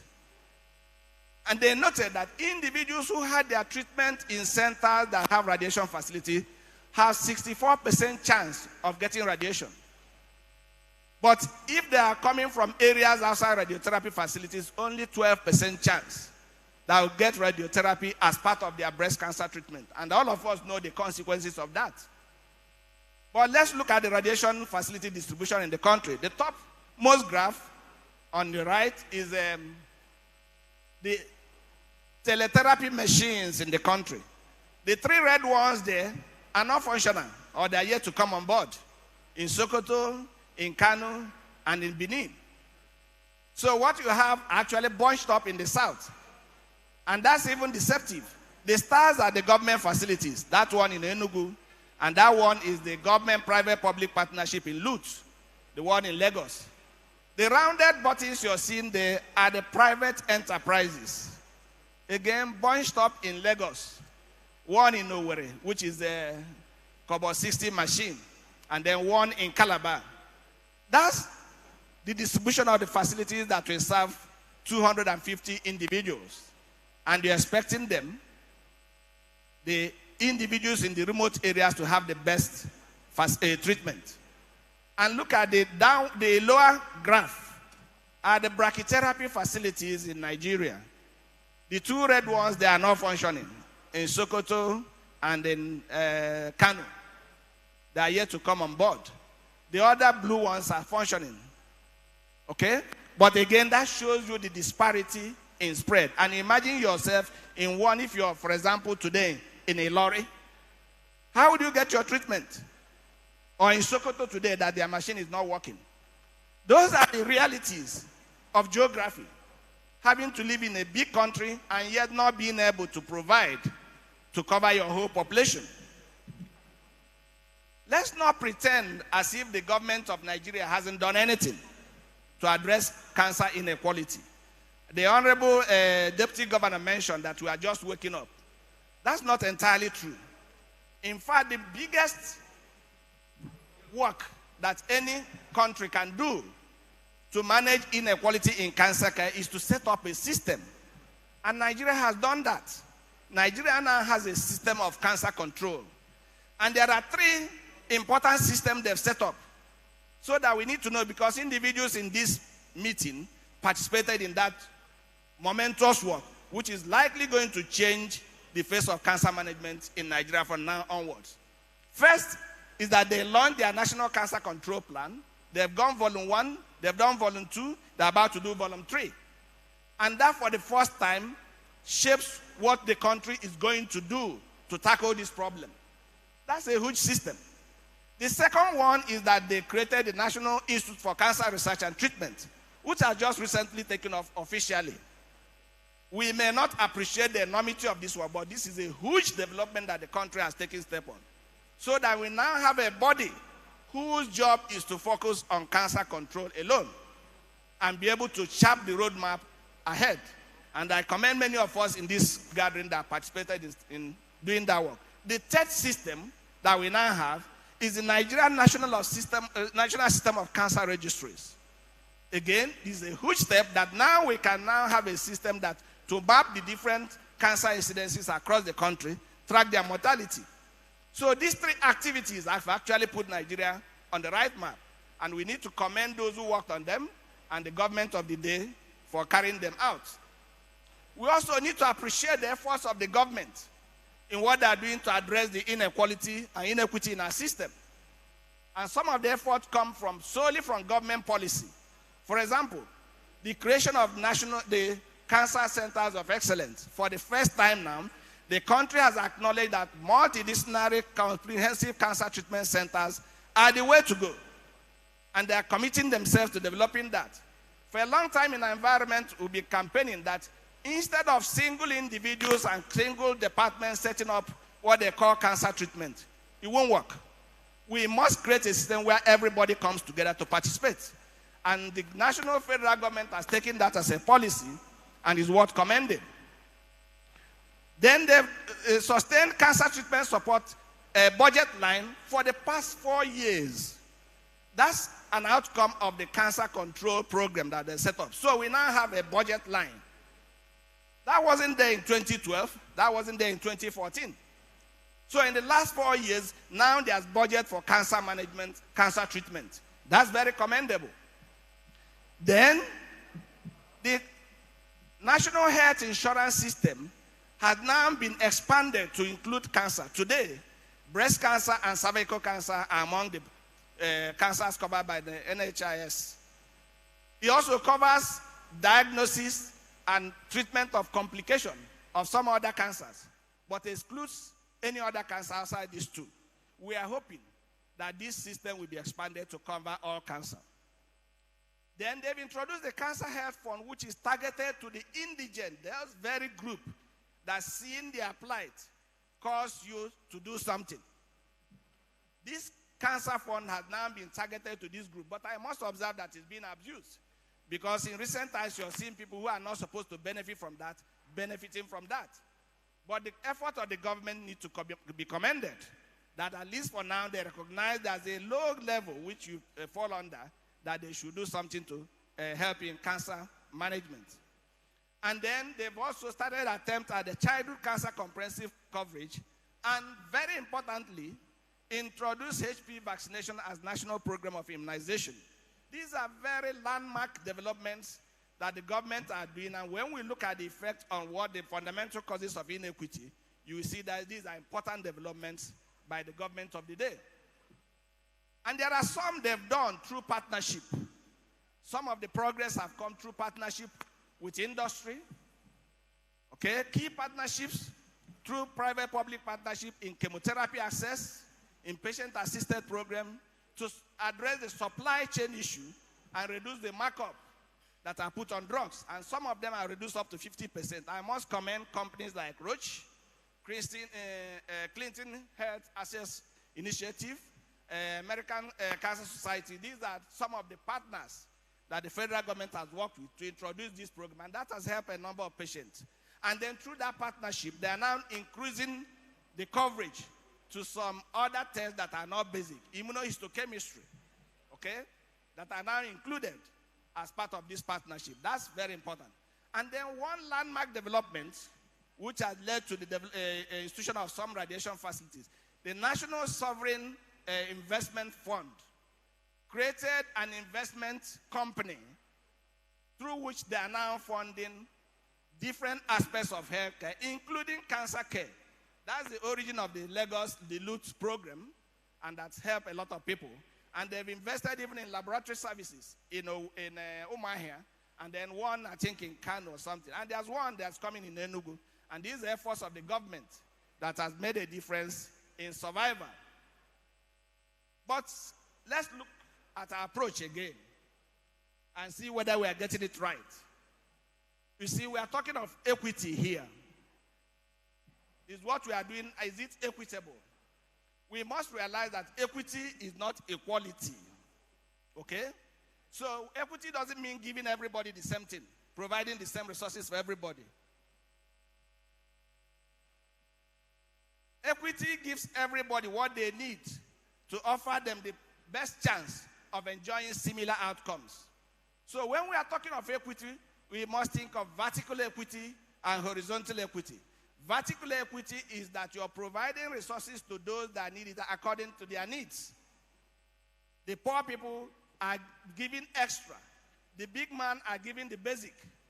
Horizontal equity is that you're providing for everybody on the same level, and they must be treated equally. These are key important things we bear in mind when we want to achieve equity.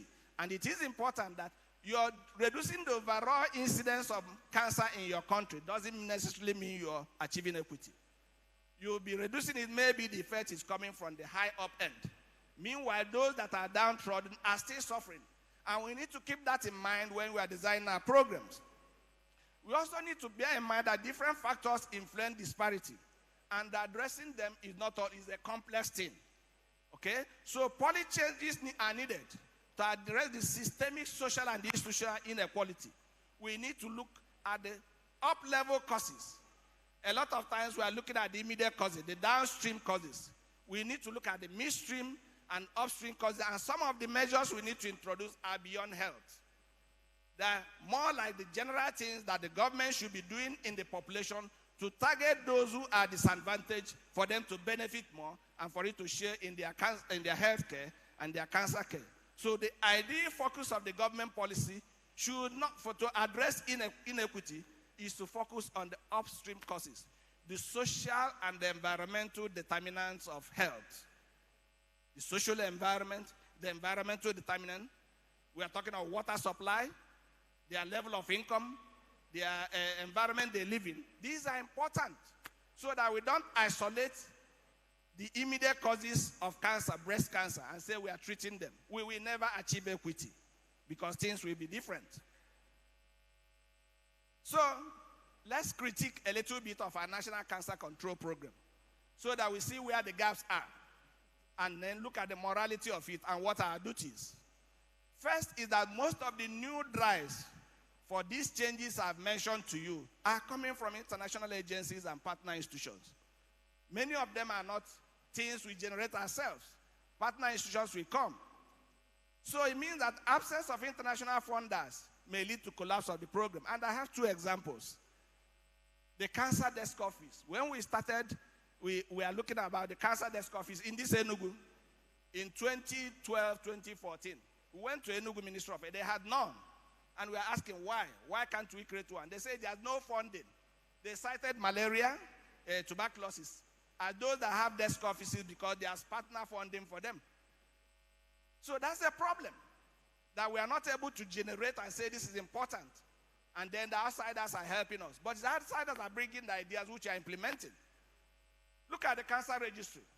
For many years, it depended on a single man with his connections to hold the cancer registry system in Nigeria together. Okay, Professor Adebamawo, under the Institute of Human Virology. For many years, they did the training, hosted all meetings, hosted the hub of the registry. Only recently, through the work of the current person who is our desk officer, Dr. Nwoku, that this has now been transferred to the Ministry of Health and now has gone to the National Institute of Cancer Research and Treatment, which is a commendable big move. But yes. But it shows us that our system is yet to start generating ideas and impetus on its own. We are still depending on foreigners and partners to give us the way and lead us the way to move. It's very wrong. The other thing is that the federal efforts are not properly complemented at other levels of government. The state governments, how many of them have cancer desk office? How many of them health insurance? You're not talking of local governments, they don't even exist.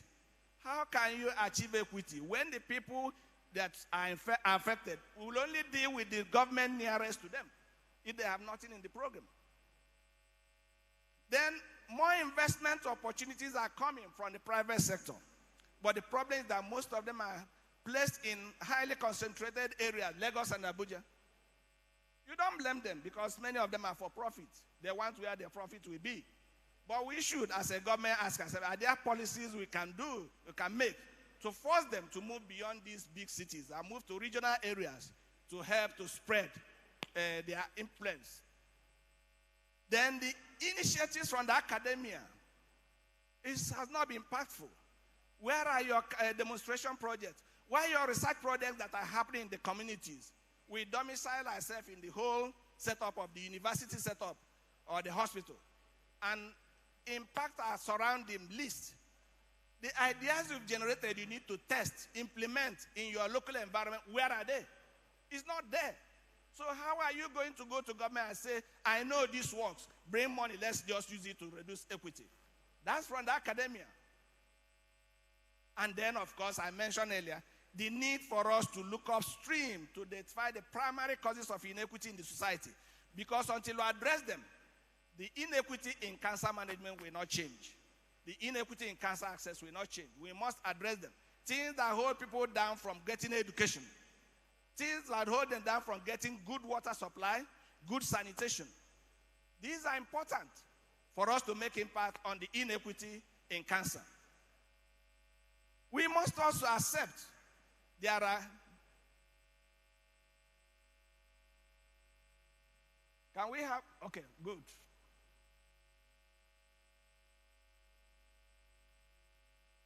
All right. Our national health insurance system, it has improved a lot too, but it's still broken. It is underused in most communities, in rural communities, severely underused, and the statistics have shown that, as I've highlighted. It's plagued by leadership crisis, corruption scandals, technical challenges. It's unattractive to people because when you need it most, which is for many of the advanced medical conditions, you're not covered.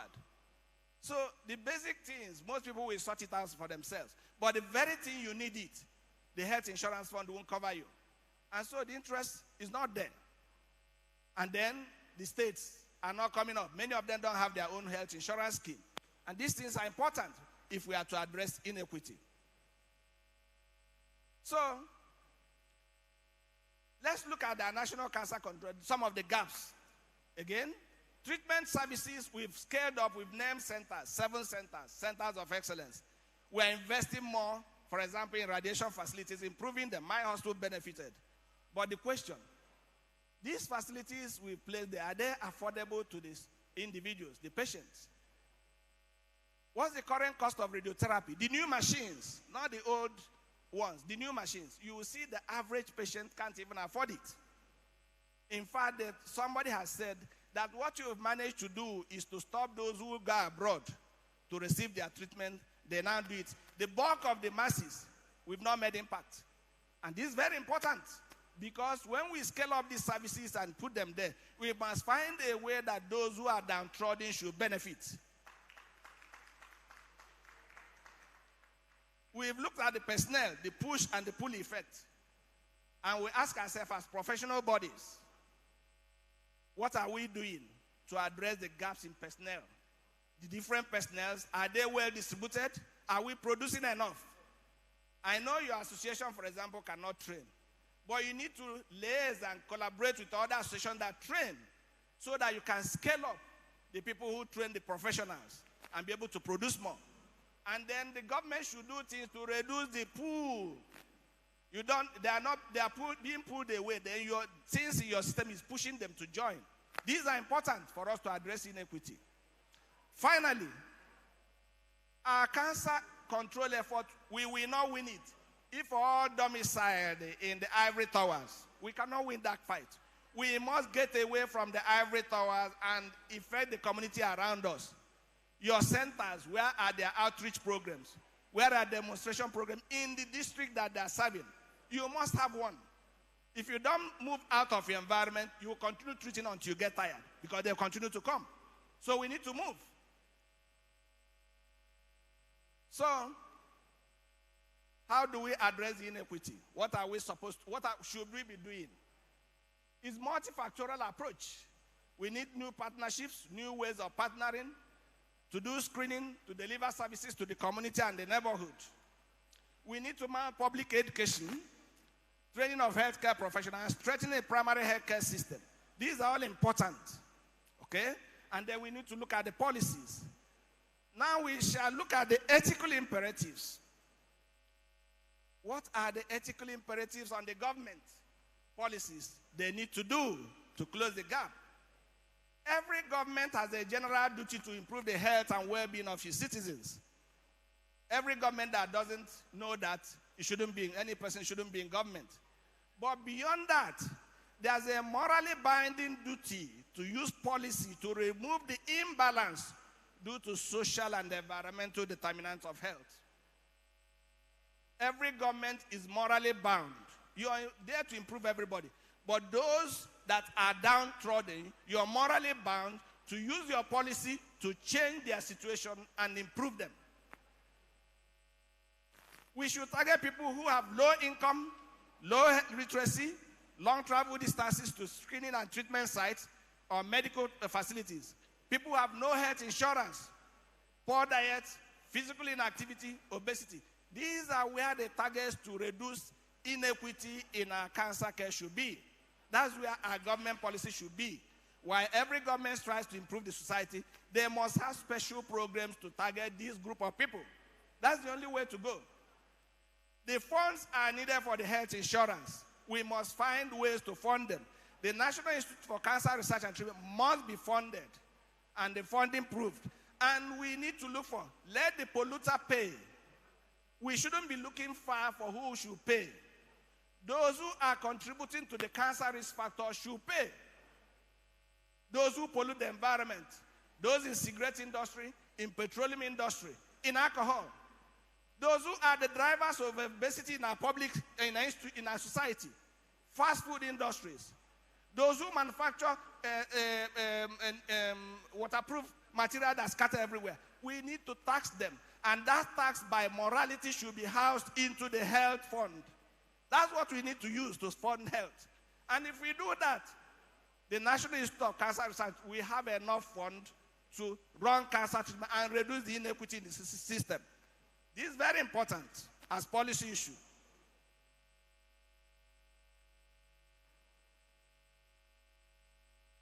Now, the government must also use policy to force individuals, force institutions, force companies to diversify beyond concentration in the ivory towers and the big cities. They need to have effect on the communities, on the rural areas, as part of what they need to do. And these are government policies that can be implemented to change inequity in the environment. So, what of the industry? Is there a moral duty on industries? I hope they are listening here, for them to help to close the inequity gap. Nigeria has a lot of huge unmet need for investment, and that's very good. Because I always advise my people I meet that instead of establishing hotels everywhere, come and set up facilities, radiation treatment facilities, MRI, PET scan, and put your hospitality industry with it. And both of them will sell, but you're serving the people. So the fact that we have a lot of huge unmet need, if you look at the 2020 NIFRANC report, which are shown in that graph, you see that the huge investment gap exists in Nigeria health sector compared to other countries in Africa. And countries are taking note of them, and they're coming.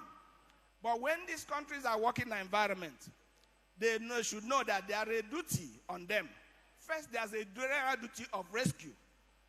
That every moral agent, whether individual or collective, has a duty to rescue those in need. Very important ethical requirement.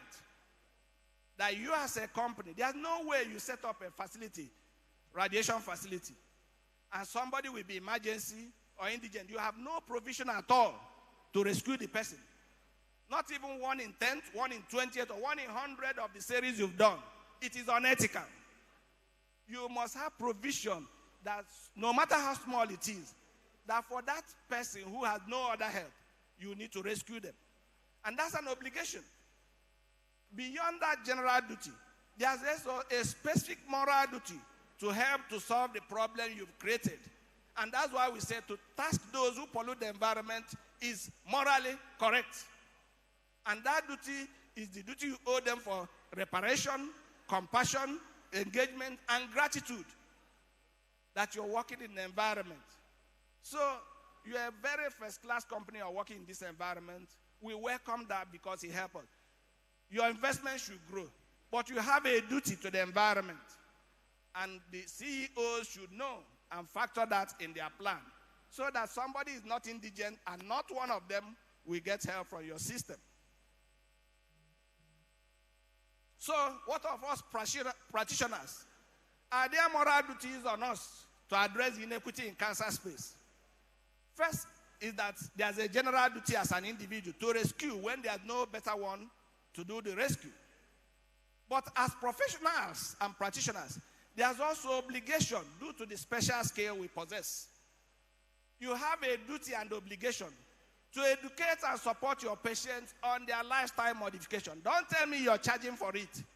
Advice you're giving them for healthcare, lifestyle changes that you know controls 40% of the new causes of cancer. You need to give it freely to all the patients you're encountering. Don't wait on the public health physicians alone or primary healthcare physician. As somebody working in the office, every patient you encounter, you have that duty to educate and support them, to change their lifestyle. You have a duty to conduct research and to care and impact the community around you. Providing cancer screening and education in community and working collaboratively with other scientists to ensure that the environment housing the institution is impacted.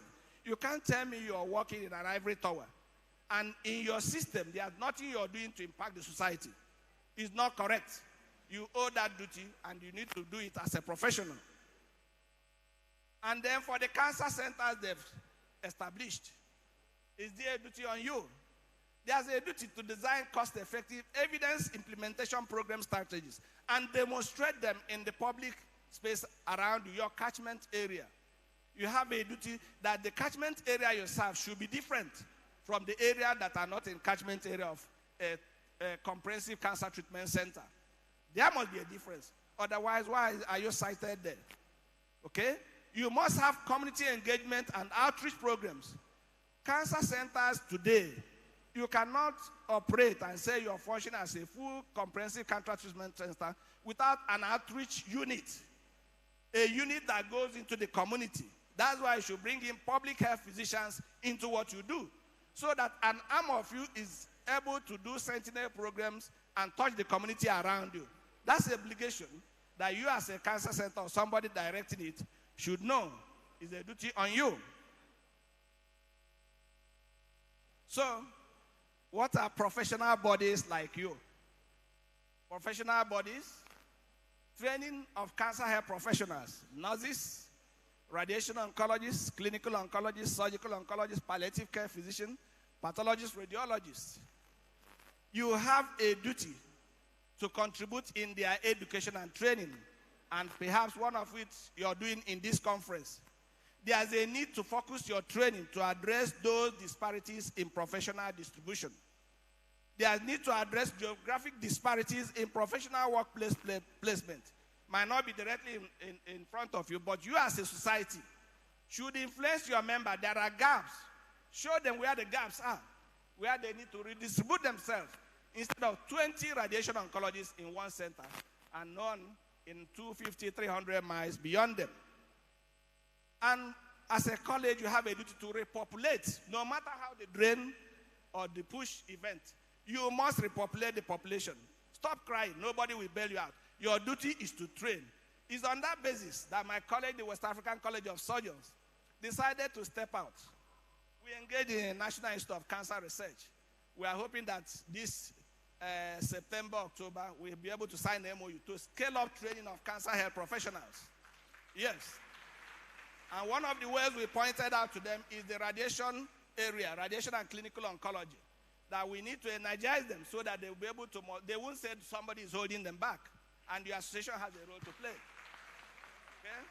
We've also told them, we've drafted a curriculum for surgical oncology. There are plenty of them, but many of them need further training. So we are going to collaborate with them to make sure that this training goes on institutions around West Africa, so that I have surgeons who you won't be complaining and say they've caused the damage before they send the patient to us. So these are commitments, and we are calling on the radiation and clinical oncologists to participate with us, partner with us, to make sure the workforce are properly trained, and we scale it up to match the problem we are having of the brain drain environment.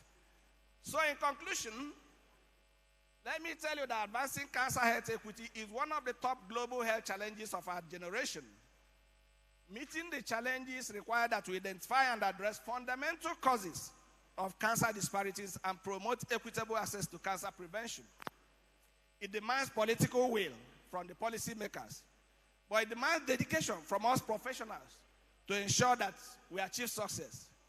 Measurable impact will take time to occur, but we need to be patient and persevere. Thank you very much.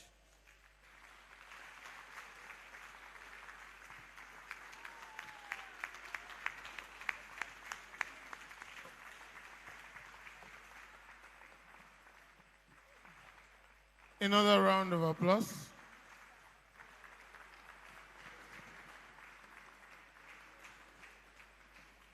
Prof, we're indeed grateful.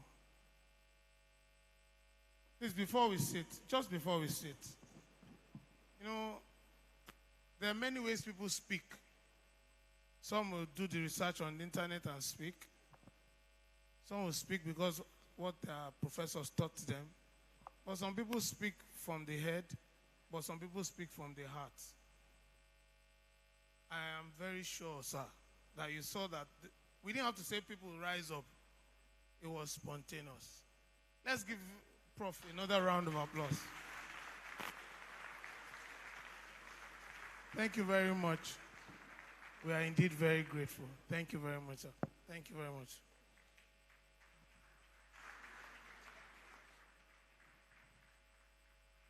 Thank you. Thank you very much, Prof. We are very, very grateful.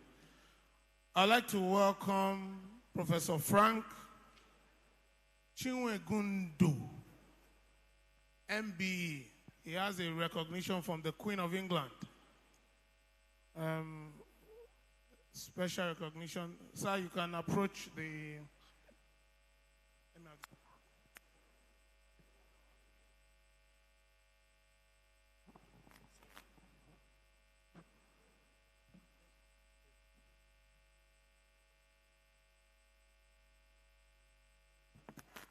Professor Frank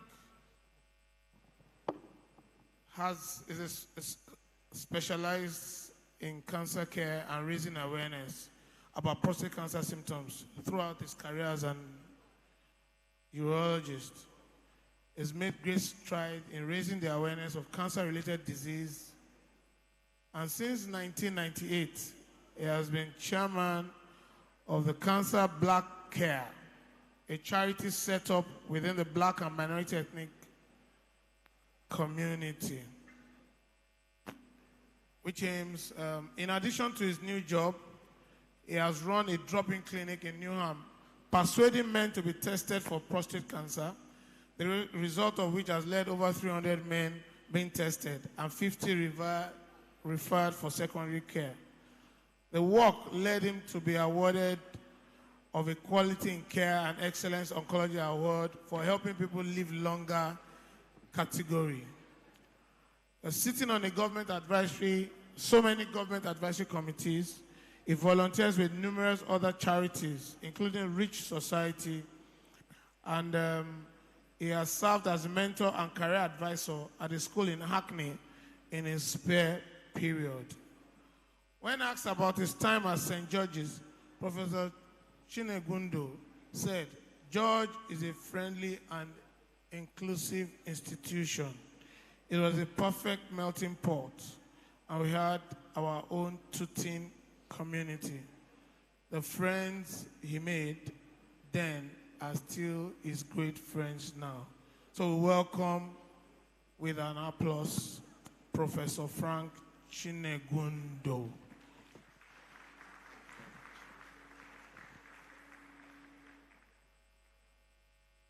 Thank you very much. It's such a pleasure to be here today. I bring you greetings from London in the UK. And I must give a big thanks to Arcon, and in particular my friend Amaka Lasebiken, for inviting me and twisting my arm. Well, not too much. To be here today. It's a pleasure to be amongst friends. Just before I start, the previous speaker made reference to being a Chelsea supporter. I'd like to declare for Manchester United.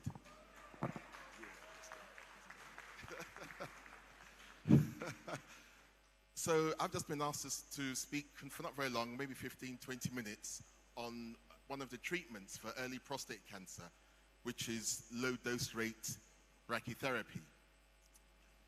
I stand to be corrected, but I don't think there's an active low dose rate program in Nigeria.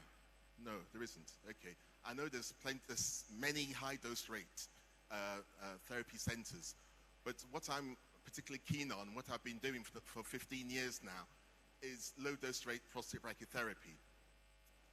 And this is one of the things that I've been very keen to introduce into Nigeria. And it's now 6 years from when I first came to float the idea to various centers. And I'm sad to say that 6 years later, it's still not off the ground, whether in the private sector or in the public sector. And one of the things that continues to disappoint me, that I have to make reference to, is the role of the regulatory bodies. So the Nigerian National Radiation Board have held this project up now for almost 3 years, for no very good reason, as far as I can tell. So that's one thing. The other problem was when their previous doctor tried to introduce this treatment into Nigeria, there was a problem with importing the seeds. They would be held up in customs for days on end. And because we're talking about radioactive iodine seeds, if you hold them up in customs, then you have a major problem. You can't use them. So if anyone has any influence with the National Nigerian Radiation Board to overcome this block in terms of regulation and seed importation, I'll be very grateful.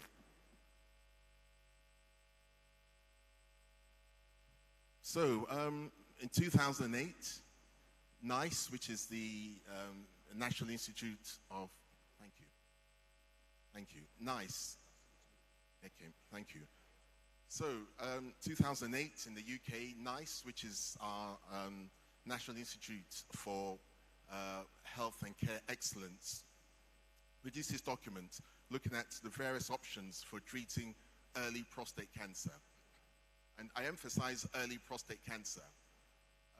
Unfortunately, many of the cases in Nigeria, prostate cancer, the disease is advanced at presentation, and therefore these radical treatments or radical surgery, external beam, low dose rate brachytherapy are not applicable. But as more men in this environment are getting themselves tested with PSA, more and more men are going to be, and in fact are presenting with early disease, where low dose rate prostate brachytherapy is one of the options for management.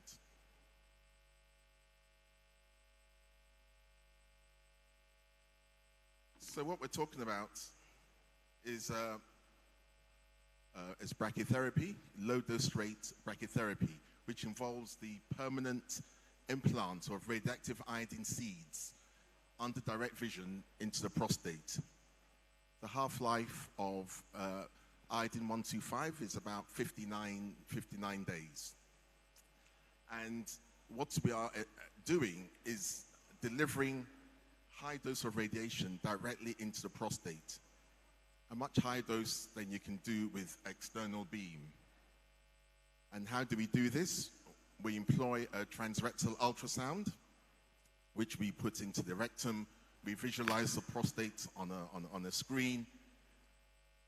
We use this grid with holes against the perineum. We put these needles into the prostate at regular intervals.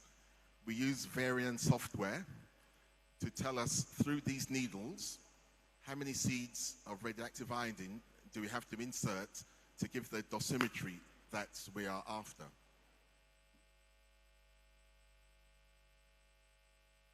So another schematic. You can see the perineum. You can see the grid against the perineum. You can see the needles that we're inserting under direct vision to cover the entirety of the prostate gland. And then the software, which is very sophisticated, tells us where we need to put our seeds. So many patients with localized prostate cancer are suitable for this treatment. Now, it is competing with radical surgery. And certainly in most of our institutions in the UK, because it's the surgeons, although I am a surgeon myself, but it's the surgeons that see the patients first of all, and many of our patients are directed towards robotic radical prostatectomy, which has serious side effects. Low dose rate brachytherapy is an equally good option. Now, the kind of patient that is ideal for low dose rate prostate brachytherapy is someone who's got relatively early, so Gleason 6 disease or Gleason 7 disease, where the prostate gland is below 80 cc in size. And I know within Nigeria, the prostates tend to be larger, so that may preclude some. It's also suitable for someone who wants to return to work quickly after brachytherapy, because it's a day case procedure. Under general anesthesia, it takes about 2 hours to do, and once it's done, it's a one-off treatment. The man goes home the same day, as opposed to a radical prostatectomy, whether open or robotic, where you're in hospital for 2 days, you have a catheter for 2 weeks, it takes you 3 months to recover. Within a week of the brachytherapy, low dose rate brachytherapy, you're back at work.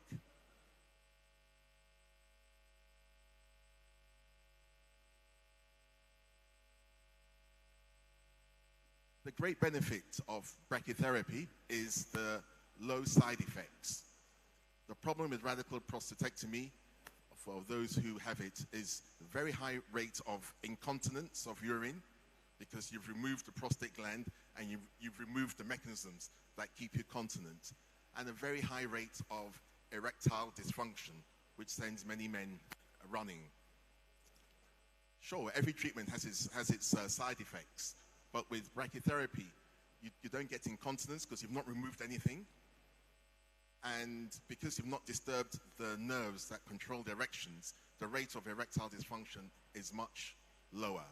So it's a very attractive option.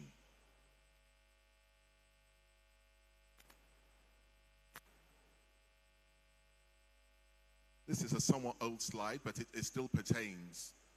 You know, the man is interested is what is going to keep me alive in 10 years' time? What's going to keep me alive in 20 years' time? Is there a difference between having radical surgery, removing the prostate, or external beam with hormones, or low dose rate brachytherapy? And the answer is they're all equivalent. If you look 10 years, 20 years ahead, men are doing equally well from these various treatments. So what the man needs to consider is the side effect profile. And just to mention, one of the things that my surgical colleagues will say to someone who's considering brachytherapy, they say, well, what if it recurs? What if the cancer recurs? Then you're in trouble. And if the cancer does recur, although it's a very low risk of the cancer recurring, because we select the men carefully beforehand, if it does recur, it doesn't preclude you removing the prostate gland. The other myth that abounds is that if you have surgery, you cannot get recurrence of your prostate cancer. And that's a complete fallacy. It just takes one cancer cell to have seeded in the pelvis and you get your recurrence. So whatever treatment you have for prostate cancer, we follow these men up lifelong. If you recur after radical surgery, then you have external beam radiation.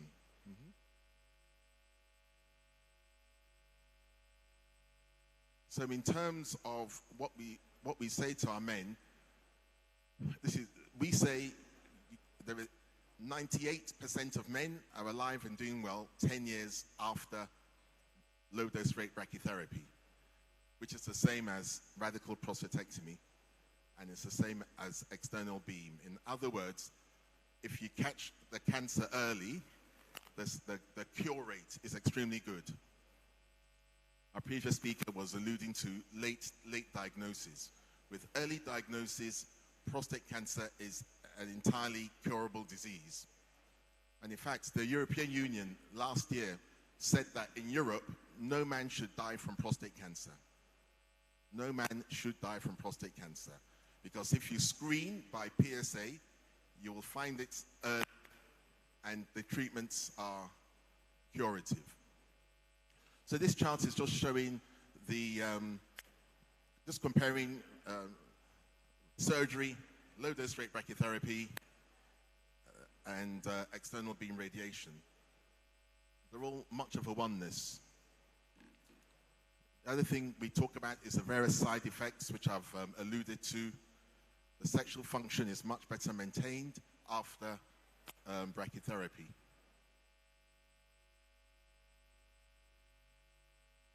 So some of the advantages: you avoid the physical trauma of surgery, because all you're doing is inserting needles and radioactive seeds into the prostate gland. It's a one-off day case procedure. Side effects in the long term are very few. Very importantly, for men who are economically active, they're back at work within 1 week of having their seed implant. And it's a cost-effective treatment. It's a cost-effective treatment. So interestingly, this brachytherapy has been in Ghana for maybe 15 years now. And Nigerians are going from here to Ghana. I can see my colleague there, Werner. Nigerians are going from here to Ghana to get brachytherapy. Nigerians are going from here to South Africa to get brachytherapy. In Ghana, they've published their 12-year data on low-dose rate brachytherapy, and yet in Nigeria, we're yet to start. You know. The disadvantages of brachytherapy are, if you have serious urinary problems, you're going very frequently, you're getting up several times a night, then sure, that could be made worse by brachytherapy. So we screen men for urinary symptoms. So we measure their urinary flow rates to make sure it's okay, and we measure the International Prostate Symptom Score to see that they're not having too many problems, because it'll be worse if you have brachytherapy. The other thing about brachytherapy is that because of the potential risk of radiation, you've got to advise the man not to be close to a pregnant woman or to a young child just for the first 2 to 3 months. Okay. And we also say for the first maybe 3 or 4 sexual encounters with a partner, maybe to wear a condom on a rare occasion that a seed is ejaculated.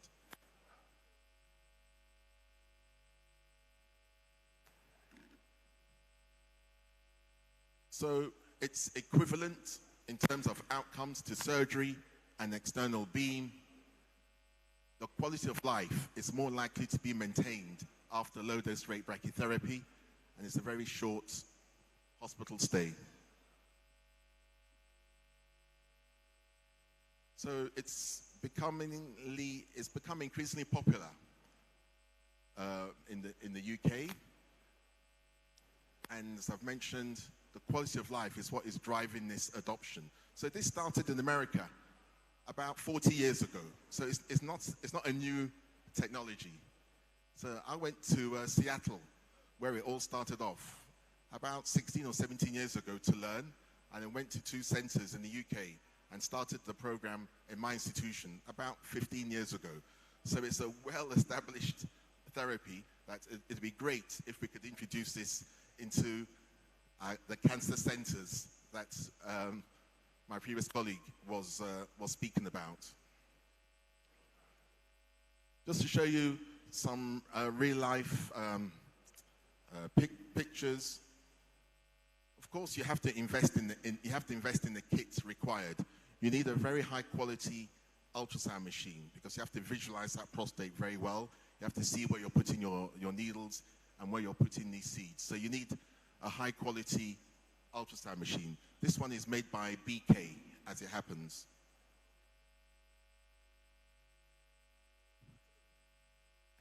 So, yes, that's it. So we have the man in a lithotomy position, which means he's on his back, his legs up in stirrups.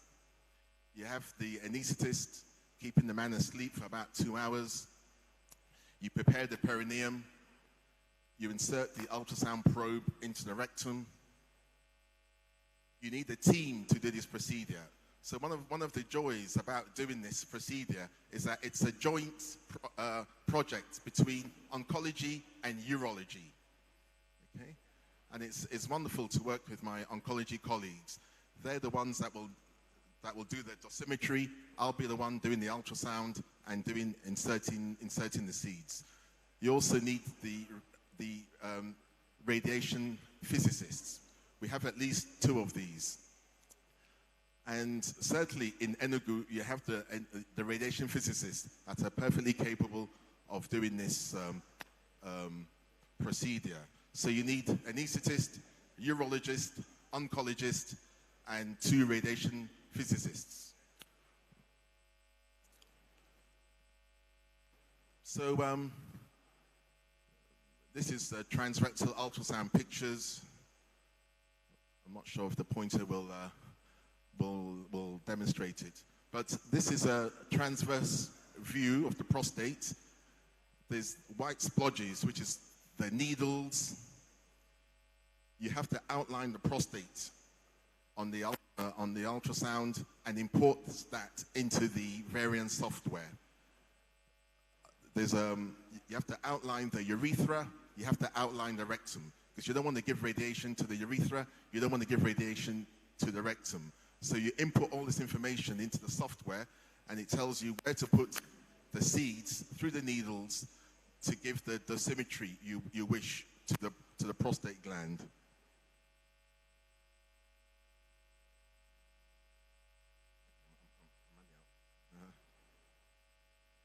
This is another picture showing the transrectal ultrasound probe, the grid against the perineum, and what we call a MIC applicator. There's a device that you put the radioactive pellets into, through which you insert it through your needles and into the prostate.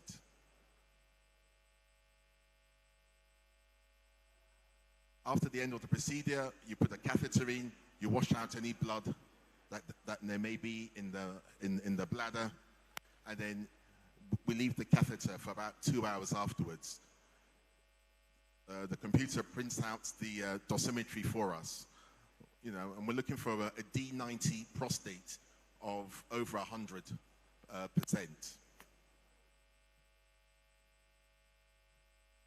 You may recognize a couple of these friends of mine. The erstwhile president of Arcon. So this picture was taken, and Dr. Joseph is with her from Lagos. So this picture was taken in 2019. Okay, so that's 4 years ago, when I organized for the company that manufactured the seeds to start training, people here to be able to deliver this treatment. So Dr. Lesibikan and Dr. Joseph and myself and the company went to South Africa and spent 2 days on team training, with the idea being, this is 4 years ago now, with the idea being that we would then come back and we would establish low-dose rate prostate brachytherapy within Nigeria.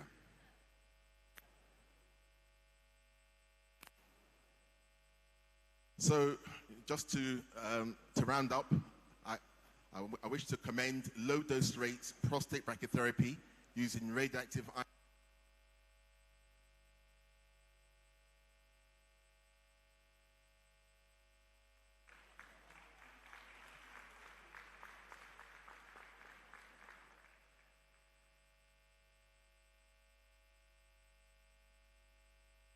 Thank you very much, sir.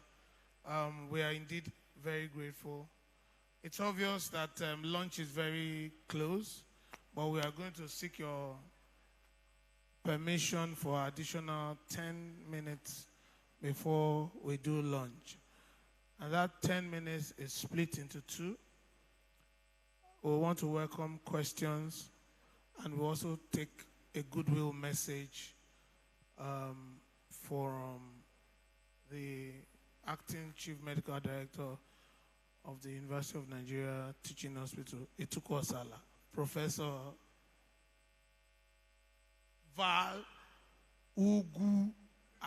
No, I will never forget the name again. Don't worry, sir. When I was in medical school, one of my right-hand man, his name is Ugu. So it's registered. And Val, everybody looks forward to February 14th. when we celebrate flowers, and if you that's one of the days as a medical doctor. No matter where you are, you must get home on time. Otherwise, you will have to shalaye. So we would like to welcome questions. I've seen the hands of one of our very esteemed boss, Professor Bello. Prof, sir. Then there's another question, Dr. Njoku. There's another question, Dr. Yusuf. Yes. So we have 3 questions. Sir, we'll take all the questions, then you respond. You need a pen.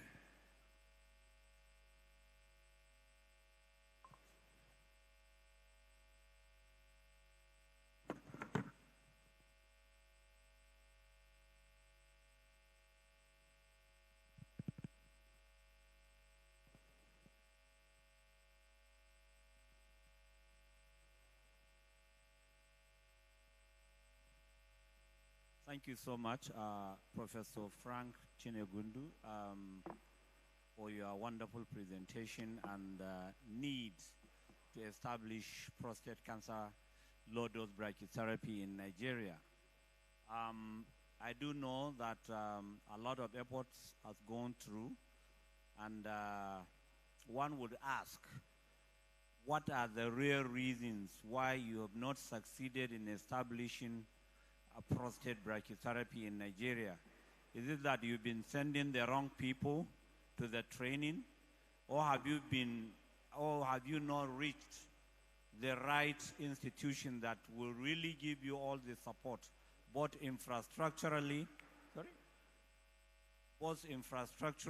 and in terms of capacity? I do know that you've approached quite a number of institutions, but one of our institution is not one of them. And we'll be very happy to work with you and establish brachytherapy as quickly as possible. We have urologists that are really interested and have done some training in some centers, not necessarily with you, and it will be a low-hanging fruit for you. Thank you.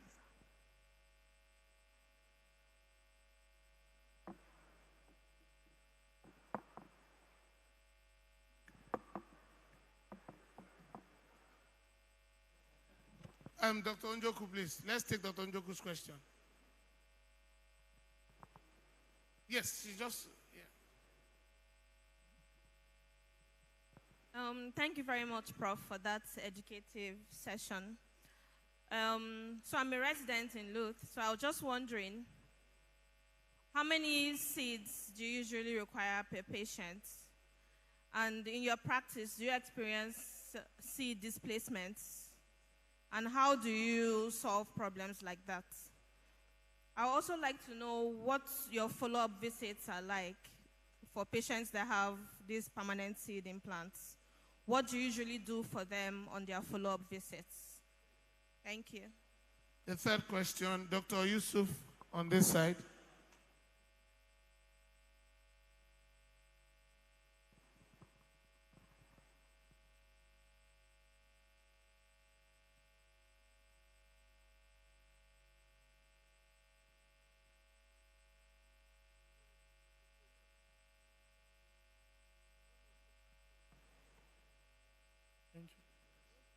Thank you, Prof. I'm Dr. Yusuf, Senior Registrar from UCH, currently with Marcel Wood Cancer Center. Hello. So my question is, you said low-dose rate brachytherapy is becoming more popular. Use the mic properly, please. You said low-dose rate brachytherapy is becoming increasingly popular for localized prostate brachytherapy.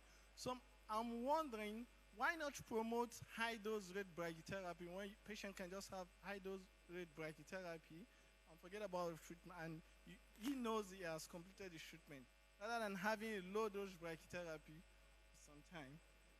So is there any advantage the low-dose brachytherapy is having over the high-dose rate brachytherapy that is making us promote it? That's what I want to know. Thank you, sir. You can take the responses.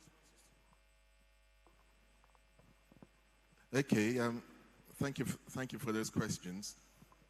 If we start off with the introduction, so when it came to the public sector, so UNTH specifically, they have.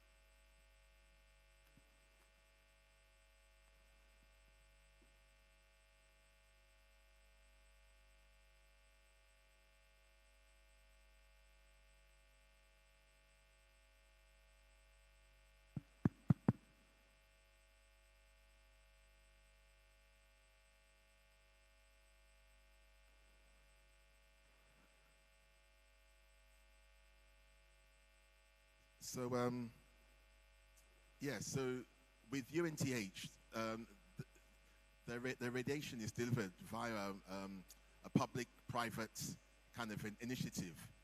So the issue there was that they wanted me to make all investments, all the financial investment, and go into partnership with them. And I, as an individual, not living here permanently, was not in a position to be able to inject a significant amount of my own personal funds into doing that. Now, with Lakeshore Cancer Center, which has really been what's been driving the introduction, we have the urologist, a guy that Rufus that trained with me that I trained in the UK. We have the oncologists, we have the physicist, we have the company who have started the training. The problem is, as I made reference to, is getting the regulatory authorities to grant permission, specifically the National Nigerian Radiation Board, that have held this up for the last 2 to 3 years. So it's not a question of the staff. It's not a question of the cost to get it going. All that has been in place for some years now with the Lakeshore Cancer Center. But it's this regulatory issue that has been a problem. I think he wants to rejoin there. I'll just move on to the other two. In terms of how many seeds do we insert, it varies on the size of the prostate and the radiation dose we're trying to achieve. But it's probably an average would be 75. So it can be anywhere from 50 to 90 seeds per patient. Seed displacement, it's very rare in my experience. We do a CT scan at 4 weeks, and it's very rare that a seed is missing from where you inserted it. So it's not been an issue for us, although it is described in the literature. In terms of the follow-up is by PSA, okay? At 3 months after, then 6 months, and then every 6 months thereafter. After 5 years, it goes to an annual PSA follow-up. And if the PSA starts rising, then we start thinking, is there a recurrence? The question about high-dose rate brachytherapy versus low-dose rate, I'm advised by my colleagues, my oncology colleagues, who understand the radiobiology better, that you get a better cell kill if you emit the radiation over a longer period of time. And so in the UK, for example, there's very few centers do high-dose rates. Most of the centers do low-dose rate brachytherapy. So I do not have personal experience of high-dose rate, but I do have a lot of experience of the seeds, which is why I was wanting to introduce that. And the other thing was that with the seeds, you get them on a per patient basis.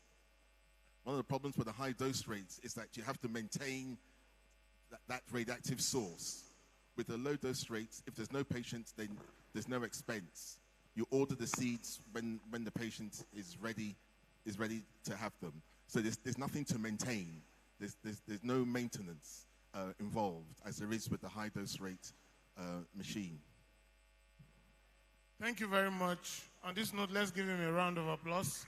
Let's appreciate him as we quickly welcome the acting Chief Medical Director of the University of Nigeria Teaching Hospital, Professor Val Ugu. Professor Val Ugu is an amiable professor who has been kind enough to give us permission to mention his name on a very large forum like this. Prof, you are welcome, sir. Please, let's welcome him with a round of applause. The first time I was privileged to meet him was a few months ago when we came for the breast cancer symposium. And ever since then, you are welcome. I've become a regular listener.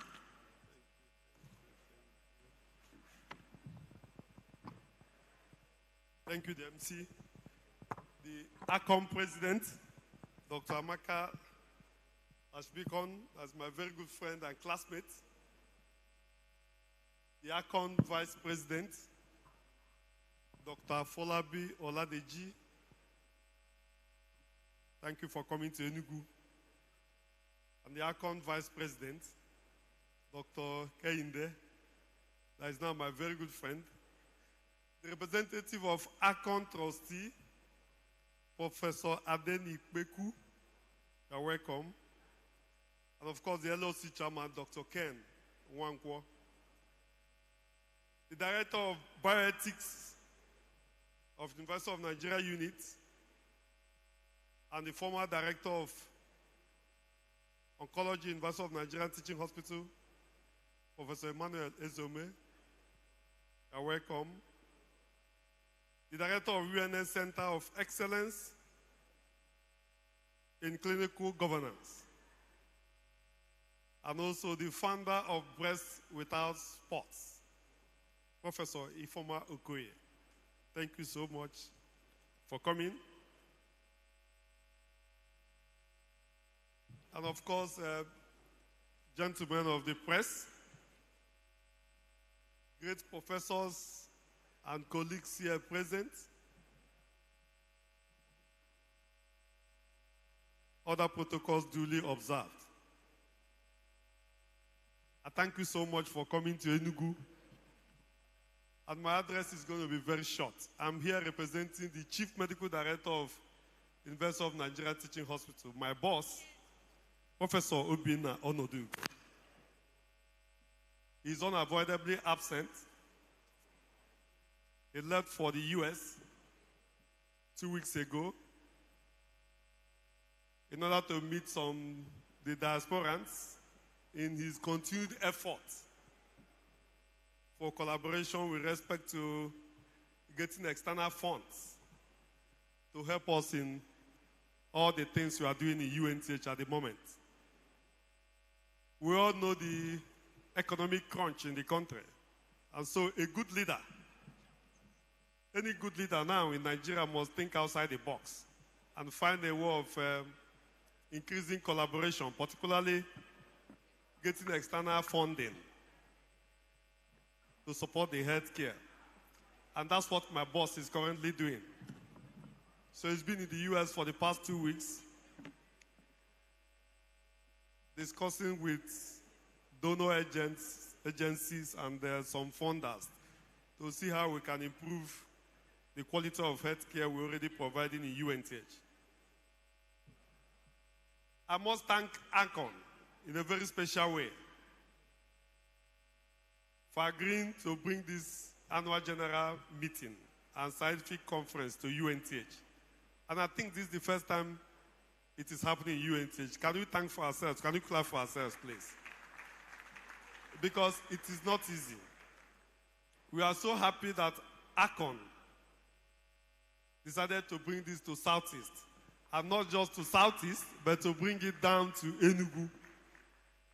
And that shows that Arcon recognizes what we are doing in Enugu. They appreciate our efforts in improving cancer care in Enugu and in Nigeria in general. It shows that Arcon is aware of what the current management is doing to improve cancer management in Nigeria. Like previous speakers have already said, UNHH is one of the biggest centers for oncology care in Nigeria. It's not disputable. Currently, we have 2 LINAC machines. We also have a brachytherapy machine. And we have 24-hour power supply. And our oncology center runs almost a 24-hour service uninterrupted under PPP practice. So it's been an effort that we are making in the last few years to improve cancer care in Nigeria.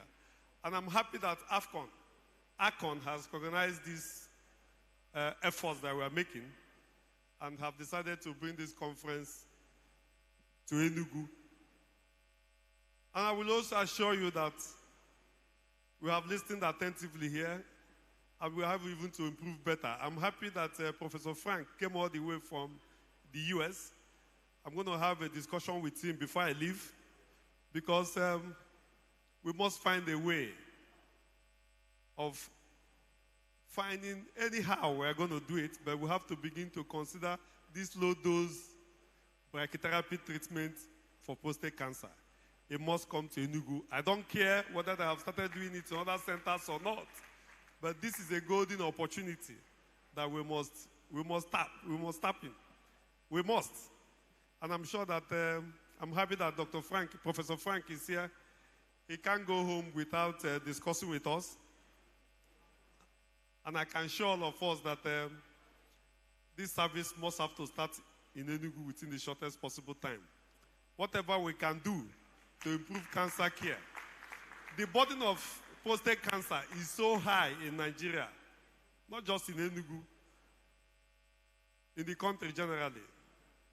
The burden of prostate cancer is so high that any little opportunity a center will have to commence radiotherapy for prostate cancer, that opportunity must be grasped immediately.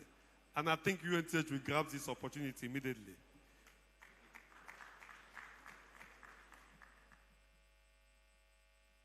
Like Professor Zome already said, UNTH has gone a long way in cancer management. We have not gotten to where we want to be. We are making steady efforts. And I'm happy that Professor Emmanuel Zome is here, the former director of oncology, who kickstarted the multidisciplinary approach to cancer. And is already well established in UNTH. I'm sure it may also be established in other centers now. But it appears to have been kickstarted at UNTH so many years by him. I said this because many postgraduate faculties have come to UNTH for accreditation. And they always commend us for having the best run multidisciplinary cancer care. And I'm happy that Professor Zome is here, who kickstarted it.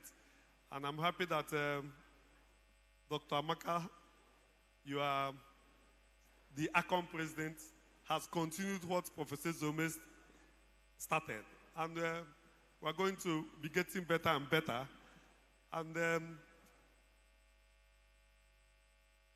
vision of the current management of UNTH is that UNTH will be the hub for healthcare in 2027. And that health hub will start with cancer. That is our hope. That by 2027, UNTH will be the hub for cancer care in West Africa. Finally, I want to thank Arcon again for bringing this conference, an annual general meeting to UNTH, and for the beautiful conference they have organized, the beautiful hall, well decorated, and even the dignitaries. They were able to bring His Excellency Barrister Peter Mba to come here, who has been well represented by his deputy, Barrister Ifeanyi Osai, who has come here and graced this occasion. It has not been easy. Many faculties have brought many organizations and associations have brought their annual general meeting to UNTH, but only few have been able to attract this kind of dignitaries. So I commend Arcon for this powerful effort they have done for the beautiful conference. I've also looked at the brochure. The brochure is quite rich, of top quality, and I've gone through the abstracts, and I've been able to see a lot of top quality abstracts that will be presented in the course of this conference. And I'm happy with what I'm seeing.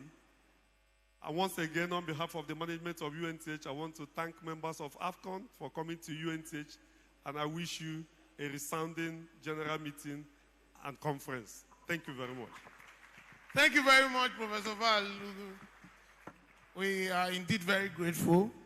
And please extend our regards to the Chief Medical Director and let him know that he has been supporting the Association of Radiation and Clinical Oncologists in no fewer ways than one. I requested for, and we are very grateful to him. You know, I requested for 10 minutes. I'm going to request for additional 2 minutes.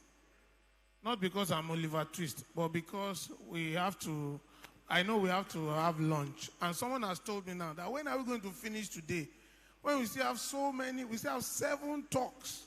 But you can be rest assured that we are in Enugu for serious business. And we are going to finish. Everything will go as planned. I would like to welcome the DG of NICRAT. The DG of NICRAT, Professor Malami, is not on ground, but he has delegated a very high-powered delegation of both the Director of Prevention, Director of Prevention, please come forward to give us a talk. I don't want to murder your name. I don't want to call you the other name. But please, as you approach the podium, please bear us in mind that we have 90 seconds for the goodwill message. If it's 90 hours or 90 minutes, please compress it as a representative of the DG. Thank you very much. We also recognize Dr. Uche Nwoku is trying to hide, but he cannot hide. He's a golden fish. Doesn't have a hiding place. Yes, we can see. Please rise up. Let's also appreciate you for the wonderful work. You know, it's not easy for an individual to find his way into a keynote speech. Dr. Nwoku found his way into the keynote speech. We appreciate your effort. Thank you very much. Please, let's appreciate him. Thank you very much. Yes, sir. Okay, so it's Dr. Waziri Usman. Well, you've already taken 15 seconds of my time.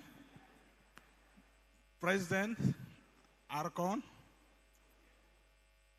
other distinguished invited dignitaries, maybe I will seek for permission to stand on the already established existing protocols. My Director General, in person of Associate Professor Usman Aliyu Malami, would have loved to be here and was really passionate about the conference, but fortunately, he was unavailable. He is unavoidably absent because he was actively engaged in an assignment that stopped him from coming. But we're here to ably represent him. But notwithstanding, he sent us to represent him and extend his wishes and wants regards to the Arcon, especially the executives, as well as other invited dignitaries and the board of trustee members.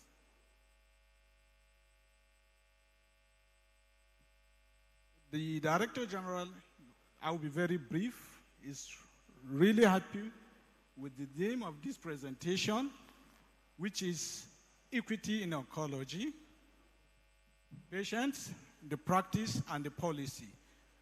He is happy because this is in line with the mission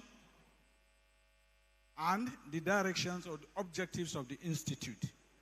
Because when we talk about cancer, disparity in cancer care is really a very important issue in low and middle income countries, which bears most of the burden of the disease. And at the the National Institute of Cancer Research and Treatment, all efforts are actually geared towards ensuring breaching the gaps in these cancer disparities. The first speaker emphasizes on the issue of prevention, which is another area the Institute is really working seriously on.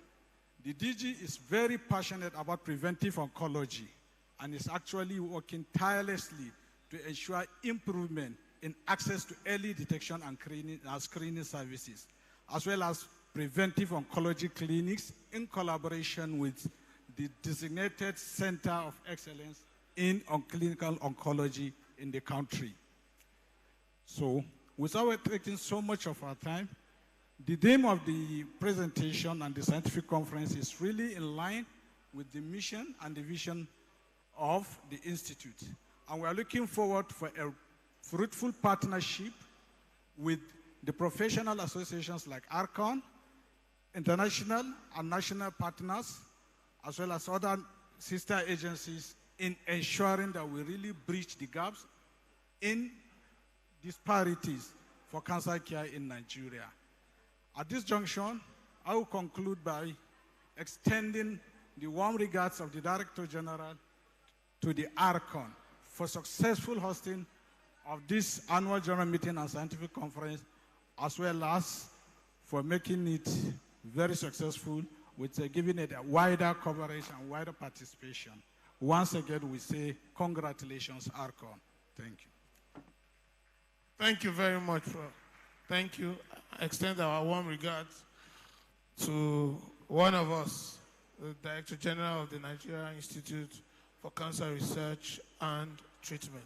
For the next 25 minutes, we'll be taking our lunch, and we'll gather back after 25 minutes. We have a very good, and the evening session will be very brief because hypoglycemia and somnolence would have set in. So we can go for our lunch now. Don't forget that in our booklet, we have the pad. The pad has our meal ticket, the first page, so you can detach and you can utilize for lunch. So please, what's the time now? We'll meet in we'll start again in exactly 25 minutes. Any timekeeper, what's time now? Any idea? Time? So exactly 25 minutes from now, we'll reconvene. Thank you.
coal city.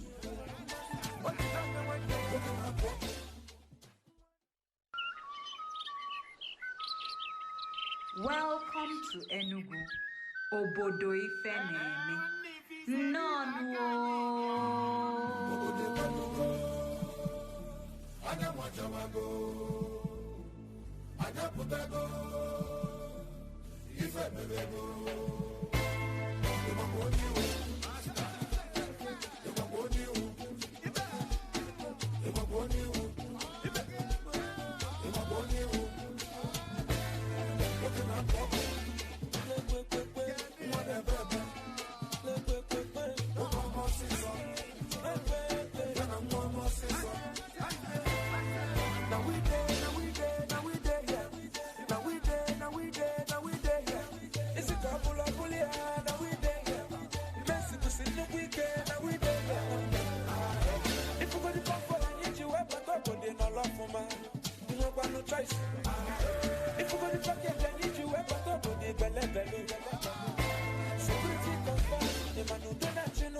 Arcon, Enugu welcomes you to the coal city.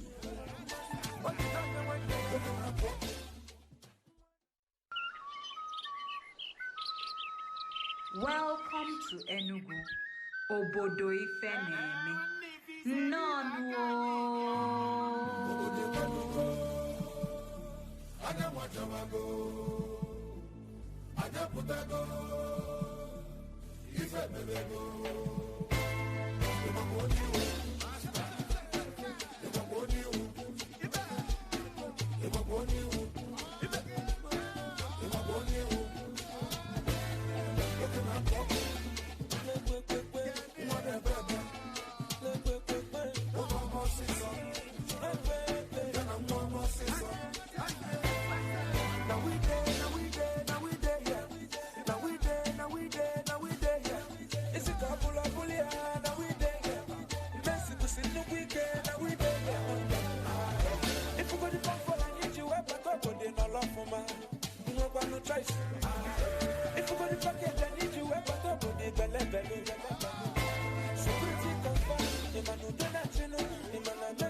Arcon, Enugu welcomes you to the coal city.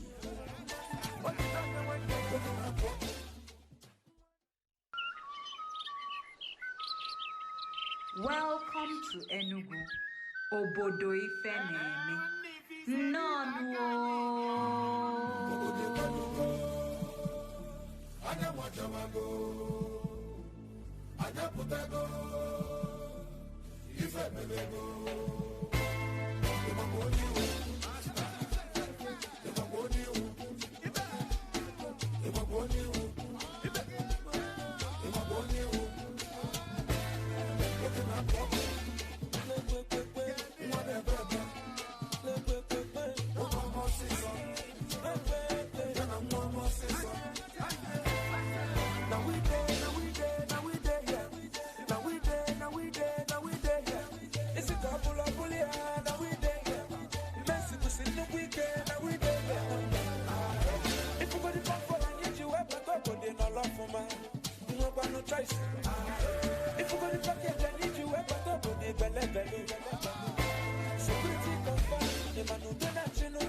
Arcon, Enugu welcomes you to the coal city.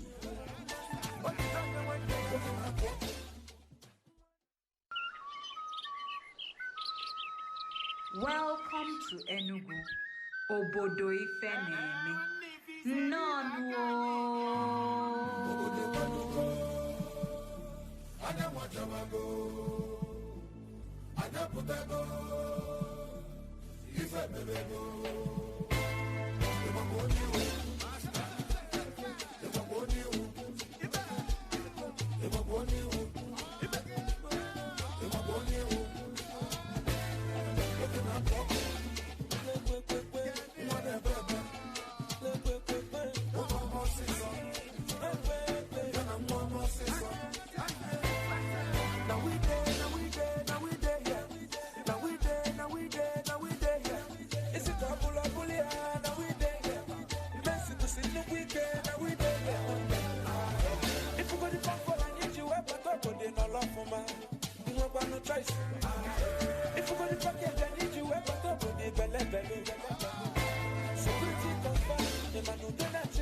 Arcon, Enugu welcomes you to the coal city.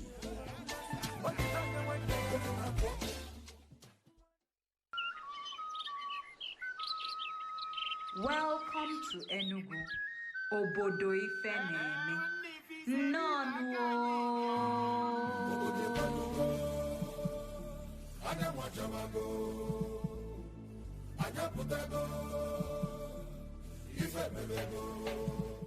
Are you ready? Please come forward very briefly. We are going to be very strict with time because hypoglycemia has already set in. And you know, there's always this postprandial sleep.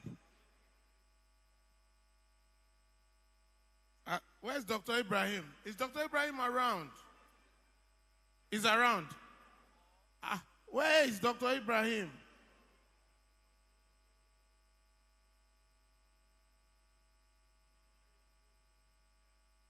We have 10 minutes.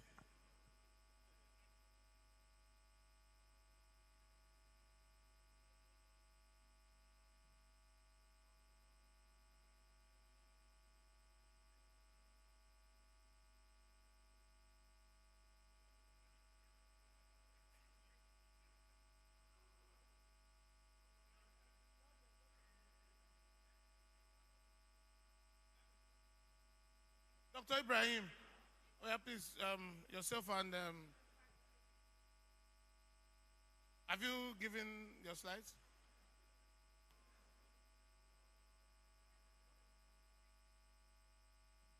Please, if you have any presentation, please ensure that at least 30 minutes to your presentation, your slides are uploaded and reviewed by the multimedia team. Ma, please, you could come, just come. They will sort it out, don't worry. Is my hand useful? Sorry, ma.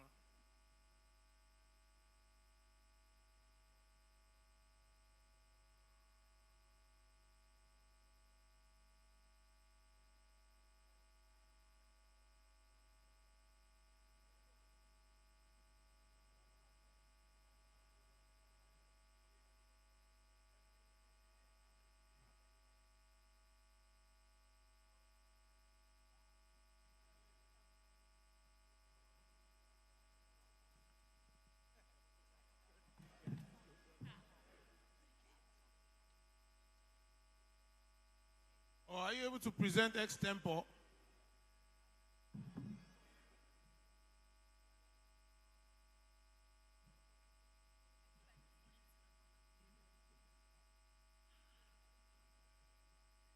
The secretary of the local organizing committee should please find his way to the front. The secretary of the local organizing committee, you are needed here.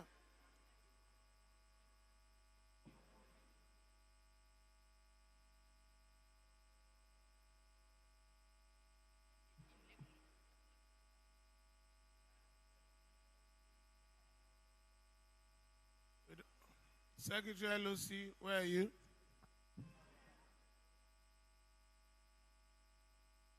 One more time, we want to appreciate all our partners, all our colleagues, particularly the ASUPO team.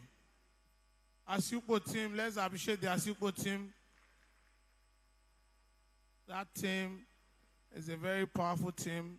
Please stand up for recognition. Asiupo, the Asiupo team. Yes. Despite all odds, they have stood strong. I mean, when I went for the commissioning of their radiotherapy facility, I mean, that was the first day I had to travel on water because, you know, the flight was canceled and we had another meeting in Lagos. I mean, so we want to appreciate you especially. And I'm sure your machine is doing very well. And where's Ukpo?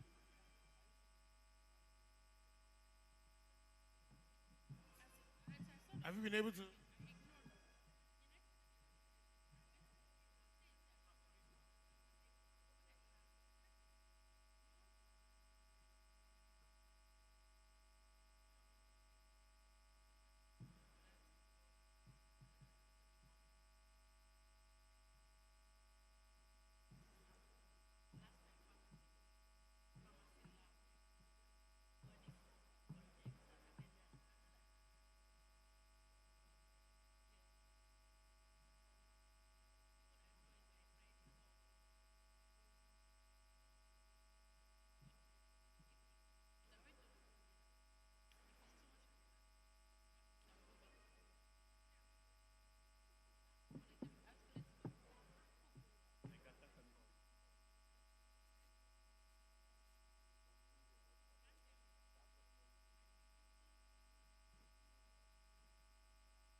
Best of our school.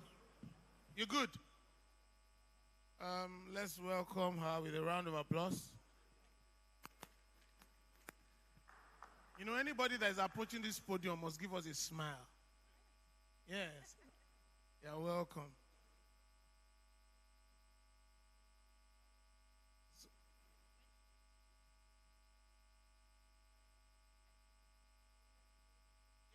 Yes.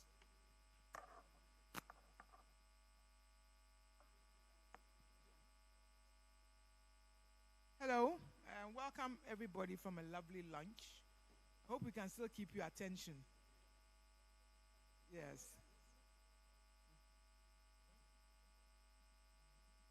No, it's not a seat. Yes, so we invite you to the best of ASCO. This is the first time it's being held in Nigeria, and we are excited to see this happen. We're going to start with the breast session today, and I'm the chair for this session. I would like to introduce Dr. Ella Wanchuku. I've been here long enough. Yes. And then Abiola. Ella is a clinical oncologist in Abuja National Hospital. And then Abiola is a medical oncologist for University of Illinois. So we welcome you to discuss. Oh, I didn't see you. Dr. Tekim, thank you. You are very welcome to the podium. He is a clinical oncologist of Ibadan. He's in Ibadan. I got my facts right. Yes, of Ibadan.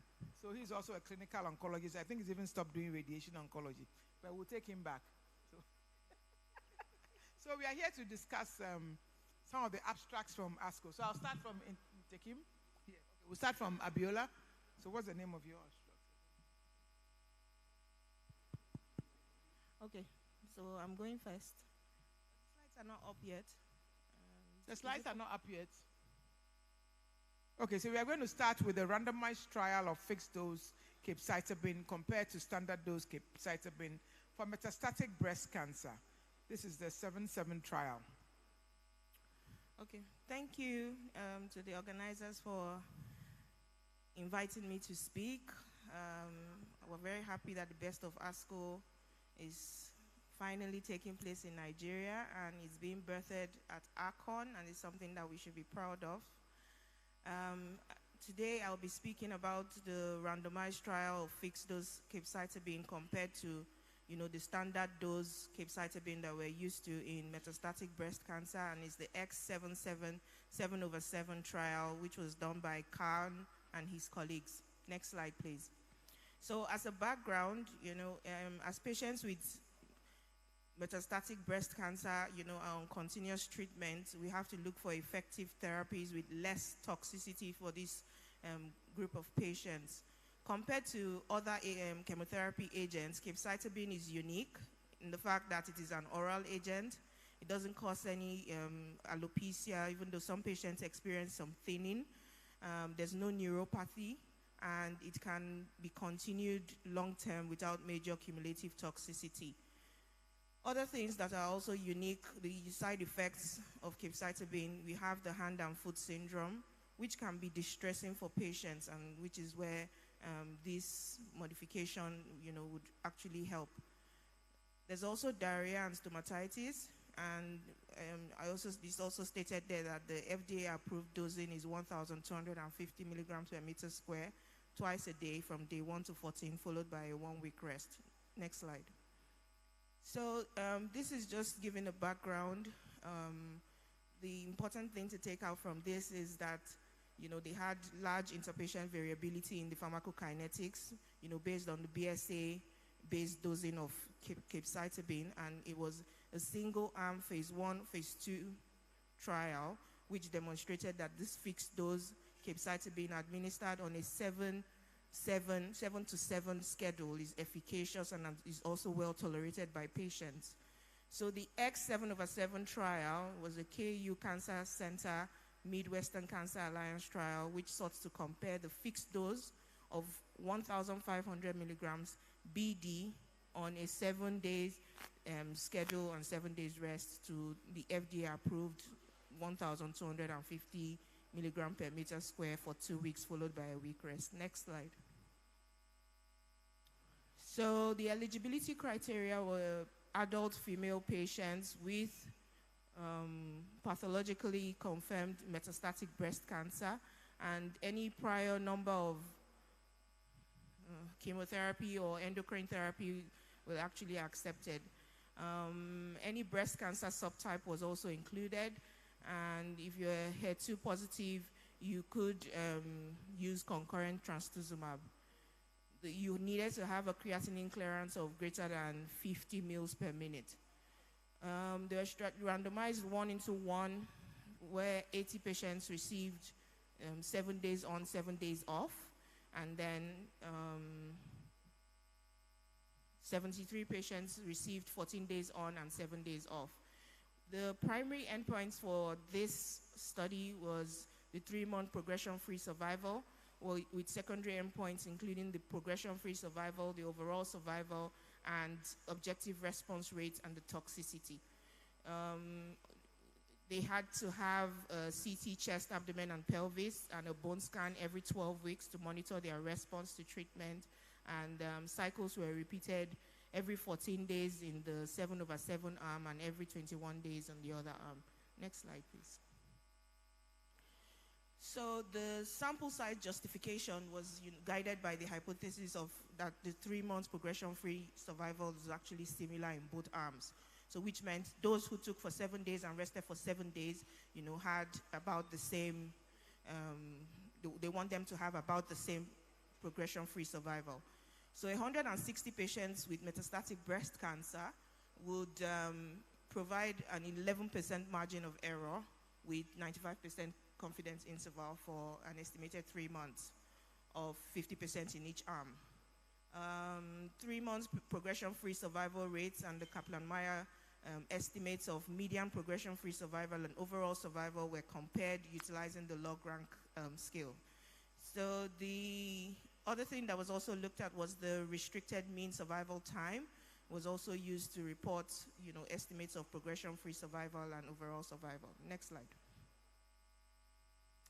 Oh, so this is okay. So this is pretty small, but if I recall from this slide, it just showed that all the patients were female, so there were no male breast cancer patients that were involved in this study, and you also had a low representation of Black or African Americans, that participated in this study. But most of the patients that were also here were also the luminal A breast subtype, and I think that was the major significant thing about the baseline characteristics. Next slide, please. So the progression-free survival, and this is really difficult to see. I don't know. Okay, so there's no difference. There was no difference. Yes, there was no difference in the, but I wanted to give the exact figures. There's no difference in the progression-free survival comparing both arms. Next slide.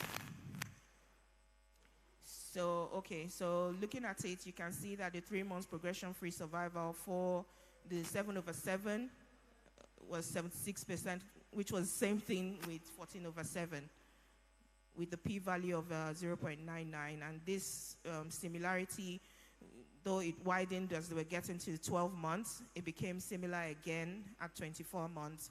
And at 36 months, it was only in the 7/7. The overall response rate, it had better overall response rates in the 14/7 compared to the 7/7. Is that what I'm saying? Yes. But it wasn't statistically significant. So next slide. So overall survival, I think it was also the same.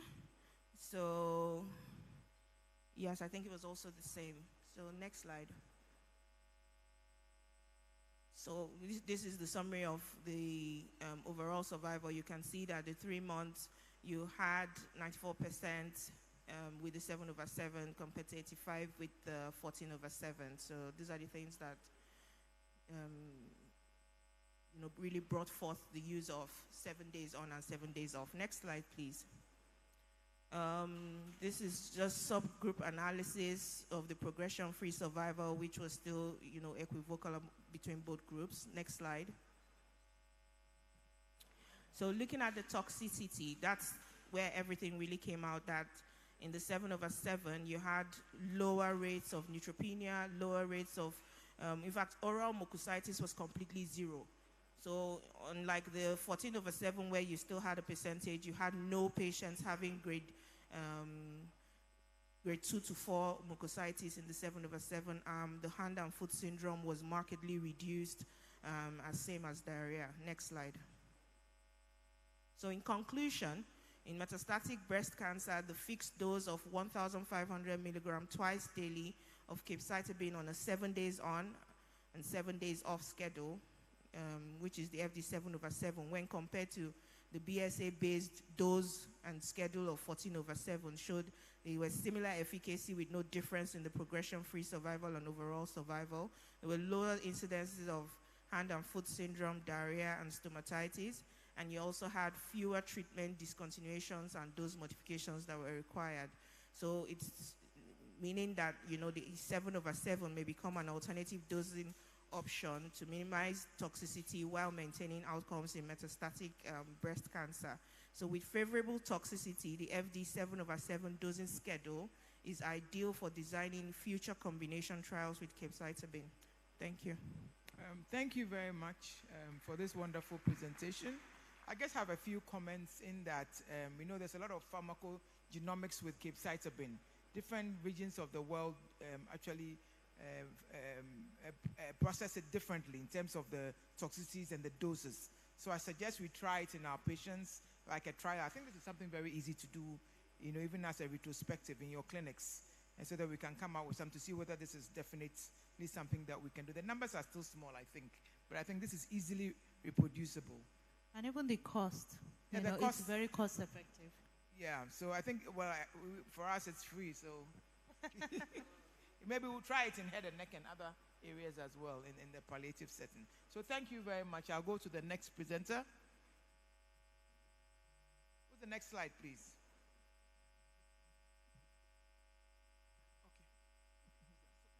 The next slide, Dr. Ketim is going to talk about it. Effects of ovarian ablation or suppression on breast cancer recurrence for 14,909 premenopausal patients in 25 randomized trials, the EBCTC group study. Over to you. Yes, thank you very much. Next slide, please. Now, this was a meta-analysis trying to compare patients who had ovarian suppression by either means, either surgery or irradiation or using a gonadotropin-releasing hormone agonist to effect ovarian suppression, and those who did not go through the treatment. Now, the idea was that ER-positive women on cancer treatment, either with chemotherapy or so, when they are still menstruating, how do they do? Do they need hormonal suppression or do they don't need? And so the primary outcomes were recurrence caused by specific mortality analyzed by standard, that is EBCTG methods. Next slide, please. Now, 27 trials were identified. These were all randomized clinical trials involving a number of women. Now, at the end, 2,760 ER negative were involved, so those ones were excluded from the analysis. Go on, please. Next slide. Now, this trial was split into 3 groups. The first group was no chemotherapy at all. Those that didn't have chemotherapy at all, there were some women there, and 12 trials were identified.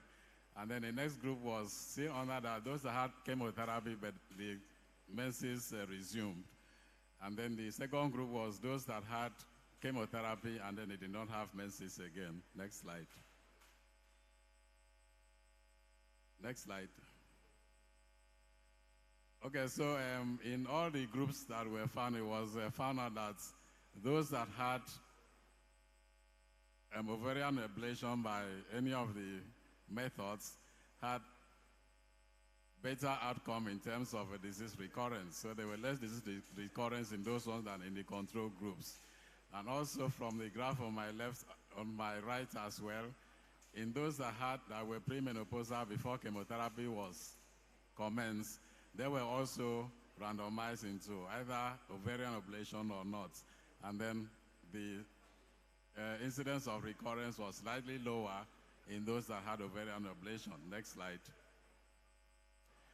Now, this is a meta-analysis of all the cases that were involved in the trial. Now, a simple method of getting a meta-analysis on the graph by my right, that should be by the right, there is a major line, a major vertical line, that is regarded as a line of no effect. So once any of the dots there crosses that line, then that means they didn't have any effect. all those that are on the left of the line means that the effect was quite reasonable. So from that picture, you could see that only one study crossed the line to the right. So that was a negative outcome. So most of the other studies were on the left. So that means, and those ones on the left were actually those on the cases. So that means that the survival in those on the left were those who had ovarian ablation, and then their survival was quite significant. The diamond-shaped line is the overall effect, which shows the magnitude of the effect that was in its study. Next slide, please. Now, this also shows a similar result, and then on the patients that had no chemotherapy at all, or that were premenopausal after chemotherapy. Similar effect is also demonstrated that those that had ovarian ablation in one form or the other had a better duration of control. That is, the amount of recurrence in them was lower than in those who did not have ovarian ablation. Next slide, please. Yeah, the same thing here. Those that were premenopausal prior to chemotherapy, but thereafter they were not actually sure what happened thereafter, whether their menses resumed or not. Now you could see from that drawing that a lot of them, the effect was almost on the middle. So that means there was actually no difference in most of the studies there. So in which case, well, the ovarian ablation still has some minimal effect on those patients as well. Next slide, please. Now, in those that were premenopausal prior to chemotherapy, the effect is also very similar, that with ovarian ablation, additional ovarian ablation, the time for recurrence was a little bit lower than those who did not have. Next slide.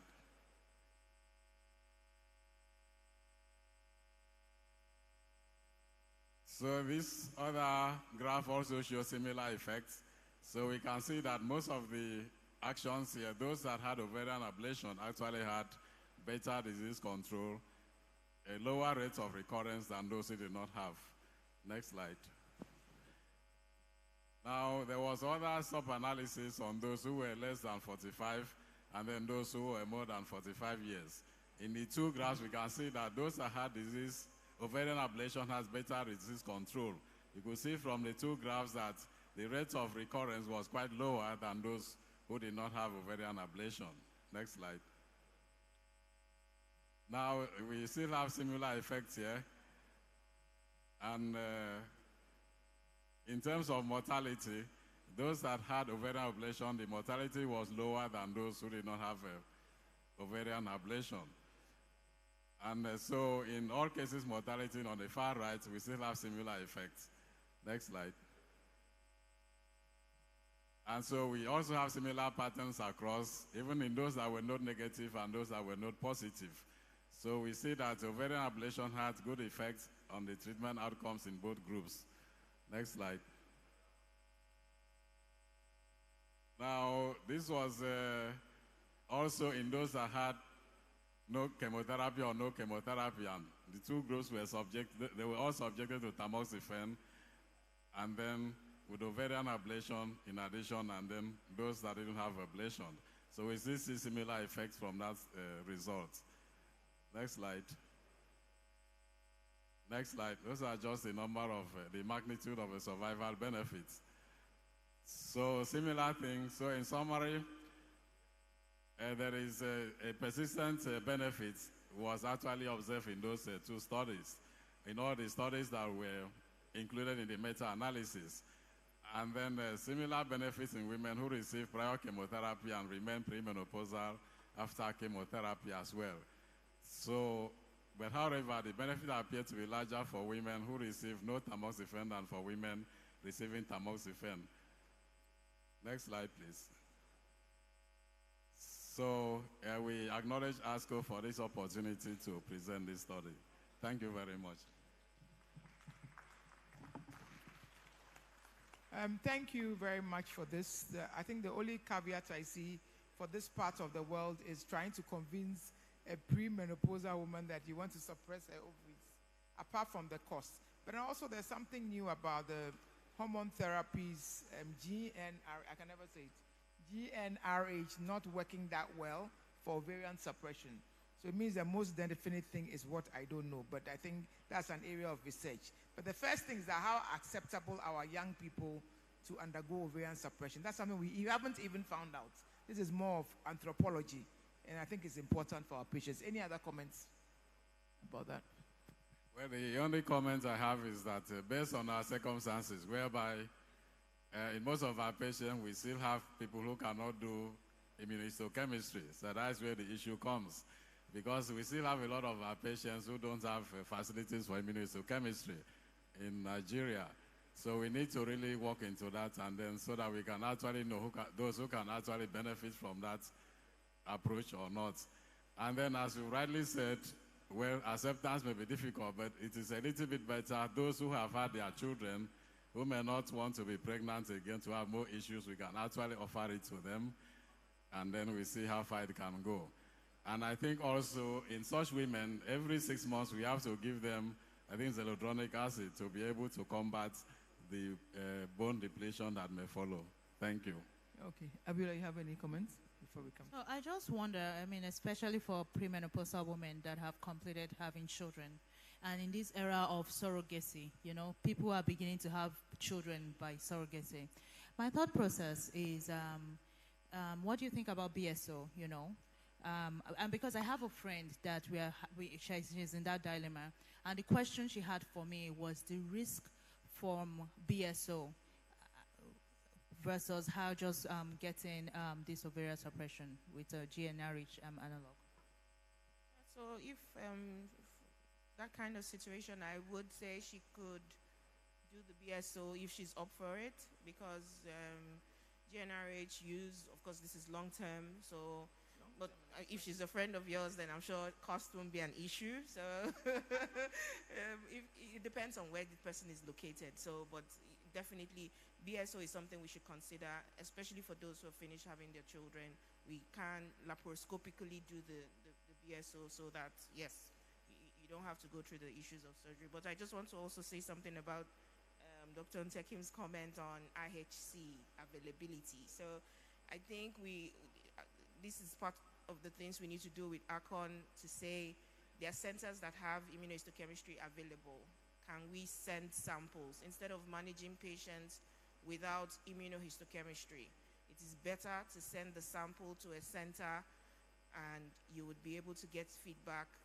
In some places will give you feedback in 1 week.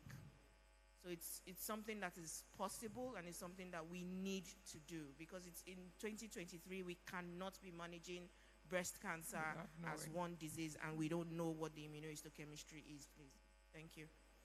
Okay, so I'll just say that it's just difficult to convince people. Most of our patients are premenopausal. They only have one child. Even when they have 5, they want more. So those are some of the issues that we have in the clinic. And I think we haven't explored radiotherapy. It hasn't worked that well for me, but I think it's something that we could look at. You know, I think the laparoscopy will be cheaper because it's just one time laparoscopically, but that also probably comes with some costs. Machines for radiotherapy in Nigeria, but not in Ghana. But anyway, so I guess there are a lot of options that we can look up, and this actually also stimulates some research in our clinics that we can do. Okay, so the next presentation, Abiola.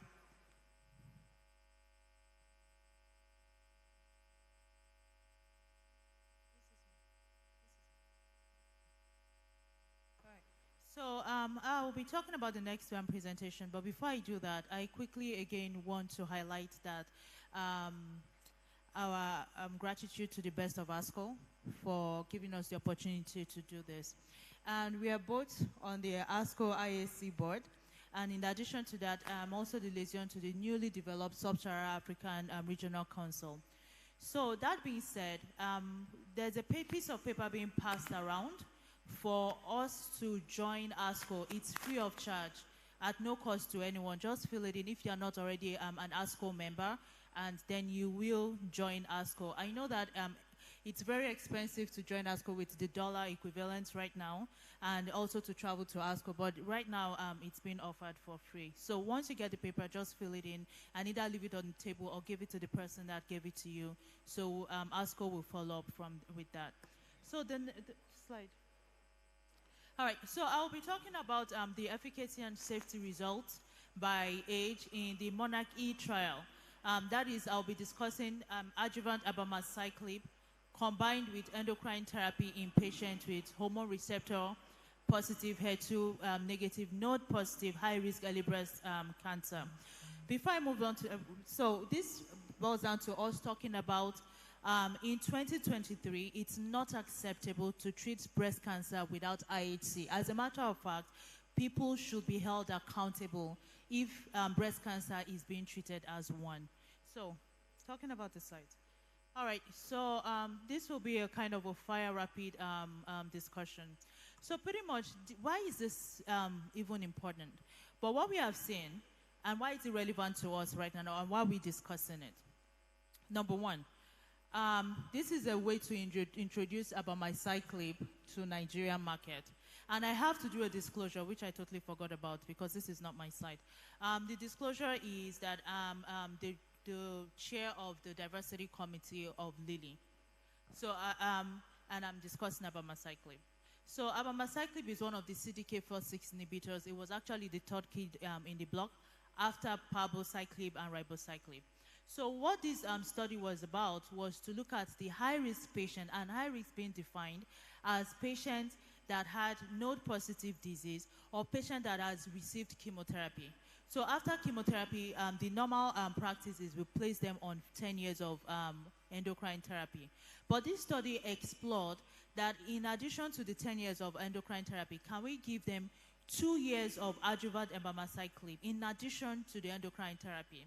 And at that time, Monarch E trial study was the only adjuvant study designed exclusively in this space. Since then, they have reported on the Natalio study, which is from ribociclib. So the goal of this study really was to add the abemaciclib, which is a CDK4/6 inhibitor, to the endocrine therapy as a means of eradicating micrometastatic disease and hoping to actually increase disease-free survival. Next slide. So what we found out was this. Looking at, you will see that there's a difference. There's a 34% risk reduction between the group of the patients that received abemaciclib versus the people that did not. And in addition to that, when you look at the invasive disease-free survival, you see that there is an absolute 2.8% difference. And as you go down the months up to about 60 months, you see that there's a 6.4% absolute risk reduction. So in the disease-free survival too, there's also a difference between those two groups. Next slide. So now when we look at the quality of life, because when we talk about treatment, again, I try to think about let us de-escalate treatment. But this study is trying to escalate treatment. So when you escalate treatment, you start thinking about the quality of life of the patients that we are giving more treatments, of life of the patients that we are giving more treatments to. So what this slide is showing us that when you compare the quality of life for patients in addition to adding abemaciclib, it's actually preserved in all kind of forms, whether you use the FACB or the whatever you use to measure the quality of life is the same in both groups. Next slide, please. So the question now is, what about older patients? Can older patients benefit from the addition of abemaciclib, especially when they have high-risk disease? Especially because, number one, older patients are less likely to be represented in studies. And then two, these patients are more likely to have higher comorbidities. So they explored the efficacy and safety of adjuvant abemaciclib in elderly patients in the Monarch E trial. Next slide. And what they did find is that looking at this group, they looked at it dividing in the age group by less than 65 years and older than 65 years. And although there were only 3% of the patient group population was older than 75%. Was older than 75 years, sorry. So this is the baseline factors of the patients on this study. Now, they looked at the tumor size, the number of lymph nodes, and the grade, performance status, and what have you. So the most interesting thing about this baseline factors really is that for most of our studies, they are quite kind of silent on race. And I will talk about that towards the end. Next slide, please. So what we did see is that even with the elderly population, we did see a benefit of the addition of abemaciclib. We saw a benefit in the invasive disease-free survival. We saw a benefit also in the disease residual-free survival in this patient, regardless of the age. So, move next slide. So now this is the side effects. All right. So for most parts, especially in most African countries, abemaciclib is still new. And the diarrhea with the use of abemaciclib is ridiculous. Even when the patients are given Imodium, some patient is very intolerable that you have to dose reduce. So diarrhea is actually, from my own practice, is actually much more higher than what it was reported in the clinical trials. And then neutropenia that is being seen in palbociclib and ribociclib is not much seen in abemaciclib and these other side effects. And even the older patients did not have much side effects. Again, talking about dose reduction or interruption. Regardless of interruptions or reductions that is being done, we still see that dose adjustment done because of the adverse effect, regardless of the age, was really not significant. Please, next slide. So, despite dose modification to manage adverse effect, we see that the outcome, there's no difference in the outcome, which is why all this, the lines are almost equal. So pretty much the disease-free survival, the invasive disease-free survival was still about the same, regardless of the relative dose intensity in abemaciclib. Next slide. So also the quality of life, when you look at the quality of life using most of these measures, you see that regardless of when the patient was less than 65 or older than 65, the quality of life is about the same. So what they are trying to say is take more abemaciclib. Next slide. So in conclusion, what we see is that the addition of abemaciclib with endocrine therapy after these patients who are high risk have been treated with chemotherapy and normally placed on endocrine therapy for 10 years. When we add abemaciclib for 2 years in this patient,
we Africans are going to actually take a position on this seat.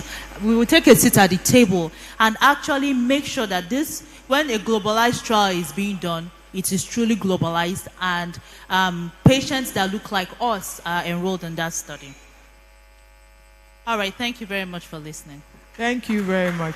It's a pity there was one more presentation, but it didn't come on, which is the ribociclib. Oh, she's online. Yeah, so that's a very interesting one, in addition to what she says.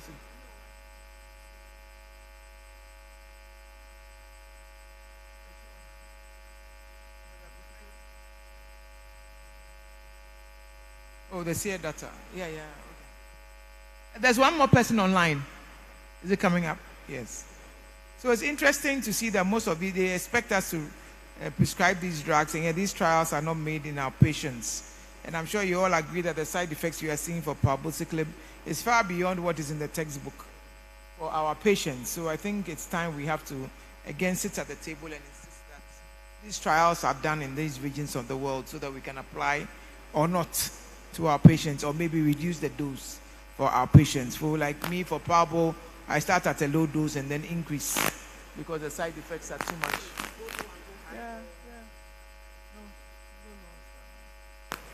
She's ready?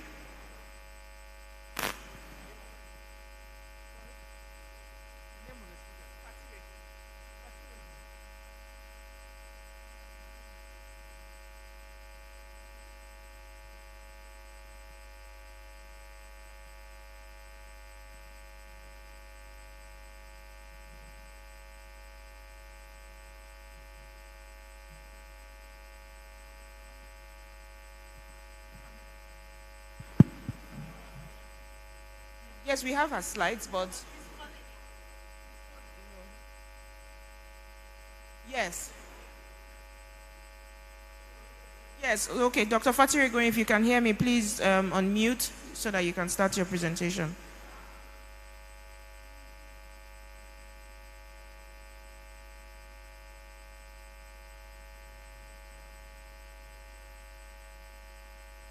So while we're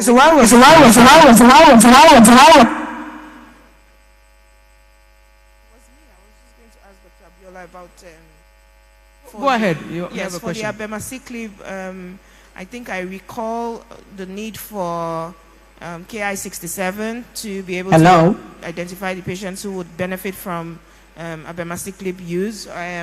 We still have challenges with doing that. Okay, can you share her slide? Okay, all right, thank you. We can hear you. Okay, can I have my slides, please? Good afternoon, everyone. Please go ahead. Do I go on? Yes, please.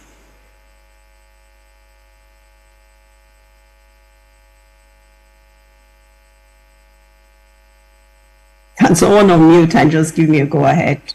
I said you could. I said you could. Okay, good. Okay, good afternoon, everyone. The next abstract, from ASCO, would be focusing on outcomes according to treatment received from small node-negative HER2 breast tumors.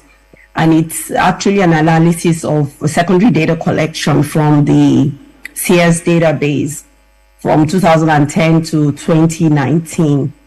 And this poster was put together by Wax, Andrew Wax et al. And basically, it was coming from at least a background of, the systemic therapy benefits of small node-negative HER2 positive breast tumors. And we know that, back in Nigeria, maybe with everything that's ongoing currently, patients are presenting earlier. And so we have to just prepare and be well-grounded in this area of when patients actually come with early disease. And so we know that NCCN guidelines, even the recommendations, is at the level of 2B, which is not, very strong. And so this poster, they analyzed the SEER database to see if there was any benefit, chemotherapy versus no chemotherapy. And it was basically in PT1 tumors, a node negative but HER2 positive. And they did a comparison between those who are HER positive versus those who are HER negative. And you can see that from the poster, if we look at the Kaplan-Meier analysis, you see that it was similar for both groups, so that the patient was HER positive and had chemotherapy versus HER negative, whether they had chemotherapy or not.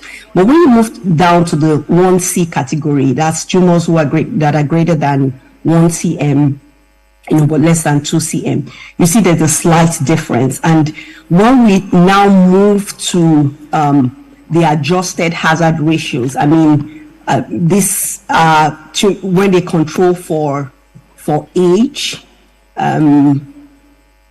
the hazard ratios, I mean, after controlling for age, for race, the tumor grade, histopathology, and hormone receptor status, you see that when comparing those that had HER positive and HER2 positive disease, it was much more, they had that risk reduction with when they had chemotherapy. And we know that these people have had an extra layer of treatment, isn't it, with the hormone receptor positive disease. But those with that were hormone receptor negative, it wasn't statistically significant after adjustment for these different factors.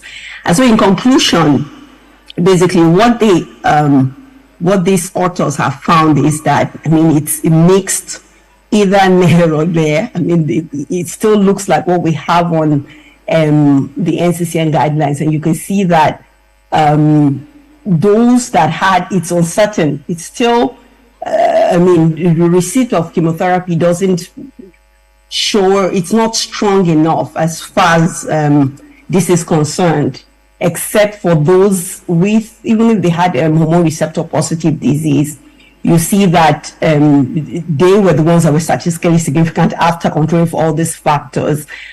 And so considering back home where we have challenges of cost and because of adding all these extra therapies to the treatment of these cancers, this is a major factor to consider when adding it to their treatment. So I'd like to appreciate, I mean, ASCO for the ASCO Best of ASCO Abstract Committee, and also the organizers of the Arcon conference for this opportunity. Thank you. Thank you very much. Thank you very much. So it means we can save some money for these kind of tumors who are even HER2 positive. You don't need to give them anything, I suppose. Okay, Abiola, you have something to say? We have one more slide. Okay, yes. So I was asking about the KI67 to be able to use it as a tool to identify those who would benefit from abemaciclib use. I know that at a certain time there was a cutoff that was there, and we still have challenges having KI67 being included in our histopathology reports. So it may be a challenge for us here. So I don't know what your take is. Right. So I think at this point, this is when we start thinking about leapfrogging, right? And I try to look at medicine or oncology as, are you cutting us off? Thank you very much. Round up. Just round up, round up. Looking at oncology as us doing what they did, you know, back in the day, we had the GSM and then we just moved up to using cell phones. I mean, we actually missed the whole phone booth thing that they did abroad. So I think we can leapfrog and chew gum and run at the same time, whereby when we are doing the immunohistochemistry, we can add the KI67 to it and be able to risk stratify our patients and get all these things together. And us coming together like this kind of discussion, talking about ASCO, best of ASCO in Arcon. This is the first of its kind, and this is showing that we are literally moving forward towards leapfrogging. Thank you very much. Please let's encourage them with a round of applause. Ladies and gentlemen, we are going to seek your indulgence. Thank you very much. Thank you very much. Thank you. Thank you. Yes, gradually. Thank you very much. We will, because of time, three of our presentations have been moved to tomorrow. The one by Roche, the one, the cost of illness and access to care, Tanit's presentation is moved to tomorrow.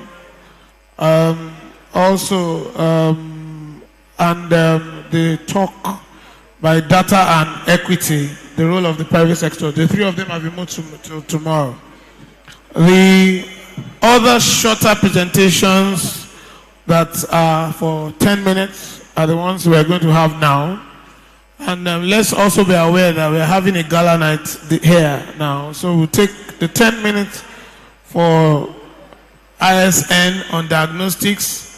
Please, I think they should just come and sit. The three presenters should just come and sit here so that we can just take them at a go. Then the industry presentation by JNCI, another 10 minutes. Then the industry presentation by Innotech, also 10 minutes. So that in about within 25 and 28, 30 minutes, we are done. Where are the presenters, please?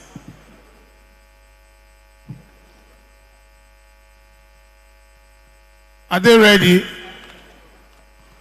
Okay. Please approach. So the longer presentations, the one by Rush, which is about an hour, the one by Tanit, then Dr. Sobi Grover, your presentation is also.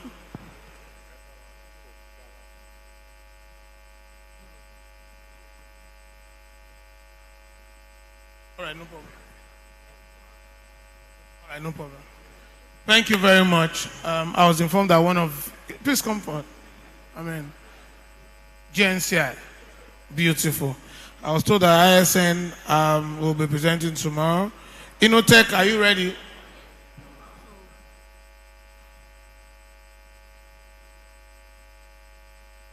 You have chosen well, Innotech.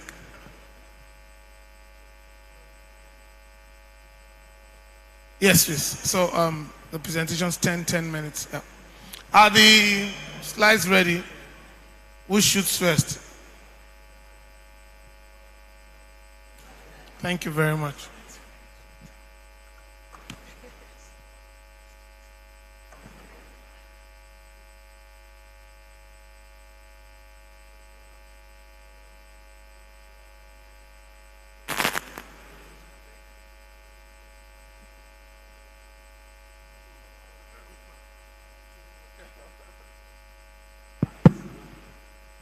Good evening, distinguished ladies and gentlemen.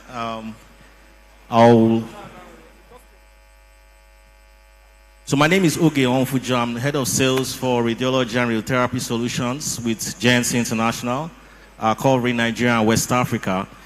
I'll be presenting quickly on cutting-edge radiotherapy and oncology solutions provided by JNCI and Electa. Next slide, please. So quickly, this is just a rundown of the presentation. I'll try to make it as quick as possible because time is well spent. Next slide, please. So a brief introduction. What are the main challenges we face in providing solutions or care for our cancer patients? Of course, we are familiar with most of them. First is late presentation. Of course, next is affordability. And of course, there's poor infrastructure and limited human resources. These are some of the reasons why we are here today to provide solutions for our patients. Next slide. So who is JNCI and who is Electa? I'm always happy to introduce JNC International Limited. JNC International is, next slide please, is a proudly West African turnkey medical equipment and solution services company. Slide. Next slide, please. And our focus is to deliver modern but appropriate medical equipment technology solutions that meet our clients' exact needs. Our vision, of course, is to be the leader in quality healthcare solutions in West Africa, and we do this by delivering innovative healthcare solutions, creating unique customer experiences, and promoting life and well-being through sustainable partnerships like our partnership with Arcon. Our competency is in turnkey medical equipment solutions. We exclusively represent over 27 original equipment manufacturers who are top in their areas of specialties. We have an in-house 31-man project and technical team that supports our clients and partners to deliver after-sales services. And of course, we have a 4-man clinical applications training team, also in-house, supporting our customers. Next slide, please. So our value proposition, next slide. Our value proposition covers areas of consultancy and advisory, equipment solutions, installation and commissioning, capacity development, and of course, after-sales support. Next slide. Our mission aligns with mission of Electa to provide or to improve patients' lives by working together with our customers and partners to develop innovative solutions that provide lasting clinical difference in a sustainable way. Next slide.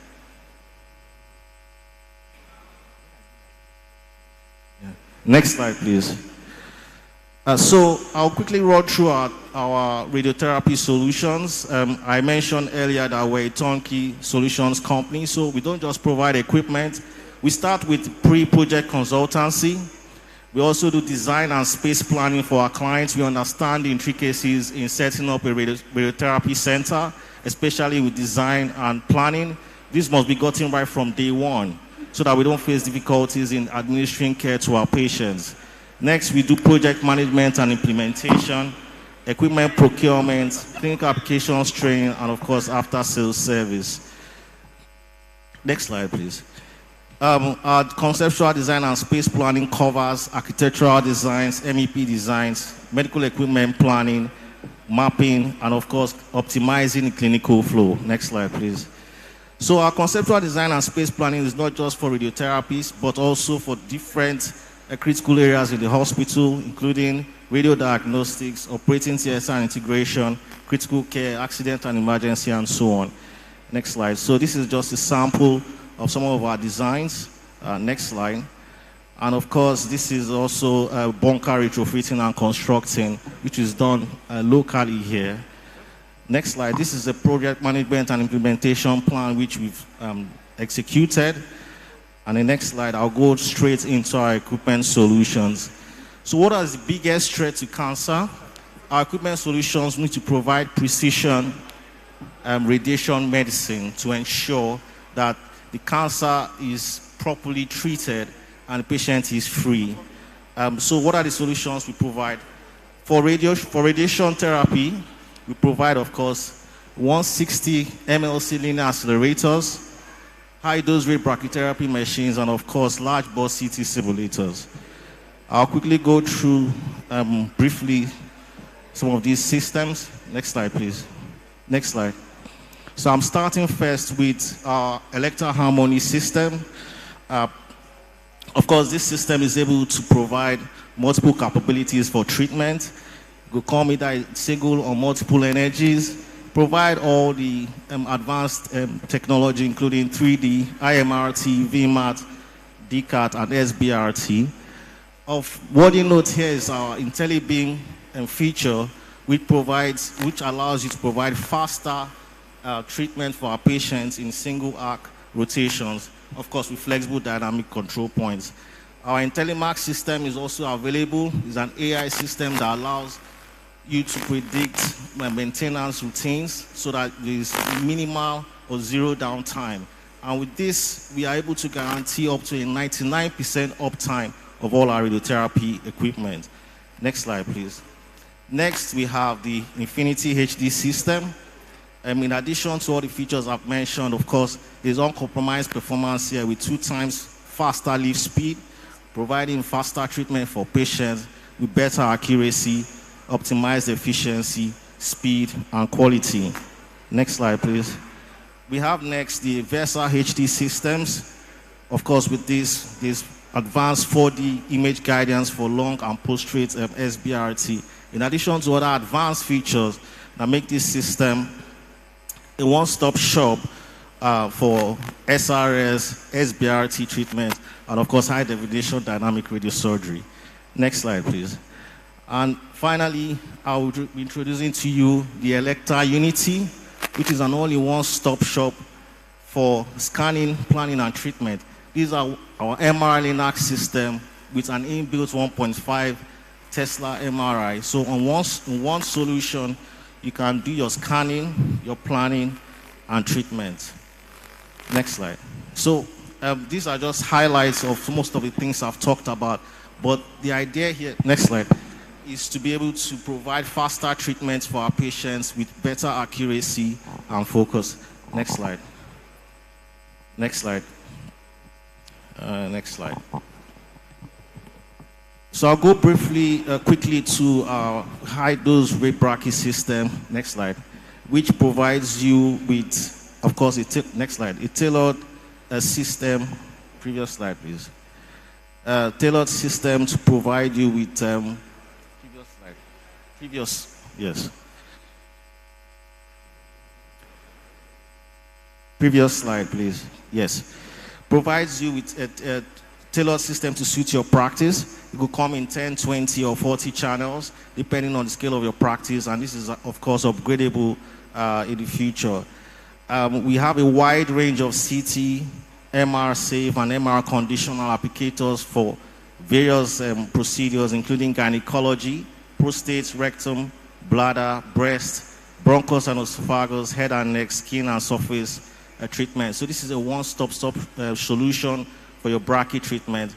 And of course, it comes in the source of your choice, cobalt or iridium. Next slide. And then also our large bore CT system. This is a 90 cm wide bore CT, the largest wide bore CT in the market. And of course, we understand the convenience of having a wide bore CT for our treatments and applications, especially during brachy and prostate treatments. And of course, apart from the 90 cm wide bore, it has a 70 cm field of view, which is also the highest in the market. Next slide, please. Next slide. Next slide. For our chemotherapy solutions, we partner with B. Brown and Arjo. B. Brown for automatic infusion systems and Arjo for brachytherapy, for chemotherapy couches. Next slide.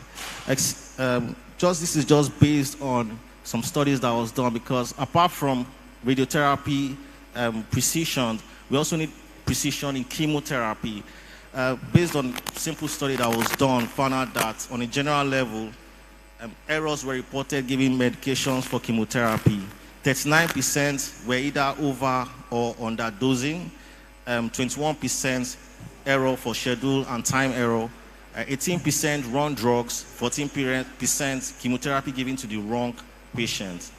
And of 270 bags, 67 were infused slowly, 67%, 8% infused too fast, 26%, only 26% correctly administered at the prescribed rate. This is the reason why we require a precise and accurate chemotherapy delivery solution. Next slide, please. And of course, we need to ensure medication accuracy, dosage rates, and delivery of the medication is accurate. Patient and caregiver safety, prevention of contamination, drug compatibility, and of course, patient comfort. So starting from prescription all the way to this discharge, we have a solution that can help you with that in our infusion systems. Next slide, please. So our infusion system is a one-stop shop. Next slide. Providing all-in-one solutions for infusion therapy, including a drug library for a drug list of up to 1,200 medications, docking station, high delivery and accuracy and consistency, and of course, anti-free flow mechanisms. This allows for precise calculations and deliveries of medication to the patients. And I mentioned it's a one-stop shop, so it can also be used for patient-controlled anesthesia, advanced infusion like TCI and TIVA, and of course, enteral feeding, and for patients who are critically ill to feed. Next slide. In addition to that, we have a wide range of accessories for these infusion systems that allow you to deliver your medication precisely. Next slide. We also have a wide range of operating theater equipment for laparoscopy, minimal invasive surgery that allows you to take care of surgical requirements for treatment. Next slide. Next, I'll just run through our clinical applications training. Next slide. And the next couple of slides, this is our partnership with Arcon previously to have clinical applications training. We also partner with clients. Next slide. We can see where clinical applications training is done on site, at customer sites, in different institutions where we have our installations. Our uptime support, we have, I mentioned, 31 team engineering and project located in different hubs of the country, guaranteed to give you up to 99% uptime. Next slide. Next slide. So just a highlight of some of our previous projects. We have at the National Hospital, Asiukpo Center in Calabar, and of course, University of Maiduguri teaching hospitals. So these are live pictures of some of our sites where we have installations, and this is at the Asiukpo Center in Calabar, and of course, University of Maiduguri teaching hospitals for both the Linacs and large bore CTs. And we're proud to have been associated, especially with the UMTH project, where we had the former president actually commissioned the project. So finally, why GNCI? Our pedigree speaks for us. With 20 years, proudly West African company. Our unique differentiator is in our after-sales service and maintenance. And of course, 27 global manufacturers have trusted us to work with them to provide solutions for our clients in country. We have a proven track record. We guarantee lowest cost of ownership, a long-term partner in progress, and of course, we're responsible corporate citizen and proudly Nigerian. This is highlighted in some of the achievements we have in awards, and we've been Biomedical Engineering Company of the Year by the Nigerian Healthcare Excellence Awards since 2016. And then, of course, international awards like the Frost and Sullivan. Twice that's come to West Africa, twice we have won the award. And then, of course, the 2013 BID International Award. Thank you very much. I will look forward to more partnerships with you. Thank you. Thank you very much, JNCI. Veritable partner that saw into the vision of Arcon prior to the very first landmark AGM in Marriott. I'd like to welcome Dr. Chidi Agwaku for the Innotech presentation. Thank you. Please pull up the Innotech slides. Thank you. Good afternoon, everyone. Standing on existing protocol, I'm here to give a presentation on behalf of the Innotech Enterprises, which is, of course, who are, of course, the producers of Totema. So I won't want to belabor the point and tell you about things you already know, because I know this is an informed audience. So I'm going to glide through the slides and pick on the most important points, which would be why I would highly recommend this above other products that are comparative to it. So being clinicians, I'm sure we are very familiar with prescribing hematinics. So I'm going to start from the very beginning. As an indication, it's to prevent anemias, which we know can occur in these scenarios, pregnancy and surgery. So those were the initial indications that it was made for. But we've been able to kind of like use it in oncology, especially in chronic illnesses where patients suffer from chronic anemia or anemia of chronic disease, if you want to reverse it. So this is just the first slide, and these are things that we know very much. So moving on to the second slide, like I said, I want to point out the unique points about this particular product and why most people would choose to use it above its direct competitors. I mean, sometimes we prescribe medication and we don't know exactly why we prescribe the medication. So I thought it would be interesting to look at what the benefits are, to see what the evidence is, and to see what we can derive for our patients using it. So it's a unique formula of these three elements: iron, manganese, and copper. So we know that iron is the main component of red blood cells. in addition to the hemoglobin, the globin portion of it. But we do know that addition of manganese and copper helps to increase the bioavailability of iron. I didn't know that until I went back and started checking up the background information for this study. So manganese is very crucial because it helps with the bioavailability of iron, it helps with the coenzymes that help with production of hemoglobin itself, and copper is also important because it helps with deriving iron from the liver. If you're trying to get iron from the liver, copper is one of the cofactors in the enzymatic reactions. And the main indications are treatment of iron deficiency anemia, which our patients have, and the actual prevention of it. So if we look at these bubbles here, you will see some of the advantages of Totema. I won't name any of the competitors, of course, but I would like you to go back and check these with other things you've been prescribing in the past. So it's fast acting. That's very crucial because most of the times we see people who, for some cultural or religious beliefs, would not want to get blood transfusion. And the usual way we go with patients like that is to be proactive about it and ensure that they get their EPO injections earlier on. But it's been found that Totema is very fast acting, and I'll show you just how fast acting it is in terms of increasing the blood level of patients in the acute scenario. Now, it has to be said that cancer patients are a special category of patients because the factor that is causing the blood levels to drop is still very active. Unlike in patients who are, I won't say patients, unlike in individuals who are pregnant or who are post-surgery, where you expect that when you replace the blood levels, it doesn't go right back down after treatment or something else. So it's fast acting, it increases hemoglobin levels, it restores ferritin, which is the storage form of iron. It's well tolerated in terms of the gastrointestinal side effects, and it also has good compliance. I will talk about why it has good compliance going forward.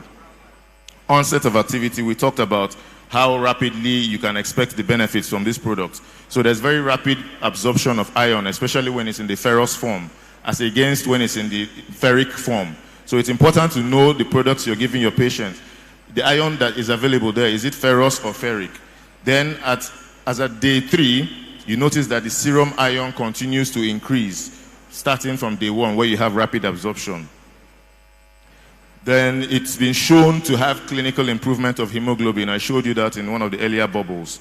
In adults, in pregnant women, and in children. Like I said, this doesn't hold exactly true for cancer patients who have active factors that might be reducing their blood levels. But in the patients who are in recovery, perhaps patients who have finished their active treatment and who are in the follow-up phase, it will give them some benefit, like it will give these 3 categories of patients, of people listed here. So by day 30, you notice normalization of hemoglobin levels. And this, of course, is not in categories of people with hemoglobinopathies, where you see rapid hemolysis and sudden breakdown of red blood cells. Then it also helps with replenishment of stores. So replenishment of stores will generally mean iron that is stored that is not being used, either as the ferritin or hemosiderin. In the forms where it is stored in the liver, you have to have some reserve before you reactivate it for use in the general circulation. So by day 90, not only has it normalized hemoglobin, but it's also increased the iron stores and leaves the patient healthier than they would usually be. So in terms of tolerance and compliance, tolerance helps with compliance, and compliance helps with better outcomes.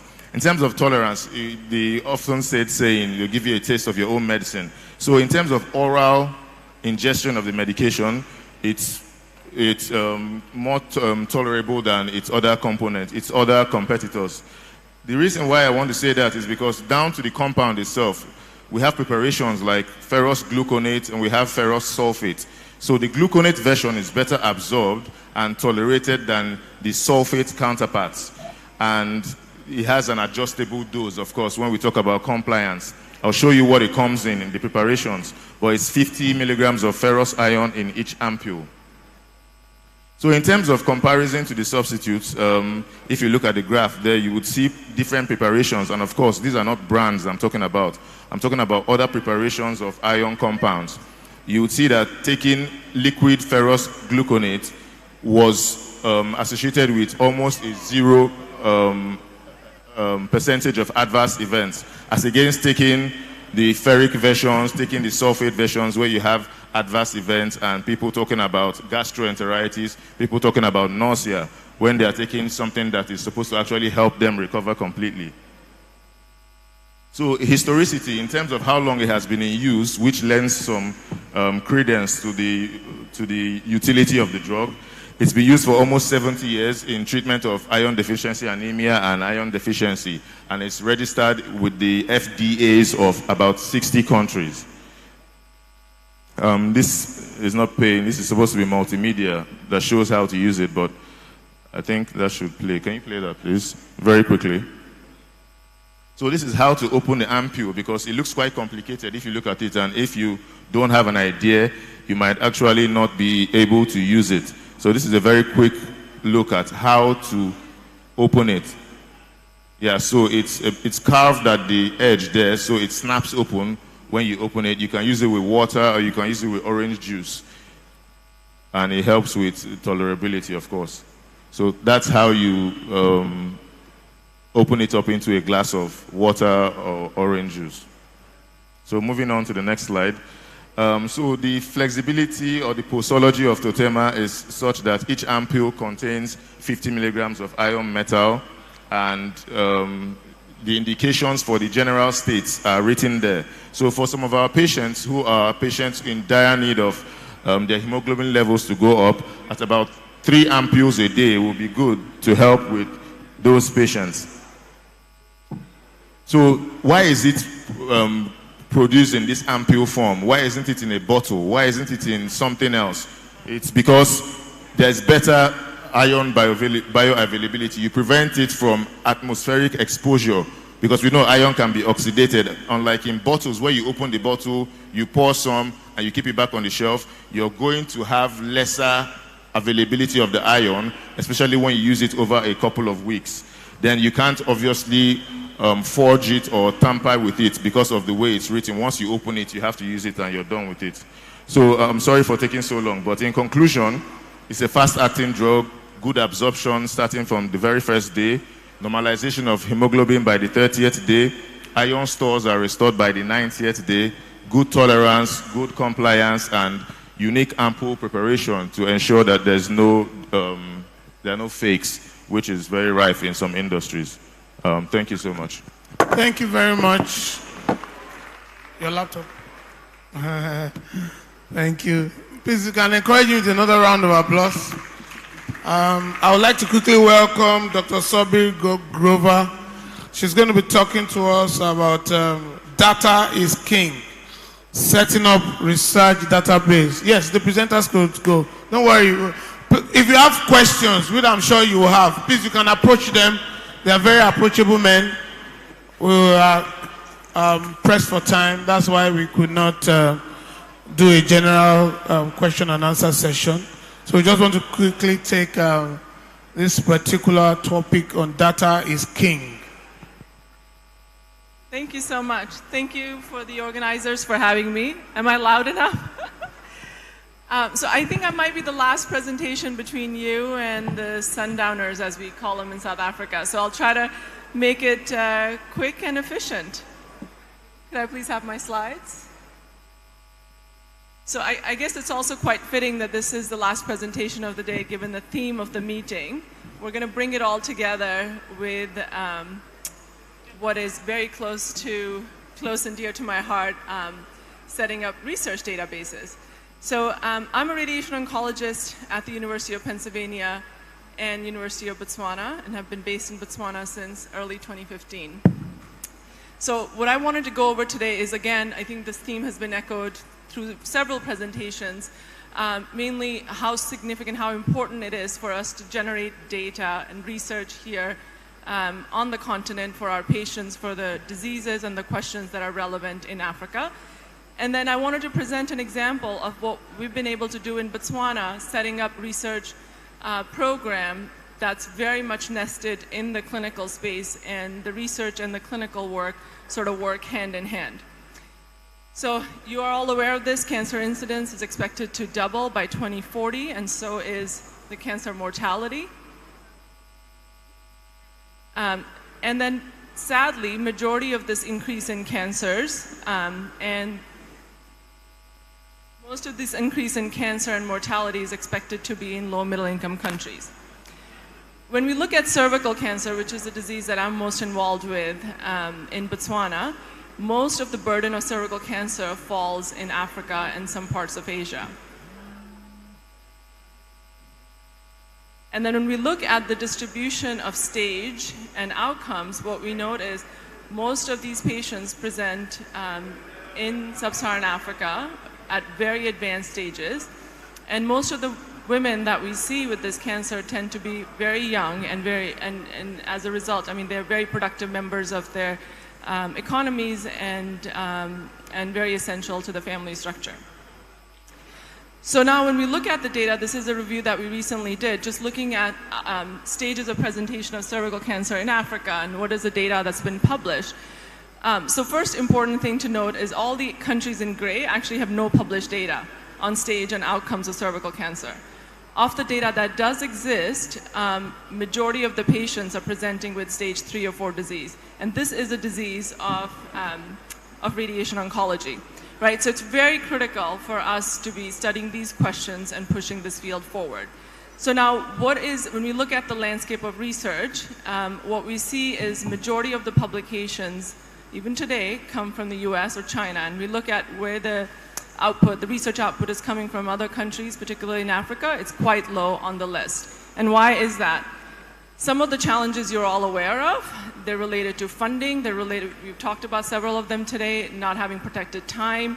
When we look at distribution of GDP in terms of what goes into research, so US, for example, spends about 2.5% of its GDP in research, as opposed to less than 0.5% in several countries in low middle income settings.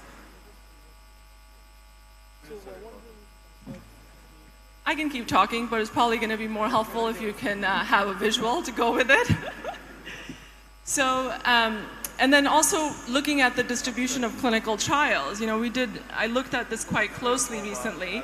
Over 83% of all clinical trials, despite where the distribution of diseases, they're actually coming from high-income countries, mostly from the US. Less than 5% of the clinical trials, as it was discussed earlier, they're coming from low and middle-income countries. So this is, we already talked about this. Can you see anything there, or is it just blank on mine? You can. I can't see anything there.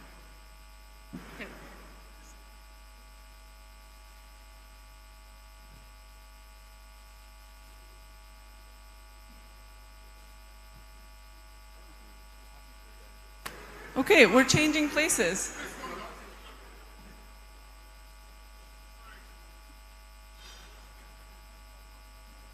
No problem. Okay, so this is what I was talking about with the distribution of clinical trials. Majority of them in the blue tend to be in the high-income countries, and very small % of the clinical trials we can see in low middle-income countries. Next slide, please.